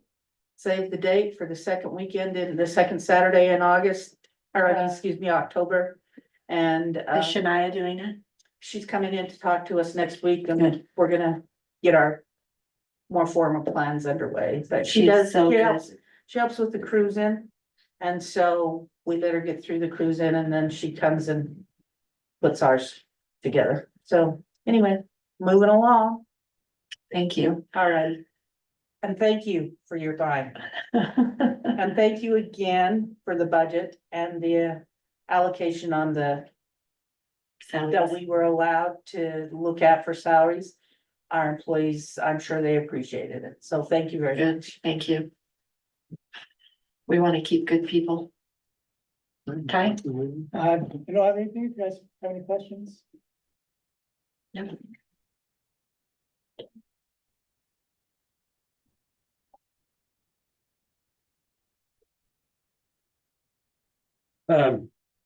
Try to be a little bit brief here.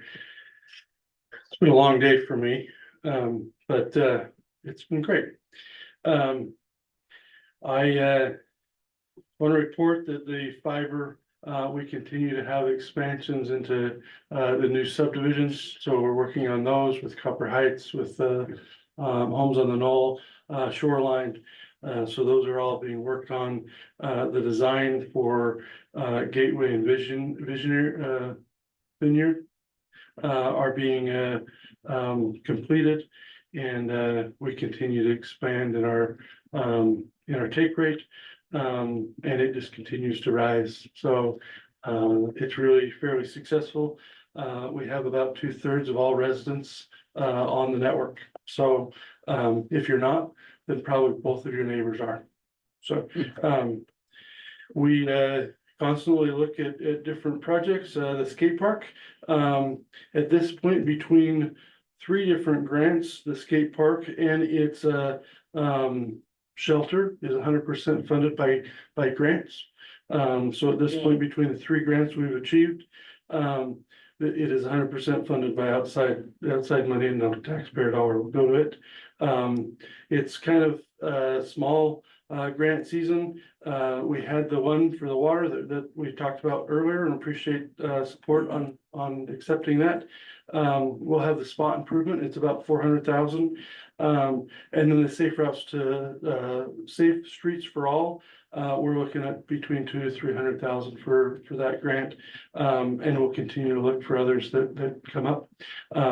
So within the last month, we're probably applied for $1.5 million in grants. So anyway, we continue to try to find money. We appreciate the budget. We are starting in on those projects, and a lot of those projects will complete this year, and we're excited about those. An update on recycle. I want to make sure that everybody is aware. We get questions, and I want everybody to know we do recycle. The recycle that is taken. So a little bit of an update. When you change from mandatory to optional recycling, we saw about a 2 to 3% decline in take rate of that, but that's about all that we've seen is about 2 to 3% have decided not to do it. So you still have a 97% usage of your recycled cans.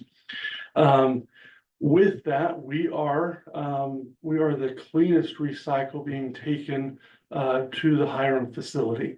And that's good for us, and we're recognized for that. So every other recycling hauler in the county and the recycling facility all admit and agree that we are the cleanest. They don't admit and agree that we should benefit from it yet, but we're still working on that negotiation. But 70% or more, 70 to 75% of all that is taken there, it makes it through the entire recycle process.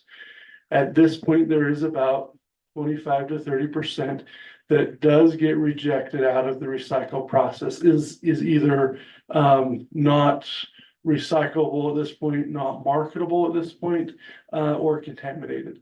But at that point, between 70 and 75% actually makes it through the entire recycle process, which is great.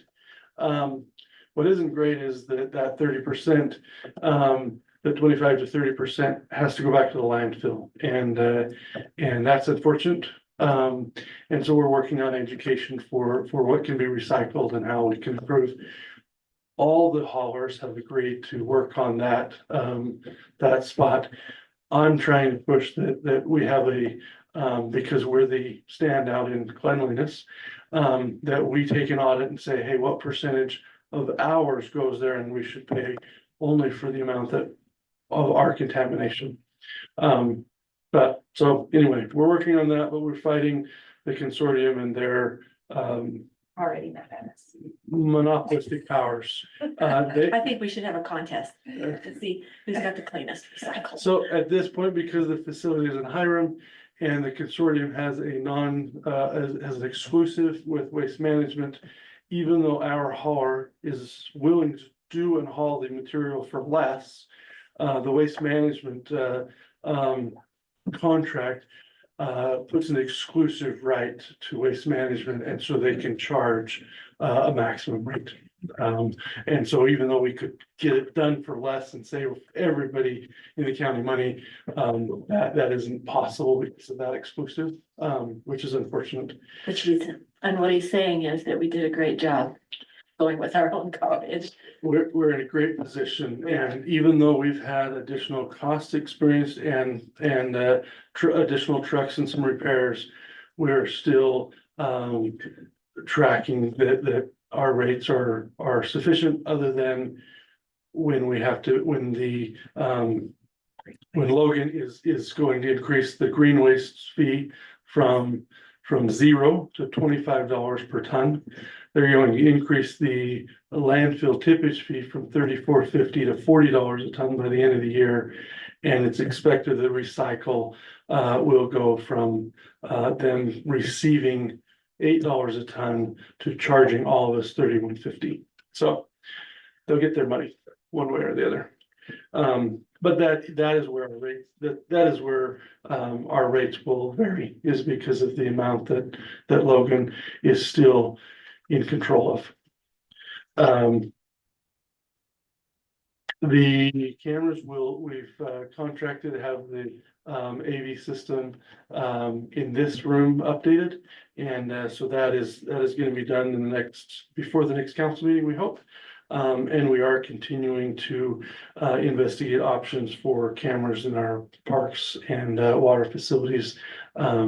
We've had some vandalism there and some graffiti, and we're working to address that in multiple ways. I did send out to you and some of the staff some ideas about murals on some of the facilities, and we do have a design for a mural on the cattle corral well house. So anyway, what's that? With a subdued palette.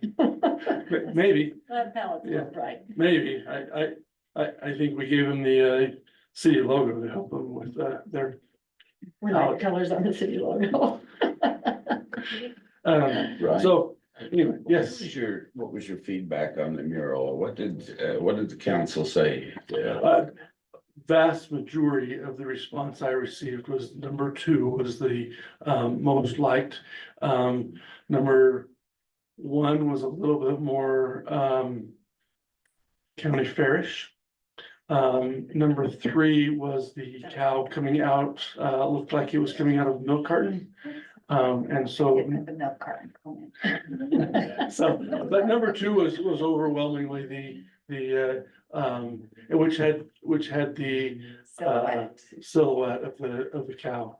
So Instead of the state fair cows. yeah. So anyway, but It might be fun to put that on social media and just see. I would love it on maybe. social media. That's a fun social media. Yeah.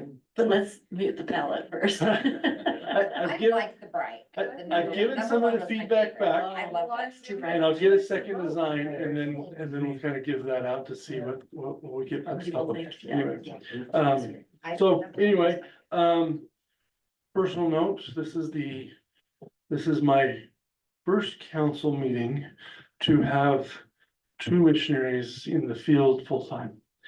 And hopefully my last one, because my daughter will come home at the same day as the next council meeting. And so I spent most of the day down in Provo and made it back in time for this council meeting. And I will make it to Maine and make it just in time for the next one. So I have, in my almost 10 years as city manager, I've never missed one. And I hope not to. But I did prep the mayor that if things went You did say, you said, wrong, so. could I be excused from the council meeting? And you said, like, you're gonna miss it. You'll fly But I- yourself home. But I asked. Yeah, I didn't fly down because of luggage, but anyway, but is there any other questions you have for me? Anything else I can answer for you or help you with? What's the timeline on the skate park? Skate park should start on Saturday is what the design, what Like, it's in the, like 3 days? yes. Some Saturday in the next 6 months. Should Hope start. it's not like the garbage. So, trucks. so at this point, some of that's a great point, I had on my list, but, so we had to move electrical out because the electrical conflicted, so we've had that done. The water lines conflicted, so we've had those changed. So, and then the construction fencing is currently up, and so that's been built. So we have had a few of those preliminary steps, so that it would be ready when they showed up. But tentatively, this Saturday they would start mobilizing to us, So so. like a 6 to 8 week project, or we have no idea? You know, that's a really good question. I'm not sure. Hold that question. They can say anything, but whether they need it or not, we don't know. We're excited to have them on and get We it all done. And, line up in a line and surround them, they'll have pressure and they'll. but you know, once they get here, they're mobilizing from out of state. And so once they get here, I believe they'll be committed to get it done as quick as they can to get to the next job, and they mobilize. It's not like a local company that can kind of go around for different projects. When they come, they'll be committed to this project, I believe. So They'll have it done for the sauerkraut days. I think so, but. I think it will be under construction during that period of time is my guess. So, But everybody will have a chance to see it. they'll be able to see that it's under construction and the excitement that's there, Yeah. certainly, yep. The grass is growing over at Elmo Lenhart. We've doubled the size of our grass area. It has taken a little hit on some of the lawn, but some of that's because of the record production of water. That usage has strained a little bit in our placement. But once we get that so that we can water all at night and every other night, then we'll get that back and it'll green right up. So, and we have had the splash pad down for up to this point. We don't have it up yet until we get the grass established in that other part of the park. But it will be great to have additional grass resources, all of that goes into the expansion of that park is gonna be, it's gonna be really nice. It is just taking a little time and maybe a little longer. It's been hot, so it takes some water to keep those Well, little it takes a blades lot of coming. water to water plus run the splash pad, so the splash pad hasn't been running. Yeah, Wanting so it to we run. want to get it up and going, but at this point it is, but no, so any other questions that I can help? Time to go home. All right, thank you. I'll entertain a motion. Thanks, Ryan, for all your work. I'll make a motion that we adjourn. Second, I'll do it. Second. motion to second. All in favor? Aye. Aye. Thank you.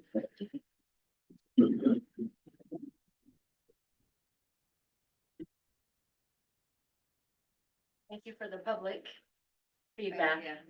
Thanks to the staff. for all you do. And the staff does a great job, yes.